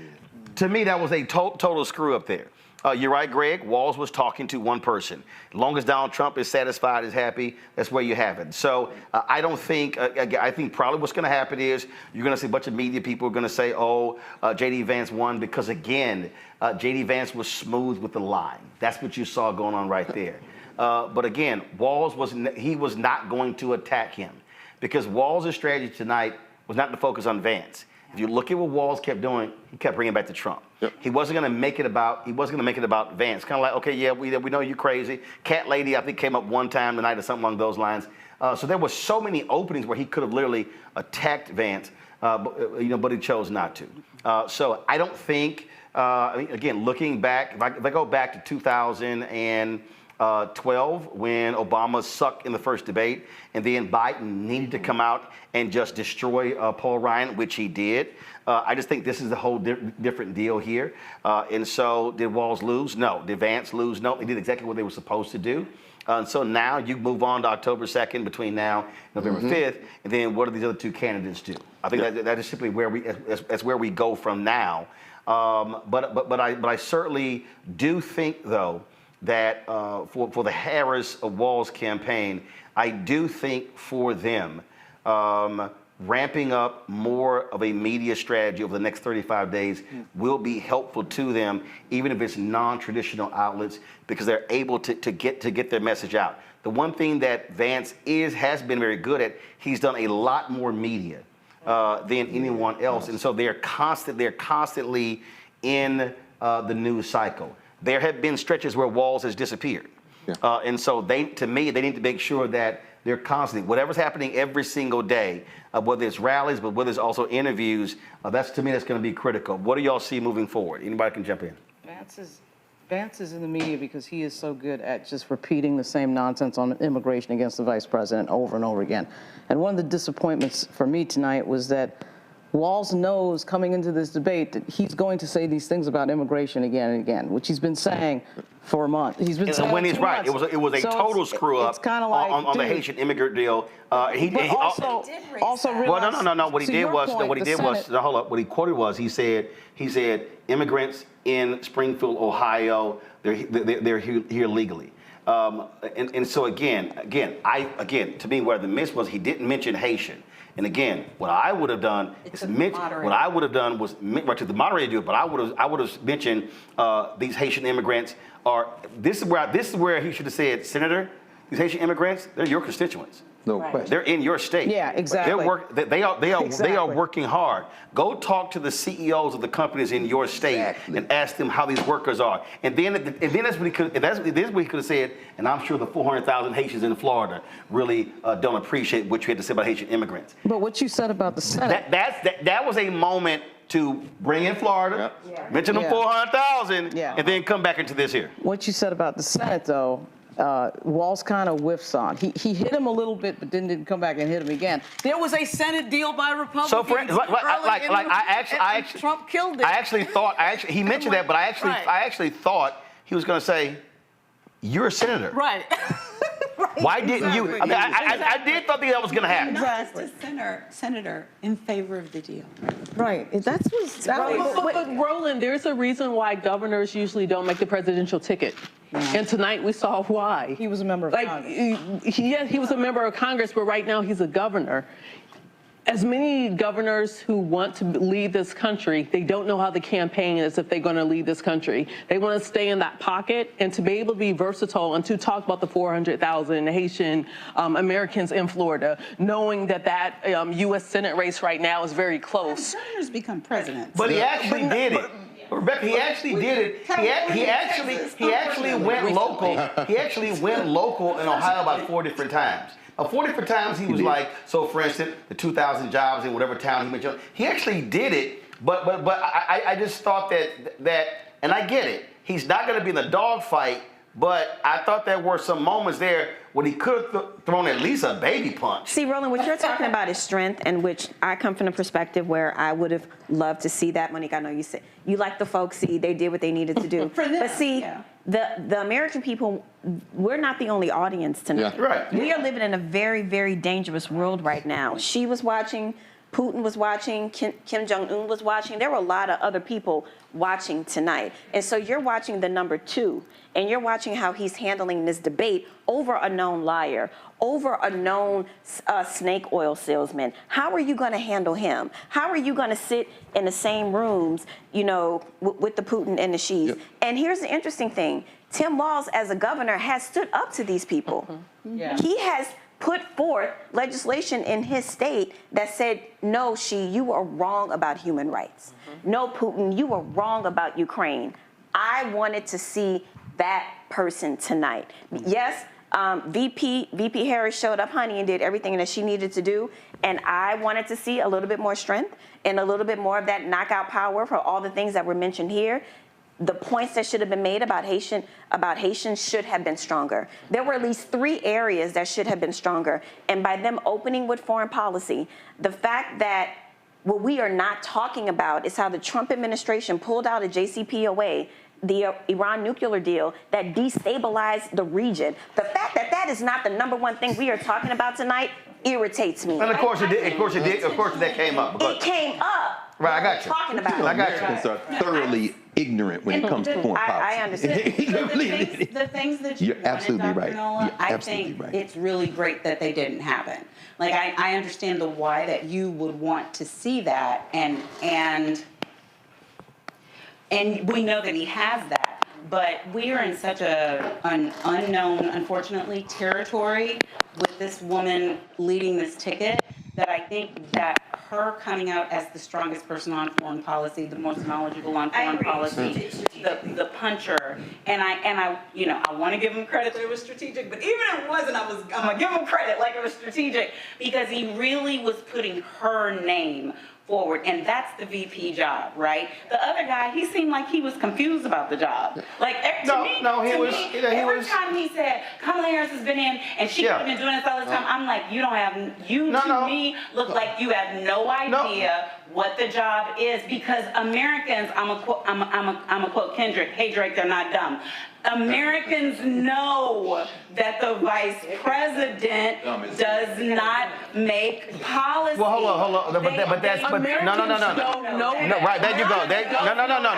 No. Knowledgeable Americans know that. He wasn't talking to them. He was talking to them clueless ass people, Mustafa. The people who believe the lie the entire time. Right, and they want to continue to believe that. I think that we have to be careful of overcomplicating this, right? So all the people that I work with, what they know about the vice president is that if the president, for whatever reason, passes away, then this is the individual who then takes over. Yes. So the question becomes, tonight, when you saw these two individuals, who gave you the comfort to know that if something tragic happens, and we know we live in a very violent society, we've seen some of the things that have played out, who is it who could step up and lead? And, folks are going to have to make the decision for themselves. Keep it real. Vance did a good job of acting out. Well, that's what I was going to say. Right. Did Walz look like more of a leader? But I think, wait. So I think we got to keep something in perspective. But we got to keep something in perspective here, right? This is technically Governor Walz's second major full focus on him national television moment. And if I'm Team Harris, and I know that, hey, this debate is our fight for the white voter, I actually probably want him to less strength, remind them you're the guy that's going to be out there for Nebraska football or Ohio State football or Penn State football. If they branded him as this borderline average Joe personality, football coach, come kiss my baby. That you have an hour and a half of presenting him to the world. That if you have an hour, if you have Donald Trump was right. Well, I would say this. I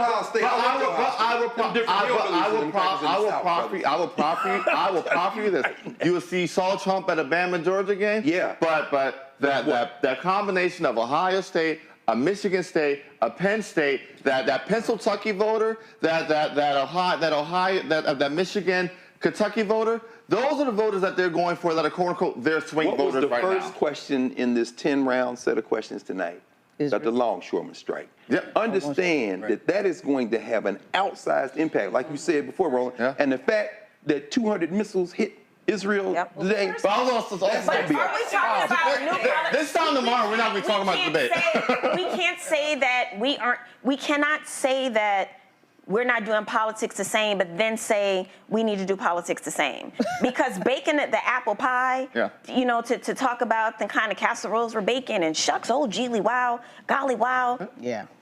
If we're not in a normal political time, then we're not in a normal political time. But I think that this was tone. It was tone.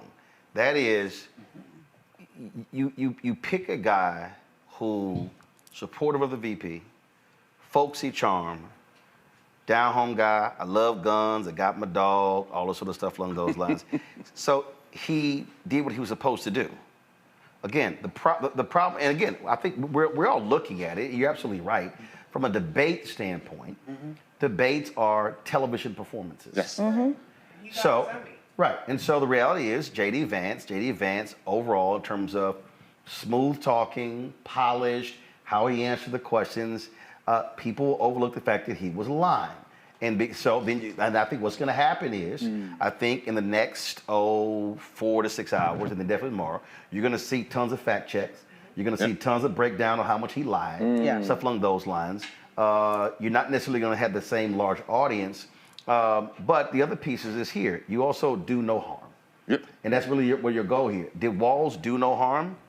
He didn't do any harm. Right. Did Vance do no harm? True. Didn't do any harm. That's true. But I will go back to the two issues that came out that were Walz's strongest were the two issues that Democrats are focused on. Reproductive rights and January 6th. And the fact that J.D. Vance would not say that Donald Trump lost the election and gave Walz the opening to hammer him on that. And then Walz, well, can't we just move on? I'm focused on the future. And then Walz brought that shit right back, and he tried to, no, I'm all about the future. No, but you can't even, and he brought the cops up. I think that's going to be the exchange, Randy, that you're going to hear more about tomorrow, that J.D. Vance could not stand there and say, yes, he lost the election, and then we should move on. That's where, and again, I go, if they replay it, they gave him an out, and his dumb ass took the bait, and he ran with it. And that out again, I think that was Walz's strongest moment, and I think that's where you saw him. You literally saw him. Did this fool just like? Yep. Yeah. And that was the moment. Where I think. So I think everything. That's going to be a central thing to focus on. Randy, then That's Whitney. absolutely going to be a central thing, and it should be. If they're smart, they should focus on that, because what I will say about all Americans, regardless of race, gender, geographic location, they're tired. It's been chaotic. Being with Trump was chaotic, and that whole presidency. And then we were embarrassed. It was an international embarrassment to democracy. January 6th was. And so if he's not decrying it, if Vance won't say it was wrong, or we made a mistake, or he's right in it. So no one wants to relive that. We don't want to go through that again. And I think one way that the Republicans are, the tool they use is fear, white fear. And I think that they are scared of a lot of things, but they're also scared of that. They chaos and looking bad. They have this pride that they have. So I think they will focus on that in the next couple of days, and they should. They absolutely should. Outside of January 6th, I thought that Walz was extremely strong on the ACA. That was the closest he got by calling him a liar to his face. Right. Yes. He was very, very cognizant of the fact that he tried to actively repeal Obamacare or ACA, whatever you want to call it, continually. That was his entire mission of his presidency, was to try to uproot that entire policy. Fortunately for a lot of Americans, he failed. But that was his mission, and that's one of the things that he ran his whole campaign upon. So I think it's really important that Walz actually started to back him down a little bit against that. Again, we didn't see him go hard like we would have wanted to, but he did get the closest to getting hard at that particular moment. You heard Walz bring up Amber Thurman, and then you heard J.D. Vance say, Amber Thurman should be alive. Go to my iPad. Ben Crump is the attorney for the family of Amber Thurman. They released this statement here. Tonight, we commend Governor Tim Walz for telling Amber's story and for his unwavering commitment to defending women's reproductive rights. Amber's tragic death was a direct result of Georgia's archaic and dangerously restrictive abortion laws, which denied her the life-saving care she so desperately needed. We strongly condemn the Republican platform that seeks to further restrict women's access to necessary health care under the false guise of protection. We are grieving an unimaginable loss that no family should have to endure. We must continue to fight against laws that put women's lives at risk, and we are grateful to leaders like Governor Walz who advocate for common sense laws while exhibiting such compassion. The fight for justice for Amber is a fight for every woman's right to make decisions about her own body and access the medical care she needs. We will not stop until these dangerous laws are repealed and no more lives are lost. Until then, we must keep saying her name, Amber Thurman. Yeah, question about that in that vein, right quick, just for everybody, just very quickly. On that line of questioning, and there were two when it came out, and maybe, like you said, you think, as you said, Roland, this will age well or will this provide fodder? Because there was a lot of nuance. I would say that. So, for example, on child care, when he said, for example, basically what J.D. Vance said is, I want your Mima and Nana to do this, and we're going to subsidize him. The answers were there.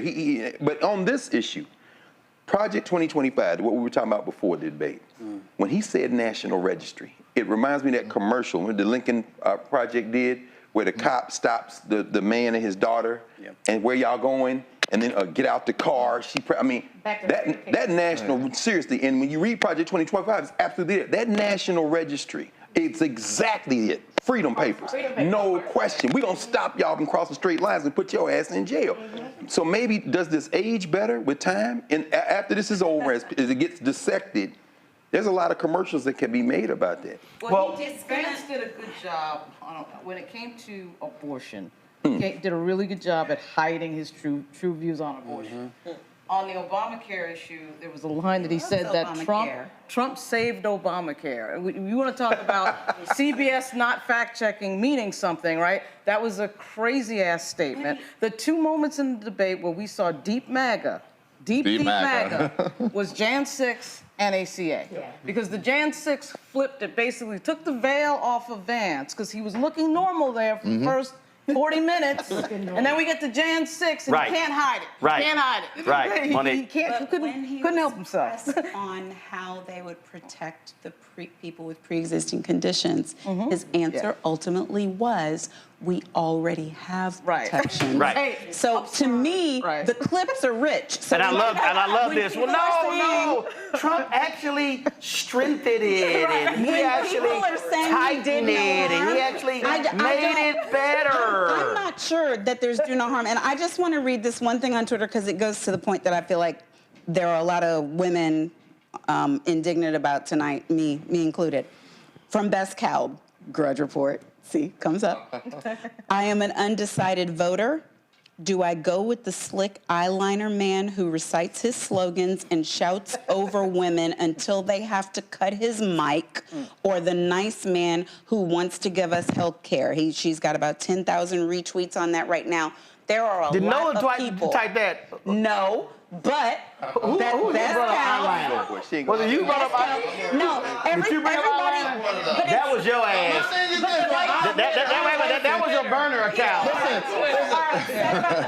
But people are more upset about what happened. That was his one pure asshole flare up, where we had two women moderators.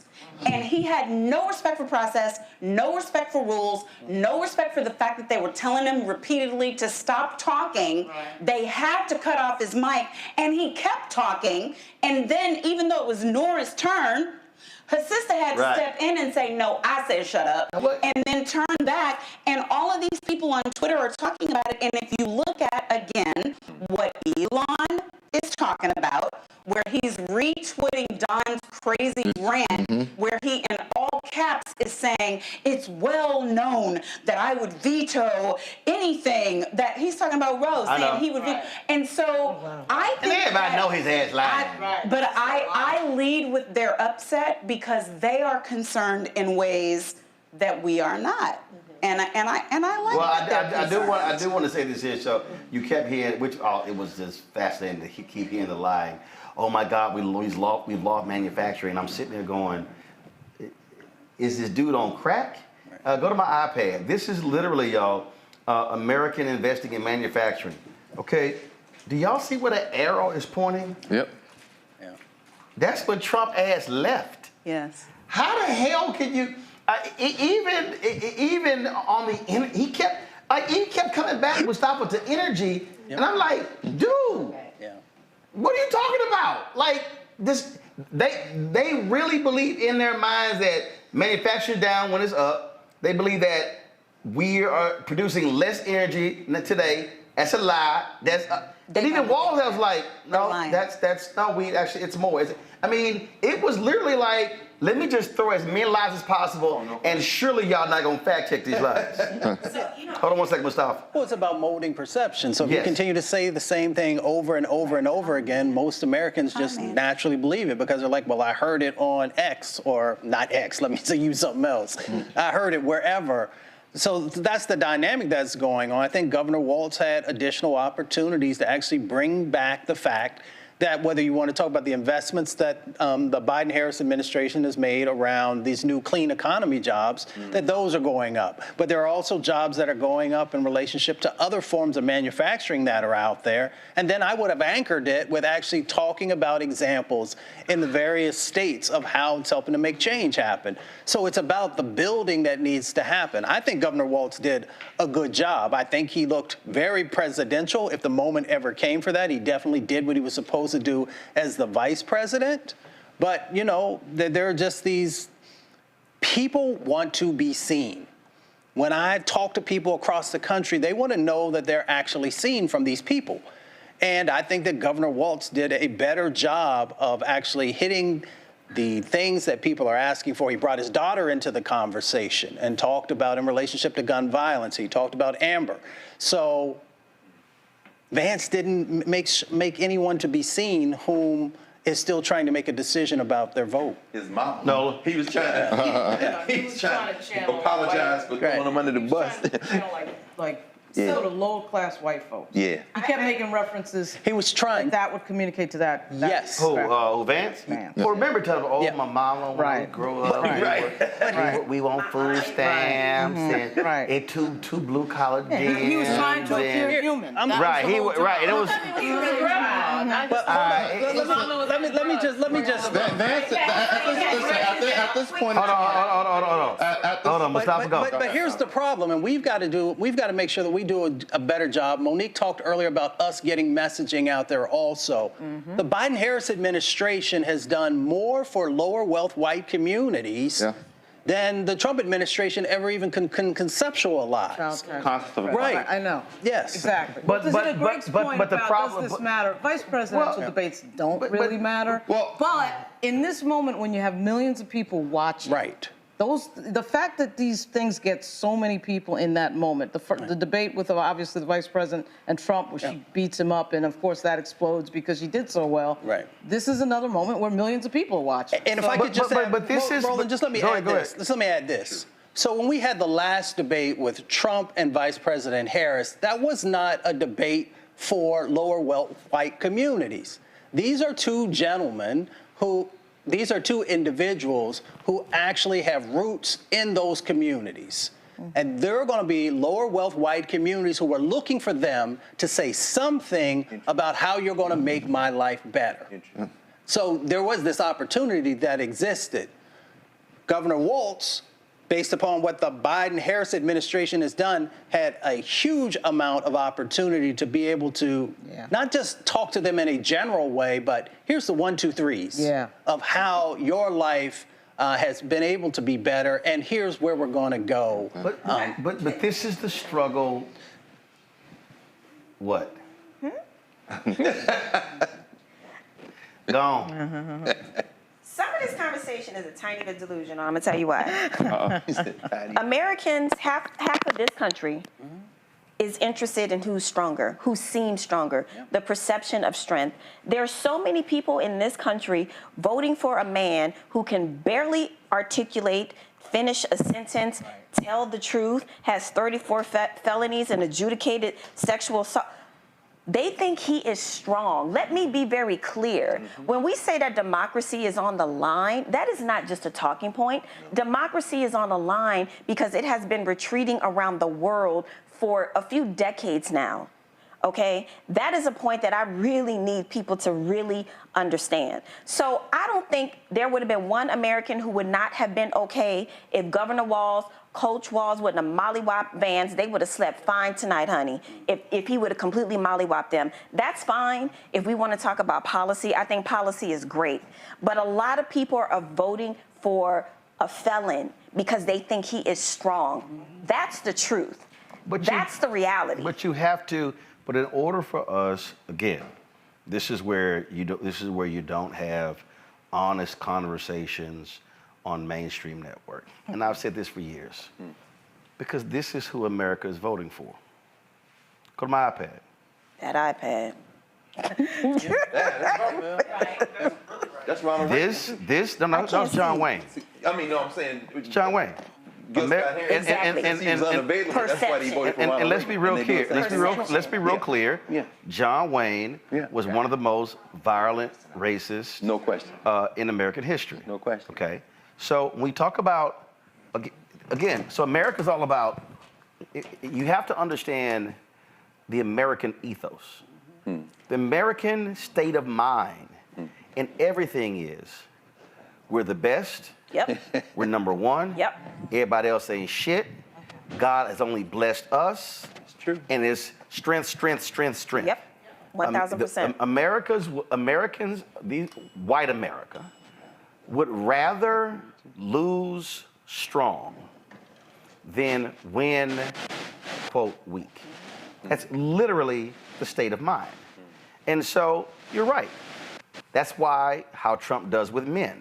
You look at the numbers. Oh, he's strong. He projects strength. He says what he's going. He does what he does what he says. He does what he says he's going to do. Don't matter that it's stupid as hell and it's crazy and it's outlandish.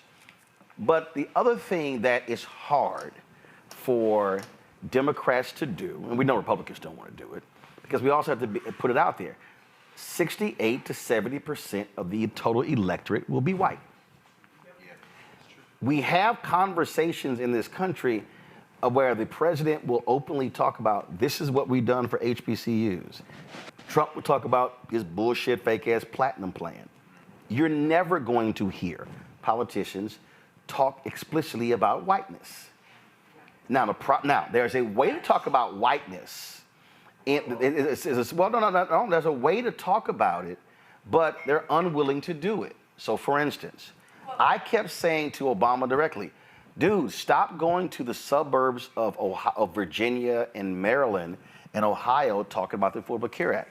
Go to the brokest, sickest, whitest parts of Mississippi, Alabama, and say, I passed this for y'all.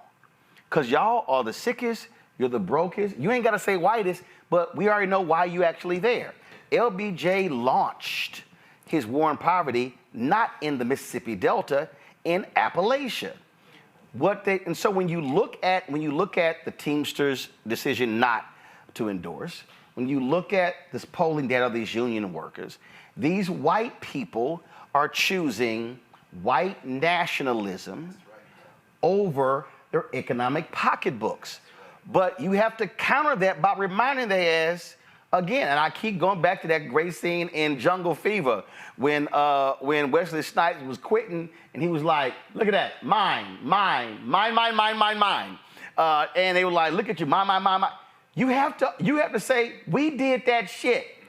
But I think sometimes they play so nice, they're unwilling to go that hard by saying, let me remind y'all, Obama wouldn't do it. Obama saved Elkhart, Indiana, with his first stimulus deal, and they were all voting Republican. He should have went back and say, Elkhart, just let me remind y'all, without my bill, y'all ass is gone. At some point, you have to own your shit, and you gotta look white folks in the eye and say, we made this possible for y'all. Because then they want to vote for you?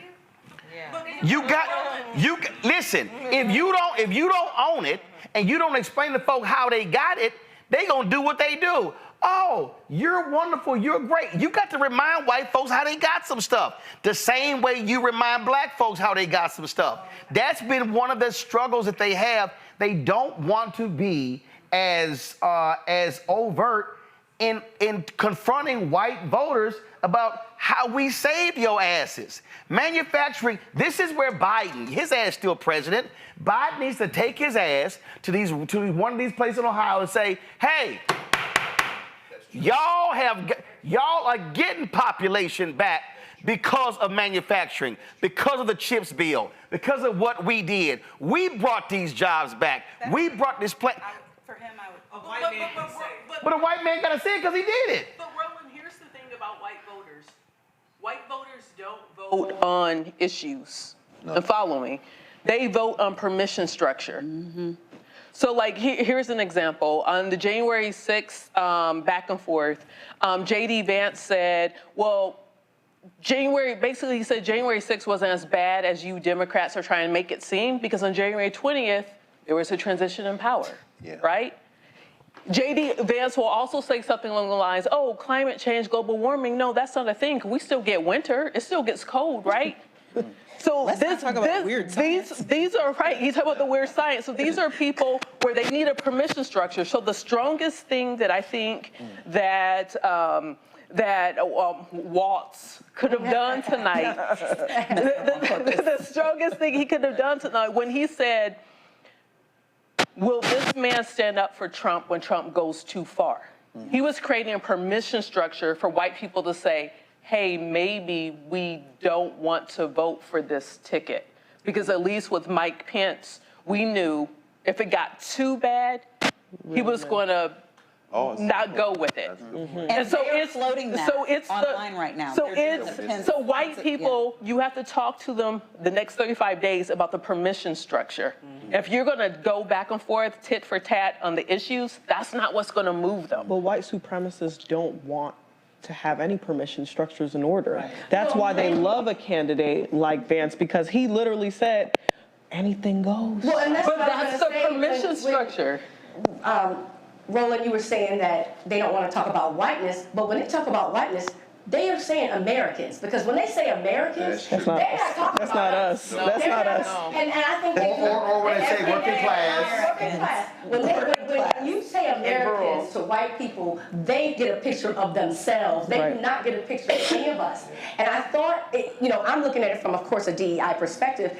He's going about Americans and then migrants. And what people don't get when you talk about how there are these, huge numbers of Cubans who are voting Republican, they don't get, when they talk about migrants, they don't know who is and isn't legal, and they're going to get everybody. Right. They're going to get everybody. But he differentiates to me the whiteness by saying Americans.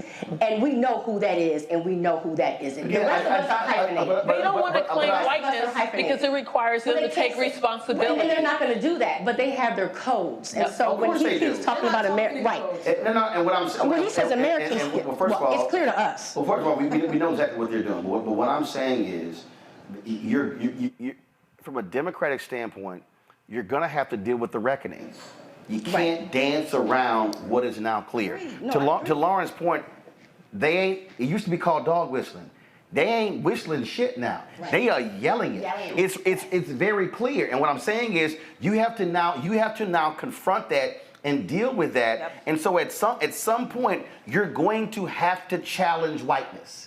Agreed. At some point, you're going to have to stop the sitting here where you don't want to use certain phrases or whatever. At some point, you're going to have to challenge white conservative. They do it. Let's look at our American people in this town of Appalachia and what we did here. No. That's what I'm saying. What I'm saying is, when you start talking about these Midwestern towns, first of all, we got to remember, we're talking about places that are anywhere from 85 to 99% white. Yes. And so what you have to do is, and this is why I do think it's important for the Haitian immigrants that came to Springfield. Remind folk, hold up, y'all asses were dying. Yes. You were losing population. Yep. You were losing jobs. You were losing homeowners. Your city was dying. Your population had dipped below 50,000, and so these 20,000 Haitian migrants have reinvigorated this town. And what you do is you use the white folks who are telling you that against them. You say because here's what these white folks want. What these white folks want is they want their white enclaves to remain white. Right. Yes. But they don't want to die. Right. Now the problem is, what's happening is, immigrants, whether they are Haitian, whether they are Venezuelan, whether they are Mexican, they sitting there saying, we going where the jobs are. Right. Well, watch this. Whether they are Somalis in Minnesota, was Walz's reticence? Because that occurred to me. I'm like, you should have said in my state. Mm-hmm. I got forget 20% of the fresh water. You got them Somalis in it. Right. Was this part of what you're saying, Ray? I will not challenge whiteness. No. Tonight was all about how do I talk to, because you got to remember, Trump made serious inroads in Minnesota in 2016, 2020. Right. Because Minnesota is looking like Pennsylvania. okay, where you have blue urban centers and the rest of the damn state look like Alabama. That's true. Okay, same thing in Michigan. Michigan ain't no blue state. Right. Michigan got blue cities that dominate the state. That's right. But the rest of that state look like Alabama. And so what you're dealing with is, tonight was all about, I need to talk to, in my own way, the white folks in Pennsylvania, not Pittsburgh and Philadelphia, the white folks in Georgia, not Atlanta, not South Fulton, I ain't talking to them. Let me talk to Wisconsin, except Milwaukee. Let me talk to Michigan. I ain't talking about Detroit, Lansing, and Flint. This is who I'm talking to, and that's what it was. But the only way, because again, we look at the data, where Vice President Kamala Harris is with white voters, because my biggest concern about not running was, could she hold his white coalition?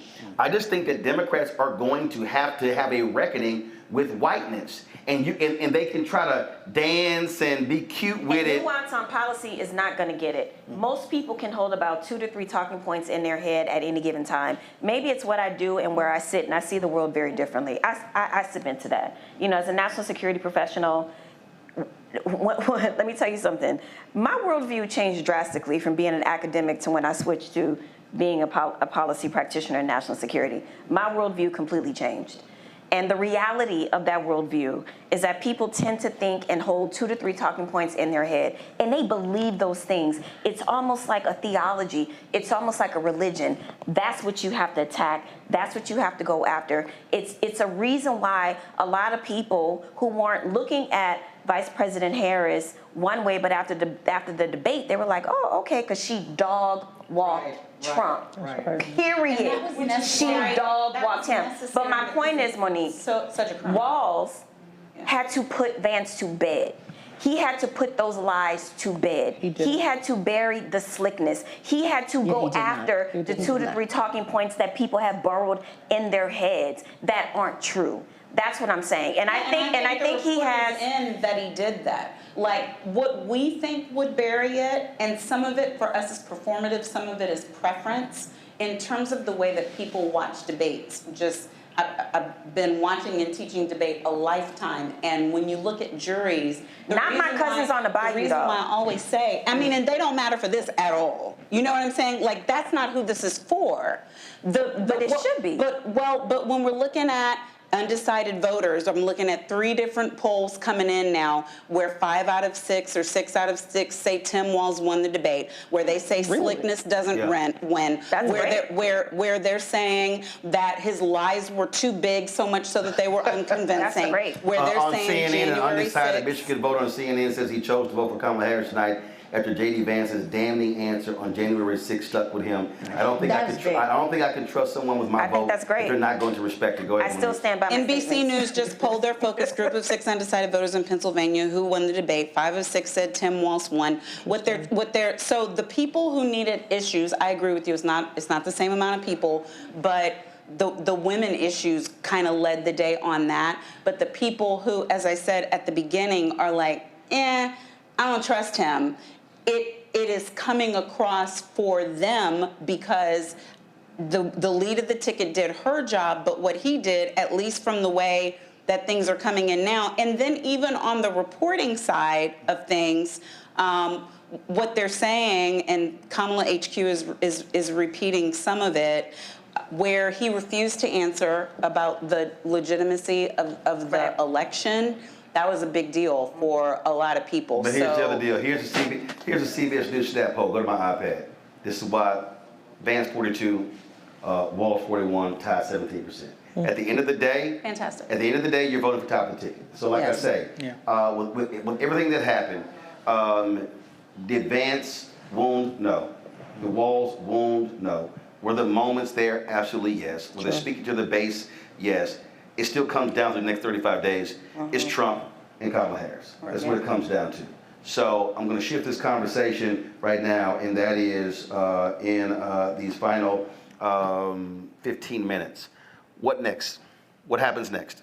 I think somebody spoke about it earlier. It has to be that high level of visibility. Vice President Harris was So is you then, Roland. But we know that we know that VP Harris. If it was you, I would have said it was no. Yeah, it was VP Harris was missing for the first third of her announcement. Then we have Vance that's on TV every single day. I don't think the Democratic Party is doing enough right now. If they want visibility amongst young people, they have to do more. I'm interested to see how this HBCU tour is going to go, but we're going to need more. There's going to need more to put them over the line. Right now, I'm not confident enough that they're getting the visibility, and we know that the Trump campaign is going to come out viciously swinging. They're excellent at putting out salacious rhetoric. They're excellent at making people feel extremely fearful and xenophobic. And so we're going to have to figure out ways to combat that at a high level. And right now, I'm not confident that we're doing so. A big issue, the hurricane has greatly impacted North Carolina and Georgia. And so that's going to be a lot different when it comes to campaigning. And so a lot of the focus is really going to be, frankly, on Pennsylvania, Michigan, and Wisconsin, really locking those down. I just think with roads still having an issue, the last thing people are going to be caring about is the election as they're trying to sit here and get themselves together, again, especially in the western part. But if you look at the eastern part of North Carolina, frankly, if they're not as impacted by this, you got to go campaign there. Mustafa, what do you see over the next 35 days? I think you have to continue to make sure people understand the story about the jobs that you've created. When I'm out there talking to folks that care about jobs, that care about health care, and of course, the people I work with, they care about the environment and what's going on with climate. So I think you've got to figure out a way to stay in front of those issues, and I think it'll help you to get some of the traction that you need. And of course, I wouldn't be the person I am of the movement that I come from if I didn't also say that you've got to do a better job with the black vote. And I think that there are opportunities to do that, but I think you have to speak directly to what the particular needs are of both black men and black women. Rebecca. Next 35 days, or we're approaching midnight, so the next 34 days. I know the campaign has done some extensive polling. They know who their strongest, likeliest voters are. They need to double down and spend all their money in turning out those people. Tonight was, in my opinion, was about white voters. We know just off the top, 3 out of 4 white men will never vote for the Democrat on the ticket. That's, it's been that way since LBJ. So at this point, if the campaign is spending all their time for the 25% of white men they think they could get, if the campaign's spending time for about the, 48 to possibly 51.5% of white women that they think they could get, cool, but you better get your numbers of black people above what Obama numbers were, because we're in a different world than where Obama was. Obama had a different path. This campaign doesn't have that path. This campaign does not have Biden in 2020 path either. And so based upon that, I'm sure the campaign, they have their internal numbers. Do your job. Turn out those people that your internal numbers are telling you that's going to be strongest for you. You have to maximize those numbers. Randy. You have to get people to the polls. I think that most people know these candidates are so different that most people know where they're voting. I'm shocked at the people who say that they're undecided, but those who say that they are for this ticket, they are for the Harris-Walz ticket, they need to get them there. Ensure that they vote. I would push on getting people to get out and vote. Even though the Republicans have passed many laws and try to make it difficult for us, ensure that you are registered correctly and get your butt there and vote, and early vote. Making it that people don't just vote with their mouths, because everyone now can go and have an opinion and be on social media, but actually go and cast your ballot. That's what I would focus on, and to do that, they have to show that these issues are relevant to us and critical and are life-changing for us. Nola. I'm going to refer to the National Security Action Poll that came out a week and a half ago that talked about 56% of Americans favor, 56% of Americans in 7 battleground states favor supporting Ukraine over not supporting Ukraine. I think that there needs to be some sort of decisive foreign policy decision that distinguishes VP from the prior policy and how we're handling Israel, how we're engaging. I think people are really wanting that. Is it going to be the same policy? Is it going to be a different policy? What is it going to be? But how does she do that as sitting vice president when he's still the president? You can't have two presidents at one time. How does she do it? I agree with you. What I'm saying is you can still talk about what your future vision is as vice president, and that's all that a lot of people are asking for. But how can you talk about your future vision as vice president if what you are going to do is going to be different from him? The moment you do that, all hell's going to break loose. I hear what you're saying. I'm saying what people are asking for. No. I know what they're asking for. What they're asking for is irrelevant. I mean, it can't happen. I mean, the box that she's in, she's not a United States senator. She's not a governor. If that was the case, what they're saying makes sense. But because she is the sitting vice president, I don't disagree with you. Well, but again, but do those folks understand that? No, they don't. Okay, well, they don't understand that. I mean, I don't know what the hell. She literally can't. And look, it's a bunch of black activists and others saying the same thing. The fact of the matter is, you only got one president at one time. Right. She signaled before, if there needs to be a policy change about Israel, we'll do it. And then that got kiboshed really quickly. My point is, and regarding Ukraine, there needs to be some sort of diplomatic win. There needs to be something that American people can say, okay, I understand why we're there in Ukraine. A lot of Americans are asking, why are we doing this? Why are we still doing this? Because the messaging is resonating. What benefit are Americans getting from us being in Ukraine? And they're pointing to things like inflation. They're pointing to things like high gas prices. Not that they have that they're directly connected, but these messages, what I'm saying, are landing with the American people. So while I agree with you, she can't necessarily say this is what my foreign policy is going to be on Israel. It's going to diverge from POTUS. There has to be some sort of signals regarding foreign policy and national security that makes Americans who are on the fence feel better about what the future will be. Unfortunately, we talked about it earlier. A lot of Americans ain't smart. And the fact of the matter is, for all these people who are complaining about the amount of money we're spending on Ukraine, the money ain't going to Ukraine when 75% are going to American military contractors. Right. What they also don't understand is if Russia takes control of Ukraine, we're talking about winning the election, right? I'm simply saying. No. What I'm saying is, for the people out there, and some of them could be watching and listening, they don't understand that because of NATO, we have to defend NATO countries. It's actually saving us American lives and money supporting Ukraine the way we are versus sending being involved in a military conflict. About that for 2 years. I got you. I'm just saying. I'm saying. Unfortunately, there needs to be some sort of, even if it's a perceived win. What's next? There needs to be some sort of foreign policy W. Here's the whole deal. That's all I'm saying. So the mission accomplished banner? Ain't not that. First of all, we're not about to lie. Let's be real clear. Israel's attack against Hezbollah, them going into Lebanon, and it was happening now in Iran. There's not going to be a foreign policy within the next 35 days. If you're preaching to the choir, honey. No. I'm not speaking and talking to you. I'm talking to people who are watching. Okay. And what I'm trying to explain, there ain't gonna be no foreign policy win. And here's the deal. And I don't think there are a lot of people who are going to be voting on foreign policy. But that's not what the polls are showing. Let me tell you something. People care about what's happening in Ukraine. And the number 3 thing that they care about is democracy. And democracy's wrapped up in all of this. I got that. But the number one thing that they also going to be talking about is the economy. And to Mustafa's point, what you have to do is explain to people what you did, how you saved it, how we remind people. And this is where, again, what Trump and Vance are doing, Eugene, they're trying to get everybody to go back to 17, 18, 19. No, you got to bring everybody back to 20, 21, 22 and say, y'all remember what your life was like? Do you remember when you were scared to death to go to a grocery store? You were scared to die because of COVID? You were scared.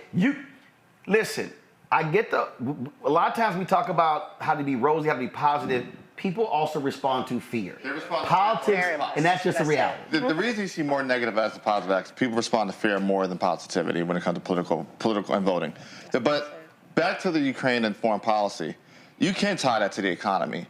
Inflation's coming down. If Russia takes over Ukraine, inflation skyrockets. Ukraine is #3 grain producer in the world. I think #7 ore producer in the world, and one of the top lithium producers in the world. You know what that translates to? That translates to more expensive iPhones and electronic products. That translates to more expensive energy. That translates to more expensive food, more expensive bread, more expensive wheat.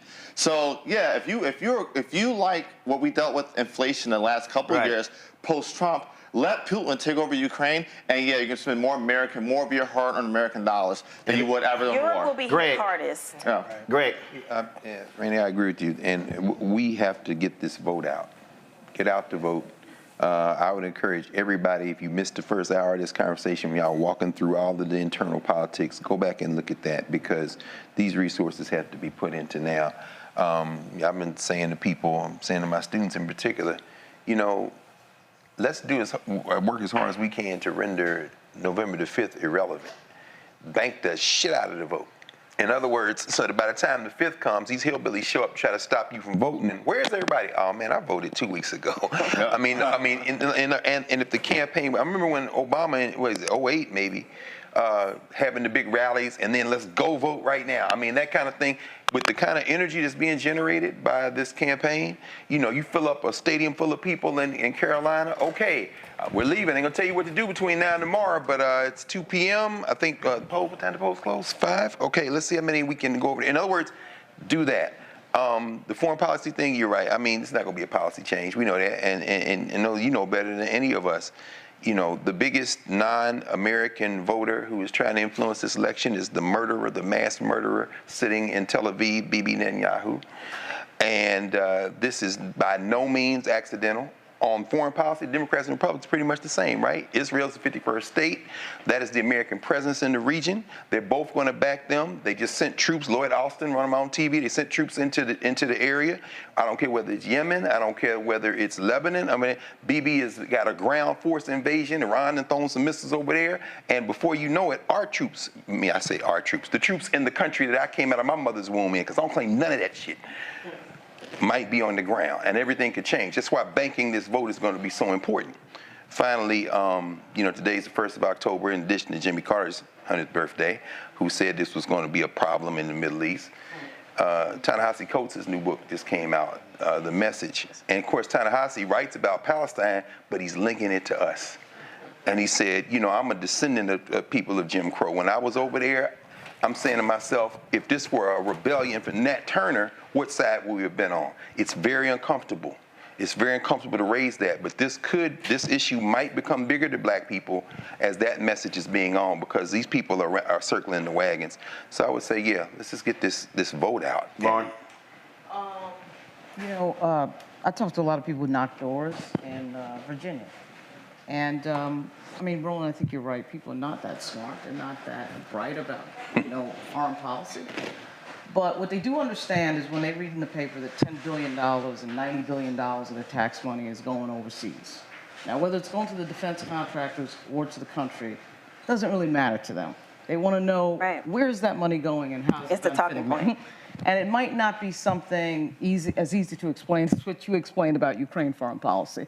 Even though you're correct, I think it's hard to do that. And so when you say a foreign policy, when I think people just want an explanation as to where the money's going.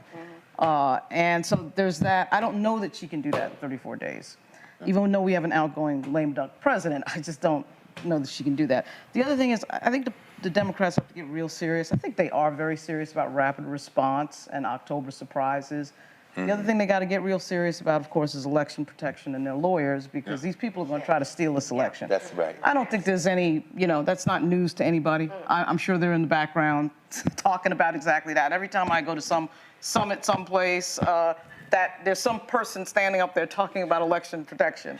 So I don't think that's a thing, but that's a serious thing that's going to happen. And you can see that Donald Trump is ramping up the rhetoric. He's setting the table for it. It's going to get stolen. It's going to get stolen. It's going to get stolen. He's an inciter.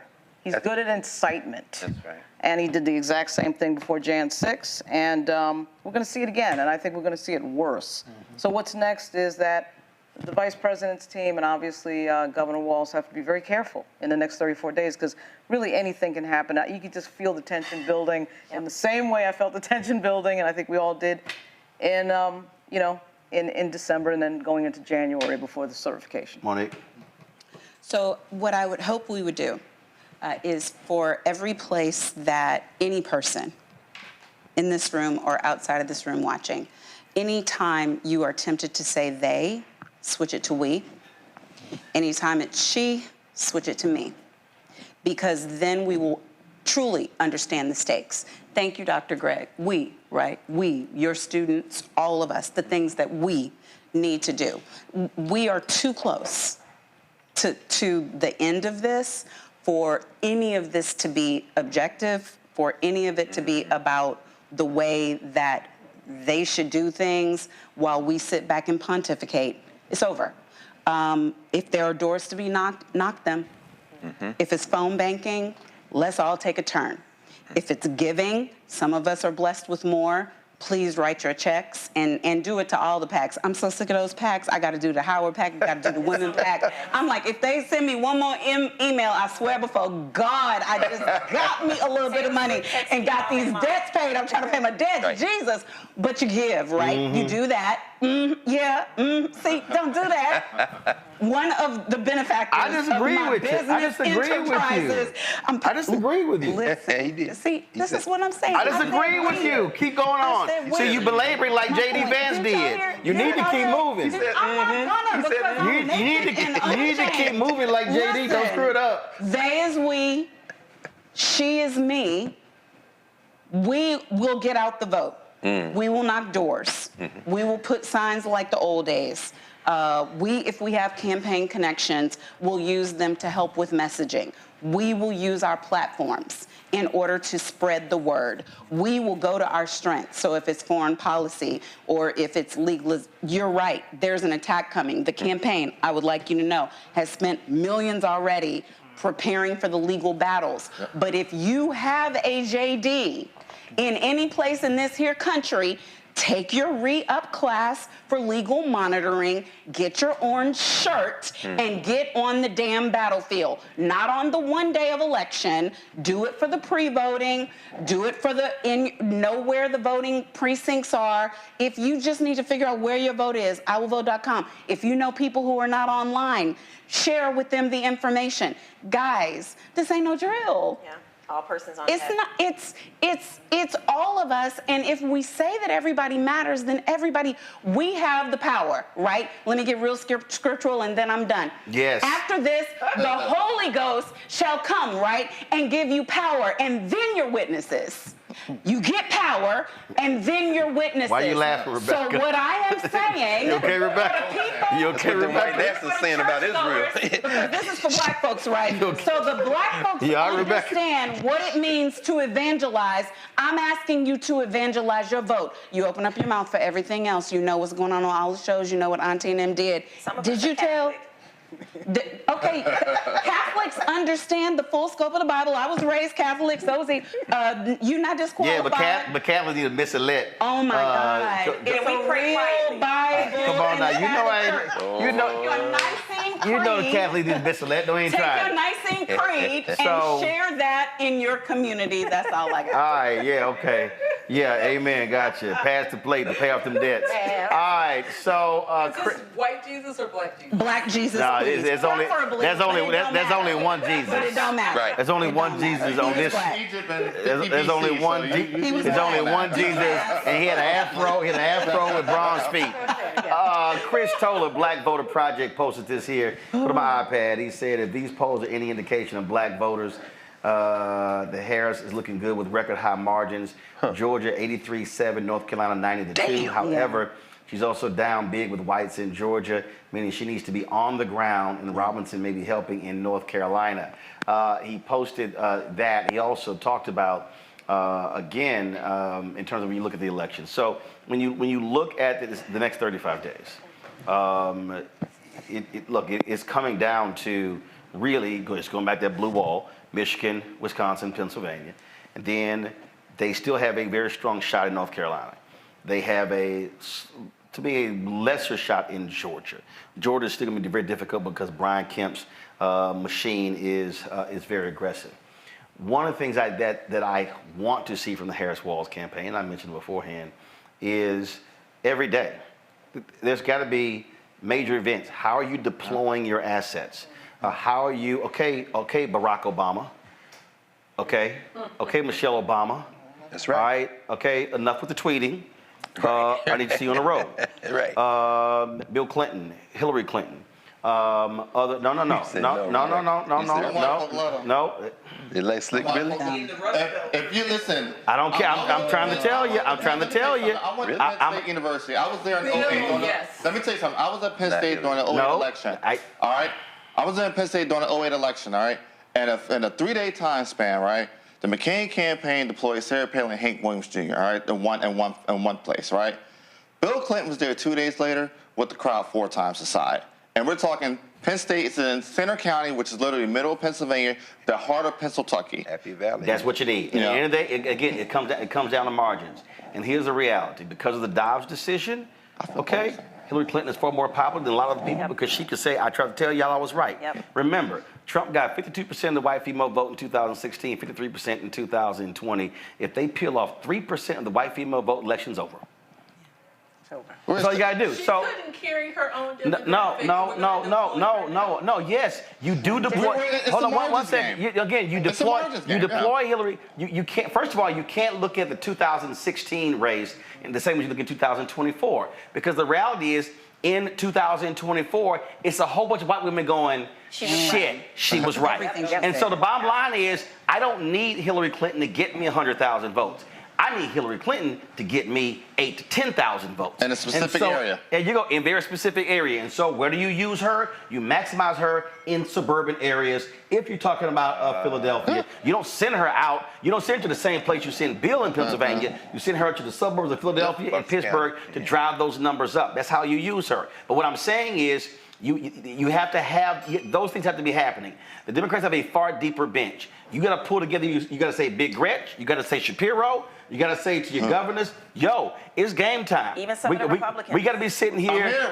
We got to be sitting here going hard. Then you got to say, okay, all you entertainers, I appreciate the post on social media. Taylor Swift got to get in the field. I need your ass out in the field. Stevie Wonder's going to be doing a 9 or 10 city tour. Stevie Wonder's going to be doing a tour. And to the point where normally the average ticket price for his concerts are $300 to $500. The highest ticket price is going to be $125. Next week. And so he's doing that in nine different cities, and then going to Midwestern states. If you're the Harris Walz campaign, what is your major massive ground game in Milwaukee? 50,000 fewer people voted in 2022 from 2020. If they vote, then Mandela Barnes is the United States Senator. And so you got to be driving on the ground. And what you got to be, and so I know how all these different PACs work or whatever the hell. This is where Jamie Harrison, and this is where all these other major Dems, and yes, where the fuck are you, George Clooney? Where are you, Nancy Pelosi? Where are you folks who are calling for an open convention? This is where all y'all should say to all these PACs. You're sitting your asses on $400 million. Deploy that shit on the ground. They should be flooding people, massive door knocking every single weekend between now and Election Day in Wisconsin, in Pennsylvania, in Georgia, in North Carolina, in Michigan, because it's all about turnout. If you drive up the margins, it's game over. Obama won with 39% of the white vote because he over-indexed among African Americans. Go to North Carolina and remind black folks there, y'all did it before, y'all can do it again. But you got to go to those places. You got to go to Princeville. You got to go to Elizabeth City. You got to be able to go to those places. Don't just go to North Carolina A&T. You got to go to the eastern portion of the state as well, the Black Belt in North Carolina. And so the election is there.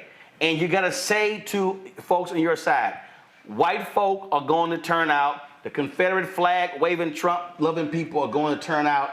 And the only way you beat them is if you show up more than they do. No question. And the Black Belt in Louisiana is under attack too. Black Belt in Louisiana under attack. But let me just go ahead and say it. Black people in Louisiana are going to get off their asses and get organized because, frankly, they've been sitting on their asses for far too long because they allowed Jeff Landry to take over by not voting. You had a black man who's on the Democratic side for governor, and they couldn't even get him in the top two and couldn't even get to a runoff because folk were just sitting here. And I get the whole deal. They're not engaged or whatever, but it's ridiculous. And they also got to vote because you got a congressional seat there, an opportunity district. The black folks in Alabama, it's not a black district, it's an opportunity district. So they got to maximize for figures in Alabama as well. Plus, you also got, Texas is nice, but it'll also be nice if Colin Allred would actually, I'm aware Texas has the most black voters in it. Anyway. No, I understand that. But it would be nice if Congressman Colin Allred would actually show up where black people are and then not, staff. and actually, right,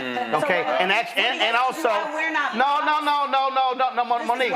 No, Monique, no, wait a damn minute. Don't let me pull some receipts out. We're not Fox. No, I know we're not Fox, but you know who I am? A black man who's texted his ass since March 5th on 6 different occasions, and he can't even respond. But how does that help? It helps if your ass want to be the next. If you want to be the next, easy, because you know what? It's a lot more black people know me than know Colin Allred. Then can you tell them not to vote for Ted Cruz instead of pissing him off at Colin Allred? Colin Allred, no. Can we change the conversation? No, I'm not changing the conversation. What I'm saying is, if you're gonna be a goddamn black candidate, fucking talk to black people. I agree. That's what I'm saying. And what I'm saying is, you can't sit here and try to be United States senator in Texas. I know what the hell the polls show. But guess what? Being up a point in Texas don't mean shit when it comes to voting. Do I want to win? I want to win, but you gotta win by talking to black people too. Let's talk about DNC putting money everywhere. First time ever. We haven't talked about that yet. I think that's great. About DNC putting money everywhere, all over the country. That's the first time ever. What do you think about that? I mean, listen. First of all, guys, y'all mics are still on. First of all, the DC is trying to expand the map. Okay, Testers down 6 points in Montana, so they got to put money in the Grayson, Texas, but also in Florida. Okay, they folks have been right now Florida, so you got to do that. Shares Brown up in Ohio, you're fine in Arizona, you're fine in Nevada. You know you're gonna lose West Virginia, so that's happening. But the other thing is this here: how do you also deal with the broadening map? You got to realize you got Supreme Court races in Ohio, Supreme Court races in Florida, Supreme Court races in Texas, and so if you care about reproductive rights, guess what? That's what 3 places where those conservative judges actually rule against. So those Supreme Court races also matter. So yeah, smart moves there by the DNC to actually push that money out. Yes. So I just think that again, when we start talking about this whole election, candidates can't expect people to go hard for them if they don't go hard for people.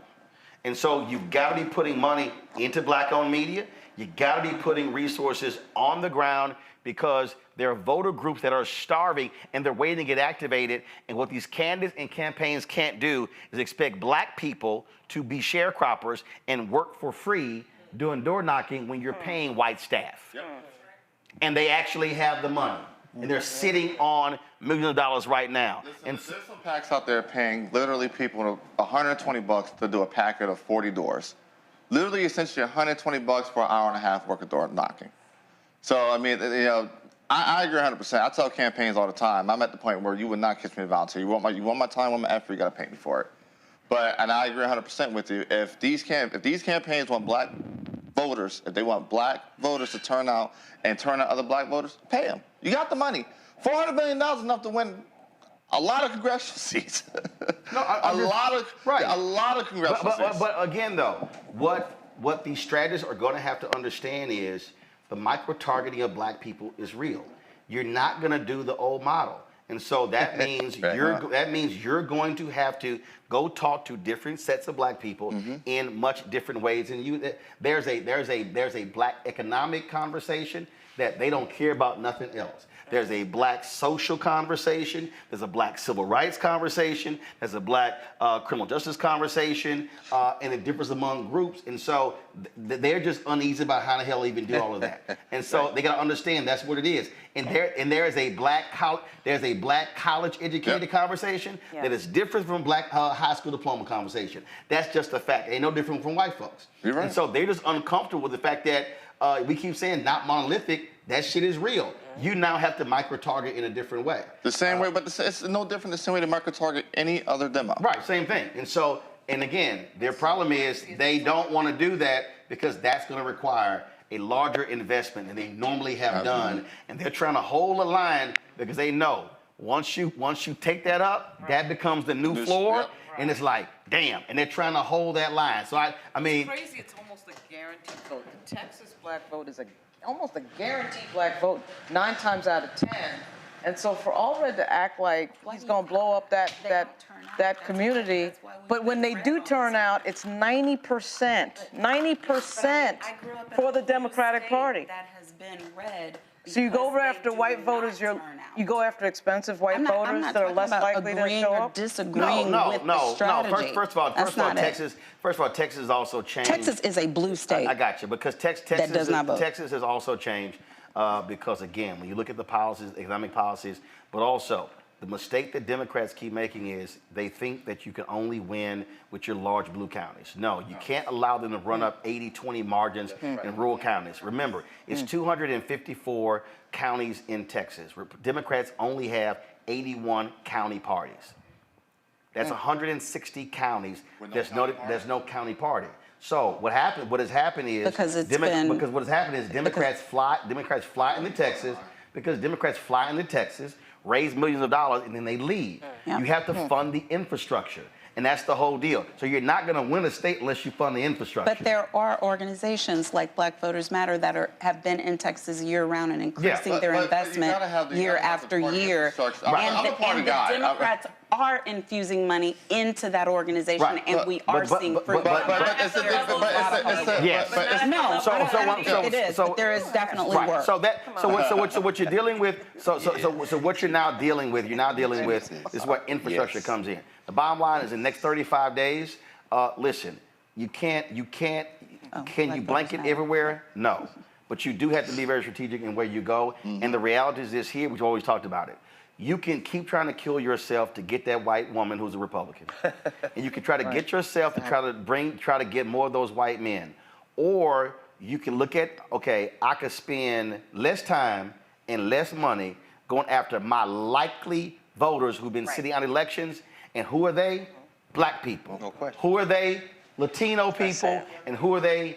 Young people. Yeah, right. It's right there in the data. And so the money needs to be there. And so they should be flooding these states with resources. And Democrats in D.C. should be calling out these PACs and saying, don't look up on November 6th and your asses are sitting on $60, $80 million and you just spend it. The whole point is to actually spend the goddamn money that you actually raised. That's supposed to be the point. All right, folks. Appreciate everybody being with us. Tomorrow, I'm broadcasting live from Alabama State. I'm giving the homecoming speech. We're talking about voting.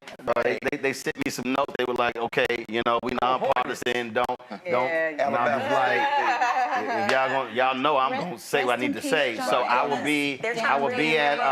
be at again Alabama State. I'll broadcast from there tomorrow. I'll speak at 11 a.m. On Thursday. I think Greg is sitting in for me on Thursday because I'm gonna be flying back. I think. Also, lots of what we'll be talking about tomorrow. We'll talk more about the DOJ, what happened with their report about the unconstitutional practices in Georgia prisons. We show some of that at the top of the show. We'll talk about that. Also, yesterday, of course, we celebrated the life of Dikembe Mutombo. Tomorrow, we'll talk about the passing of America's first black daddy.